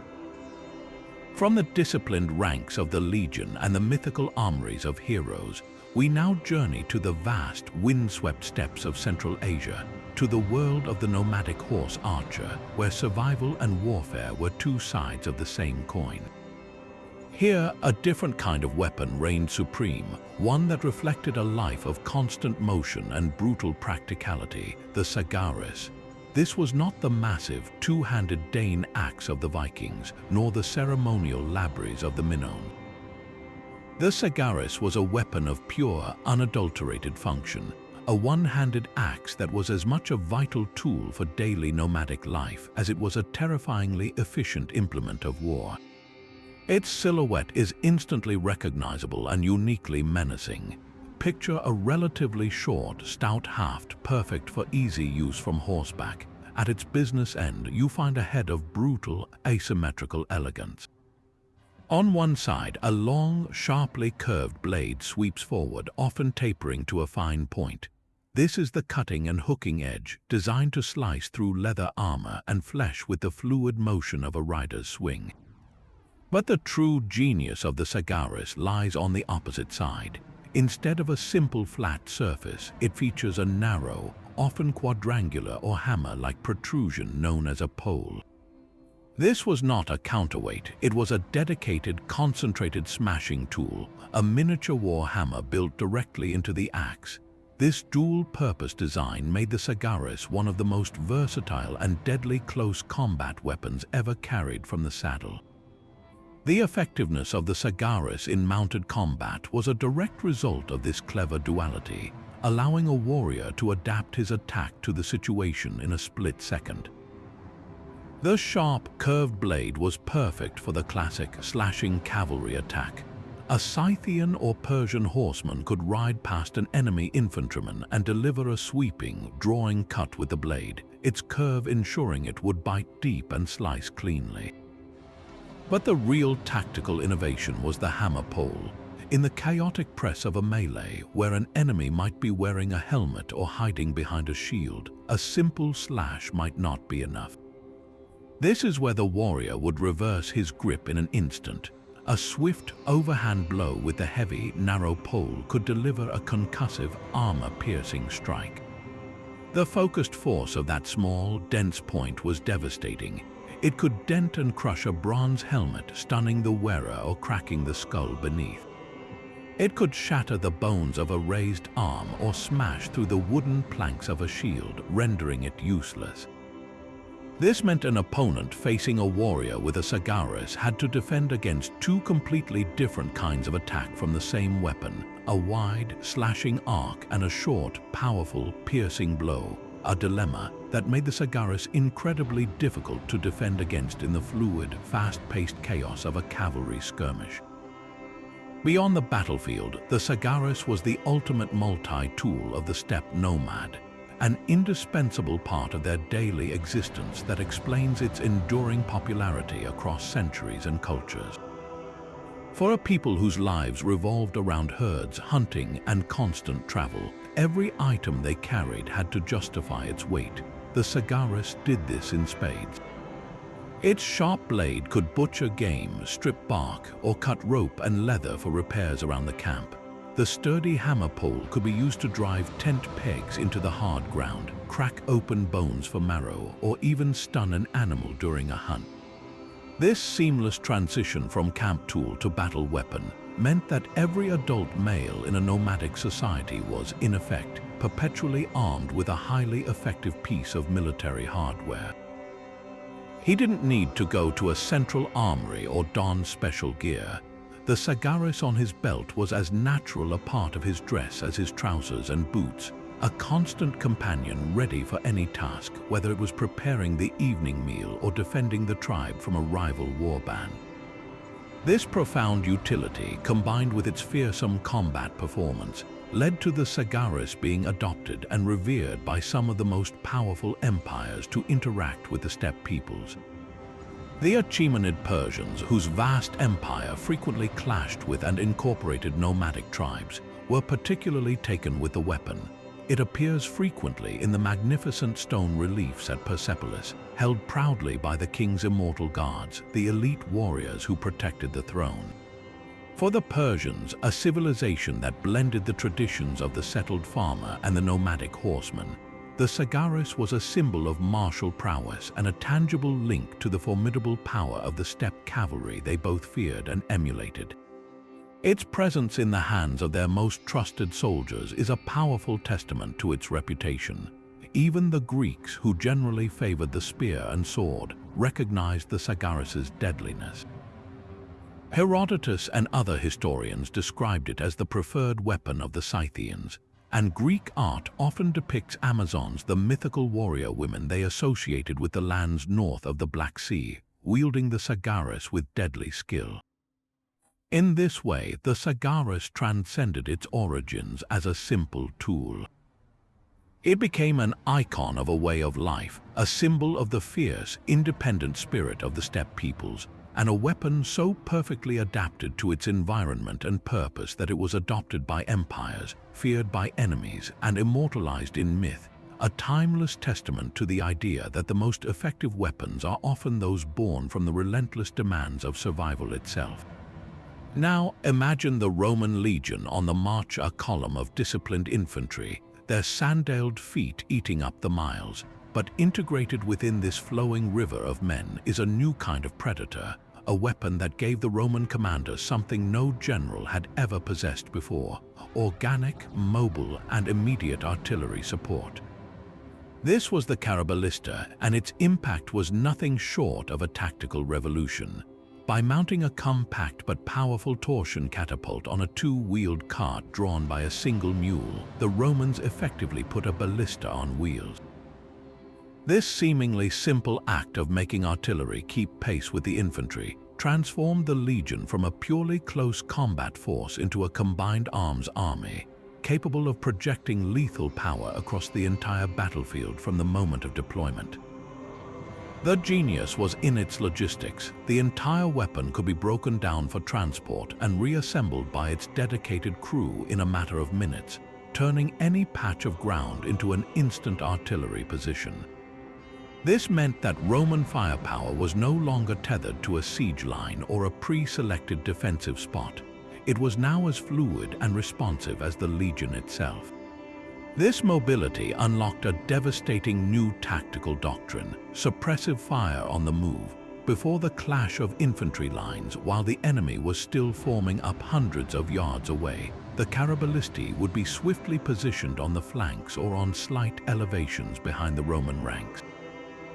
From there, they would begin their work, launching their heavy iron-tipped bolts in a flat, sizzling trajectory directly into the massed ranks of the opposing force.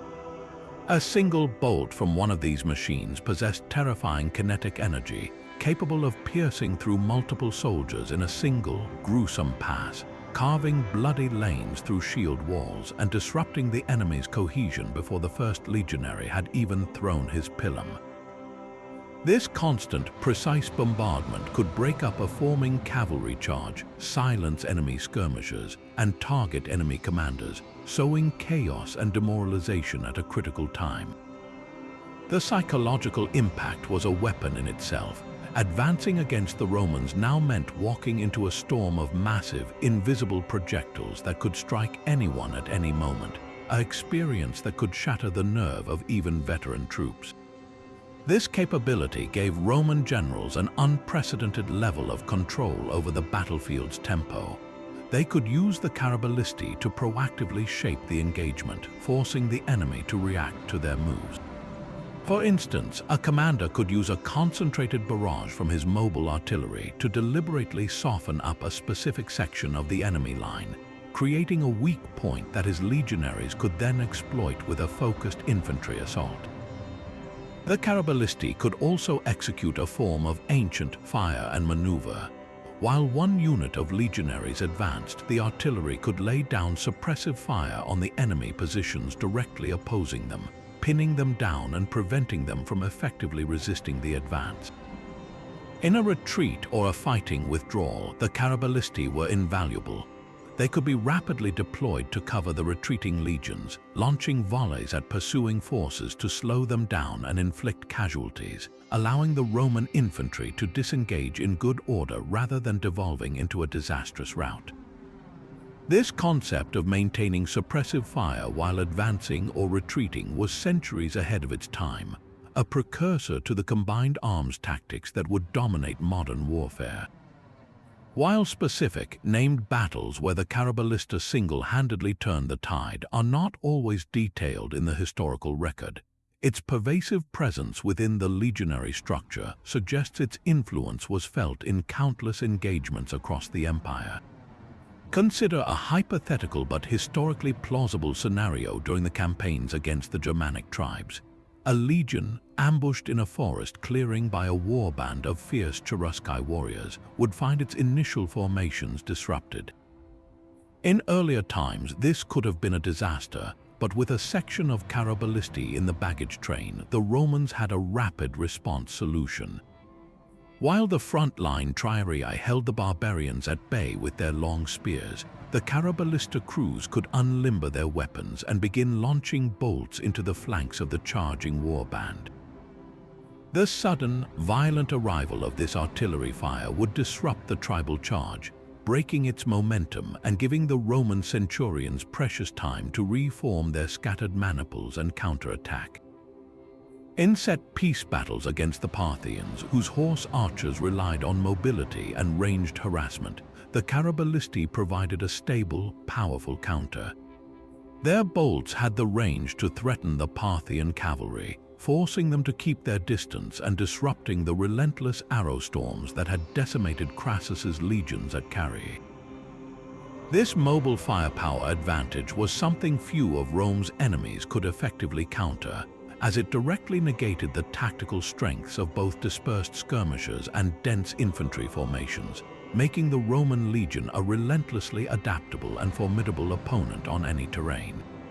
The story of the Falx, however, does not end with the reinforced helmets on the battlefields of Dacia. Its brutal effectiveness sent a ripple through the entire Roman military-industrial complex, sparking a broader and more profound revolution in defensive technology that would resonate for centuries.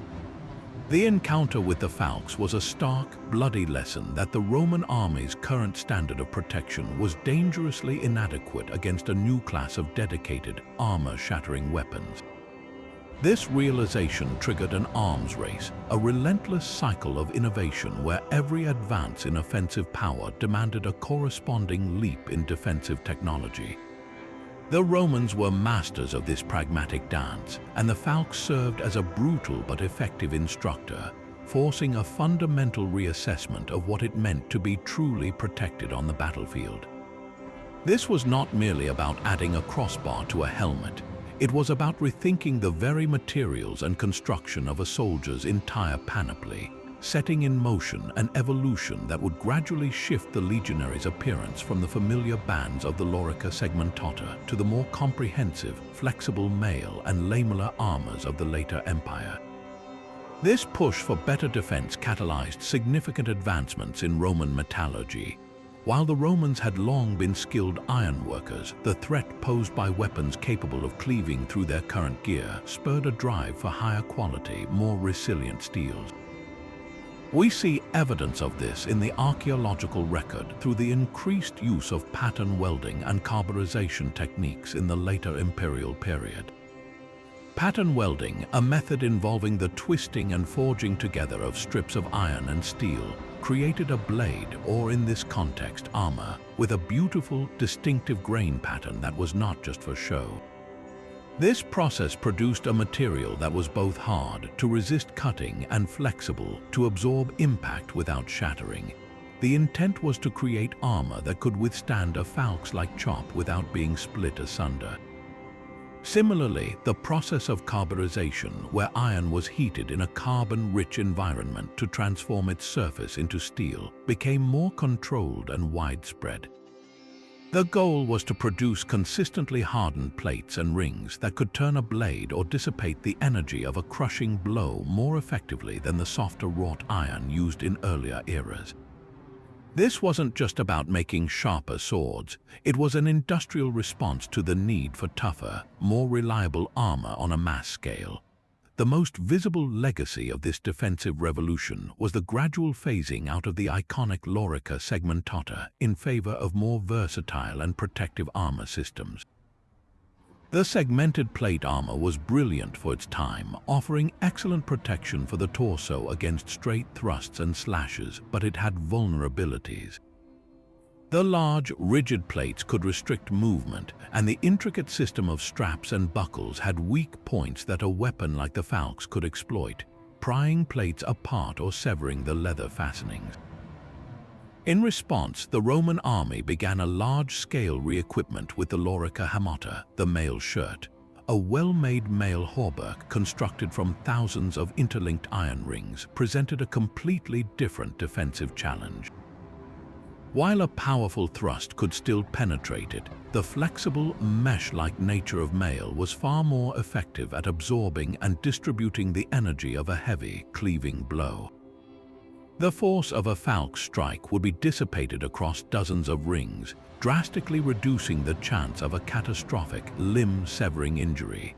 The Romans didn't stop there. They also increasingly adopted lorica squamata, or scale armor. The small, overlapping plates of scale armor offered a brilliant compromise, providing the rigid, slashing resistance of plate with the flexibility of mail, making it exceptionally difficult for any single blow to land with full, focused force. This evolutionary path, sparked by encounters with weapons like the Falx, perfectly illustrates the timeless dialogue between the sword and the shield. It's a cycle we see repeated throughout history, from the development of plate armor in response to powerful crossbows and poleaxes, to the modern arms race between armor-piercing ammunition and composite vehicle armor. Each terrifying new weapon forces a period of frantic innovation, pushing material science and engineering to its absolute limits. The Falx, in its terrifying simplicity, was one such catalyst.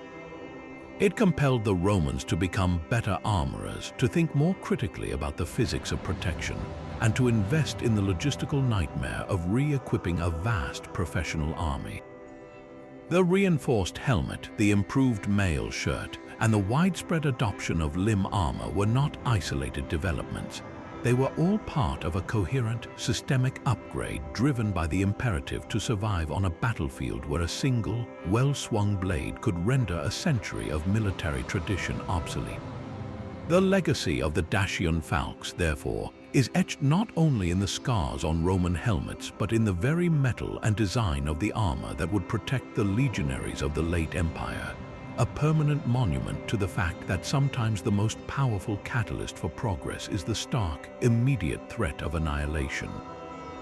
But while the Caraballista brought precision and the Falx inspired armor innovations, one Byzantine weapon mastered the art of warfare on a psychological level so profound that its true power lay as much in the terror it inspired as in the fires it unleashed. This was Greek fire, a technological marvel so closely guarded that its secret composition became a strategic asset in its own right, wrapping the Byzantine Empire in an aura of divine protection and unassailable technological might. Imagine being a sailor on an Arab warship approaching Constantinople in the 7th century. You have heard the whispers, the wild tales of a liquid flame that water cannot quench, a hellish substance that clings to wood and flesh and burns even on the waves. Then you see it for yourself. From the prow of an approaching Byzantine dromon, a tube shaped like a lion's head roars to life, vomiting a continuous, roaring stream of fire that arcs across the water and splashes against the hull of your ship. Panic erupts as you realize the stories are true. Buckets of seawater are useless, only seeming to make the flames spread faster across the tarred planks and soaked sails. The very sea around your vessel seems to catch fire, trapping you in an inescapable inferno. This was not merely a new weapon, it was a rupture in the understood laws of nature, an attack on the mind as much as the body. The Byzantine Empire cultivated this mystique with the diligence of a state protecting its most vital asset. The formula for Greek fire was not just a military secret. It was a piece of statecraft of the highest order, arguably more valuable than any single province. Knowledge of its manufacture was compartmentalized and restricted to a very small, likely hereditary, group of artisans and chemists, possibly even within a single family. It was never committed to writing in any detail that could be captured or reverse engineered by an enemy. This obsessive secrecy was a deliberate tactic. By making the weapon inexplicable, the Byzantines elevated it from a tool of war to a sign of divine favor. Enemy commanders and their troops could not plan for it in any conventional way. You could not train soldiers to counter it. You could not design ships to resist it because you did not understand its fundamental nature. Was it sorcery? A gift from God to the Christian emperors, this uncertainty was a force multiplier, sowing doubt and demoralization in any fleet that dared challenge Byzantine naval dominance. The weapon's very existence became a form of strategic deterrence, a psychological barrier that protected the empire's capital for centuries.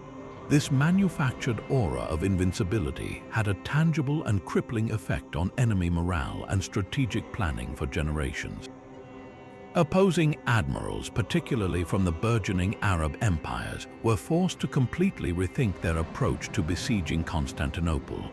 A direct naval assault on the city's legendary sea walls, the Theodosian Walls, was now tantamount to suicide. The narrow waterways of the Golden Horn and the Bosphorus became perfect killing zones for the Greek fire siphons, funneling ships into a range where they could be systematically doused in the unquenchable flames. This meant that enemies had to invest immense resources in alternative, often far less effective, strategies. They might focus on prolonged land sieges, which were more easily supplied and reinforced by the Byzantines, or attempt complex blockades that were vulnerable to the empire's still potent navy. The mere rumor that a Byzantine fleet equipped with Greek fire was approaching could be enough to scatter an invasion force or cause a besieging army to abandon its positions. The weapon created a strategic paralysis, limiting the options of the empire's foes and forcing them to fight on terms that heavily favored the defenders. The enduring legacy of Greek fire, therefore, is a masterclass in the art of psychological warfare. It proves that the perception of a weapon can be just as decisive as its physical destructiveness. Long after the last siphon was fired, the legend lived on, a ghost in the strategic calculations of every power that eyed the wealth of Constantinople. The Byzantines understood a fundamental truth that resonates through military history to this day. Sometimes the most powerful weapon is not the one that destroys the most, but the one that convinces your enemy they cannot win before the battle has even begun. The secret of Greek fire died with the empire that nurtured it, but its lesson in the potent combination of technology, secrecy, and terror remains one of the most compelling chapters in the long story of ancient warfare. Yet for all its thunderous glory and psychological dominance, the reign of the chariot as the ultimate battlefield weapon system could not last forever. Its decline was not sudden, but a gradual, inexorable process driven by a confluence of tactical and technological shifts that exposed the fundamental vulnerabilities hiding beneath its terrifying spectacle. The first and perhaps most critical factor was the evolution of infantry itself. The early, often undisciplined tribal warriors who broke before a chariot charge were replaced by professional, highly drilled formations that understood a simple but devastating countermeasure: do not stand still. Greek hoplites, Macedonian phalangites, and later Roman legionaries were trained to maintain their nerve, instead of presenting a static, terrified wall for the chariots to crash into. These disciplined units learned to open their ranks at the last possible moment. They would create deliberate lanes, allowing the chariots to hurtle harmlessly through their formation, the deadly scythed wheels whirring through empty air. Once the chariots had passed through, their momentum spent and their surprise wasted, they were utterly defenseless. The infantry would then close ranks behind them, trapping the now isolated charioteers and dispatching them with spears and javelins at their leisure. This simple, coordinated maneuver turned the chariot's greatest strength, its forward momentum, into its most fatal weakness. Simultaneously, the very nature of warfare was changing, becoming more complex and demanding greater flexibility than the chariot could provide. A chariot was a magnificent weapon on flat, open plains, but it was hopelessly confined to favorable terrain. Rough, wooded, or hilly ground could immobilize an entire chariot corps, rendering a king's most expensive military asset completely useless. Furthermore, the rise of true combined arms tactics meant that an army had to be adaptable. Chariots were a one-trick pony, designed almost exclusively for a single shock charge. They could not hold ground, they were poor in protracted engagements, and they were incredibly vulnerable once their initial attack was neutralized. An army now needed units that could skirmish, hold the line, maneuver on flanks, and pursue a broken enemy. The chariot could do none of these things effectively. Its logistical footprint was also staggering. Maintaining a chariot corps required vast resources, specialized craftsmen for the chariots themselves, teams of highly trained horses, and dedicated drivers and fighters. This immense cost yielded a return that was becoming increasingly uncertain with every new generation of disciplined infantry. The final, decisive blow to the chariot's dominance came from a competitor that was inherently more versatile, more mobile, and ultimately more resilient: true cavalry. The development of effective mounted warriors, especially after the widespread adoption of the stirrup, made the chariot seem like a cumbersome and outdated intermediary. Why build an expensive, fragile cart to carry a warrior when you could put that warrior directly on the horse? A cavalryman possessed all the speed and shock potential of a chariot, but with none of its limitations. He could operate on a vastly wider range of terrains, from steep hillsides to dense forests where no chariot could ever go. He was far more maneuverable, able to turn, wheel, and pursue with an agility that a two-horse chariot and its driver could never match. Most importantly, cavalry was not a single-use weapon.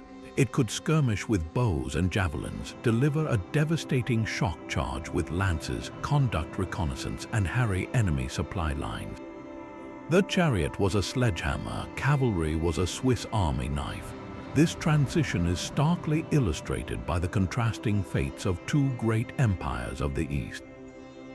The Achaemenid Persians, for all their wealth and power, remained heavily invested in the chariot, particularly the terrifying scythed variety. Yet at the Battle of Gaugamela, Alexander the Great's combined arms army, featuring the relentless Macedonian phalanx and his superb companion cavalry, systematically dismantled Darius's chariot force. Alexander's men, well drilled and prepared, simply opened lanes for the scythed chariots and cut down the drivers as they passed, while his cavalry outmaneuvered and shattered the Persian flanks. Just a few centuries later, the Parthians, successors to the Persian tradition in the region, had largely abandoned the chariot in favor of a deadly two-pronged cavalry force: heavily armored cataphracts for shock action and incredibly agile horse archers for ranged harassment. It was this new model, not the chariot, that annihilated the Roman legions of Crassus at the Battle of Carrhae, proving that the future of mobile warfare belonged not to the platform pulled by horses, but to the warrior who rode them. The chariot's long journey from the sun-baked plains of Egypt to the misty fields of Celtic Britain thus came to a close, not with a bang, but with the steady, advancing hoofbeats of the cavalrymen who had finally rendered it obsolete. Yet even as the chariot faded into history, another weapon was reaching its evolutionary zenith on the vast, wind-swept steppes of Central Asia, a tool that would prove so perfectly adapted to its environment and so tactically dominant that it would not just win battles, but forge the largest contiguous land empire the world has ever known. This was the recurve bow, and its impact resonates through the corridors of history not as a mere instrument of war, but as a primary shaper of Eurasian demographics, politics, and culture for well over a millennium. The recurve bow's brilliance lay in its masterful engineering, a design that harnessed elastic potential energy with breathtaking efficiency. Unlike a simple longbow, which derived its power from the length of a single stave of wood, the recurve was a composite masterpiece. Craftsmen laminated together wood, animal sinew, and horn, creating a weapon that, when unstrung, curved away from the archer in a distinctive double arc. This shape was the key to its superiority. When drawn, those curved tips acted as a set of pre-loaded levers storing immense energy. Upon release, they snapped back to their resting position with a whip-crack effect, adding their own velocity to the arrow's flight. The result was a bow that was both dramatically more powerful and significantly shorter than a self-bow of equivalent draw weight, a combination of compact size and raw force that was perfectly suited for the one context where it would change the world: use from horseback. This portability unlocked a military doctrine of unprecedented speed and terror, perfected by the nomadic horse peoples like the Scythians, Huns, and ultimately the Mongols. For these cultures, the recurve bow was not merely a weapon. It was the centerpiece of their entire existence, an extension of their identity from childhood. A young Mongol boy learned to ride and shoot almost as soon as he could walk, and this lifelong practice produced horse archers of almost supernatural skill. They could control their mounts with their knees, leaving both hands free to nock, draw, and loose arrows with a rapidity and accuracy that seemed impossible to the settled, infantry-based armies they faced. A Mongol warrior could fire accurately in any direction, forwards, sideways, or even backwards over the horse's rump in the famous Parthian shot. This turned their armies into swarms of highly mobile, independent battle groups that could envelop an enemy, probe for weaknesses, and maintain a constant, galloping perimeter just outside the effective range of enemy spears or javelins. From this distance, they would unleash a terrifying, continuous storm of arrows.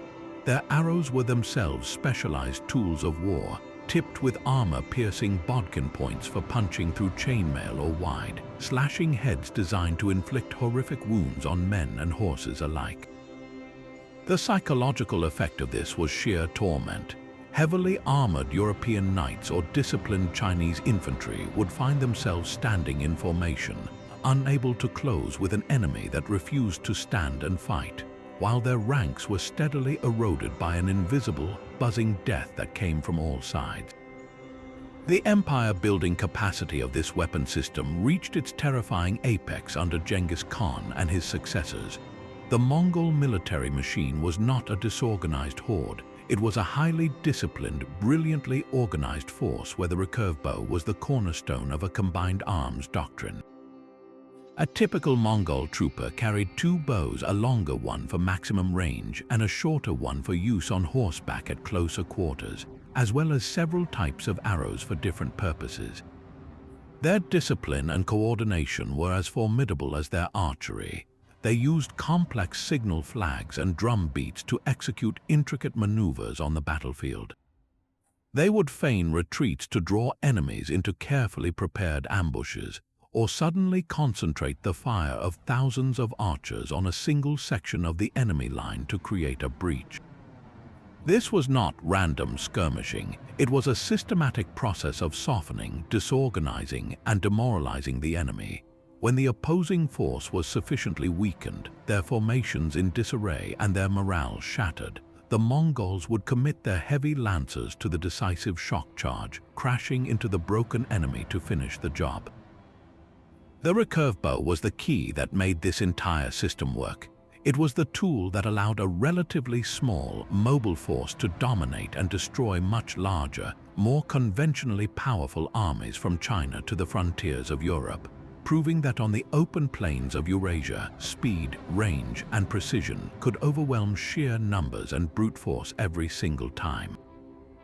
The geopolitical shockwaves unleashed by the recurve bow fundamentally redrew the map of the known world and reshaped its human geography. The Mongol Empire, built on the back of this weapon, created a period of unprecedented connectivity known as the Pax Mongolica. For the first time, a continuous political authority stretched from the Pacific coast of Korea to the gates of Vienna. This stability along the Silk Road facilitated an explosion of trade, cultural exchange, and the movement of people on a scale never before seen. Technologies, ideas, and even diseases moved freely across the continent. Chinese innovations like gunpowder and printing traveled west, while Persian astronomy and mathematics flowed east. This vast exchange, triggered by military conquest, permanently altered the demographic and cultural fabric of Eurasia. Furthermore, the relentless pressure from steppe nomads, all armed with variations of the recurve bow, forced the sedentary civilizations on their borders to adapt or perish. China built and continuously reinforced its Great Wall as a direct response to this threat. In Eastern Europe, the constant raids and invasions shaped the militaristic character of states like Muscovy, which would eventually evolve into the Russian Empire. The need to counter this mobile threat also influenced military thinking for centuries, pushing armies to develop more flexible tactics and invest in their own cavalry arms. The recurve bow's legacy, therefore, is not confined to the battlefields it dominated. It was a catalyst for one of history's most significant periods of globalization, a force that broke down old barriers and compelled the entire continent to evolve in its shadow, its taut string and elegantly curved frame echoing through 1,000 years of trade, conflict, and cultural transformation. And so we arrive at the ultimate synthesis of ancient infantry combat, a system so brutally efficient that it conquered the known world not through a single miracle weapon, but through the seamless integration of three perfectly harmonized tools. This was the Roman legionaries' holy trinity, the pilum, the gladius, and the scutum.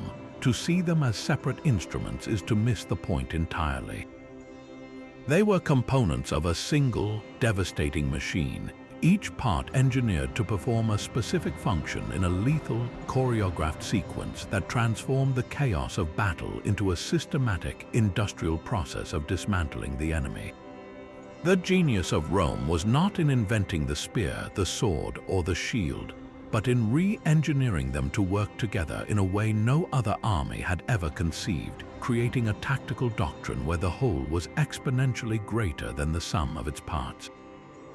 The ballet of death began not with the sword but with the throw.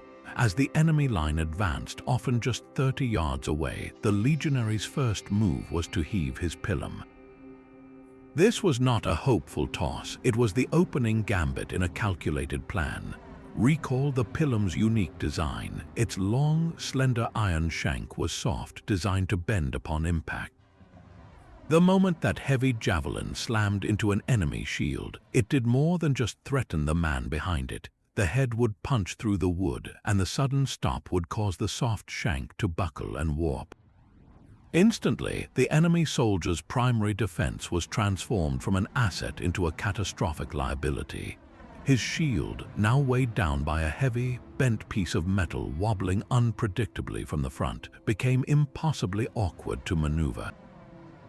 He had a split-second choice: struggle to fight with a shield that was no longer a protective wall but a clumsy, unbalanced anchor, or be forced to discard it entirely, abandoning his defense right before the Roman lines crashed into his.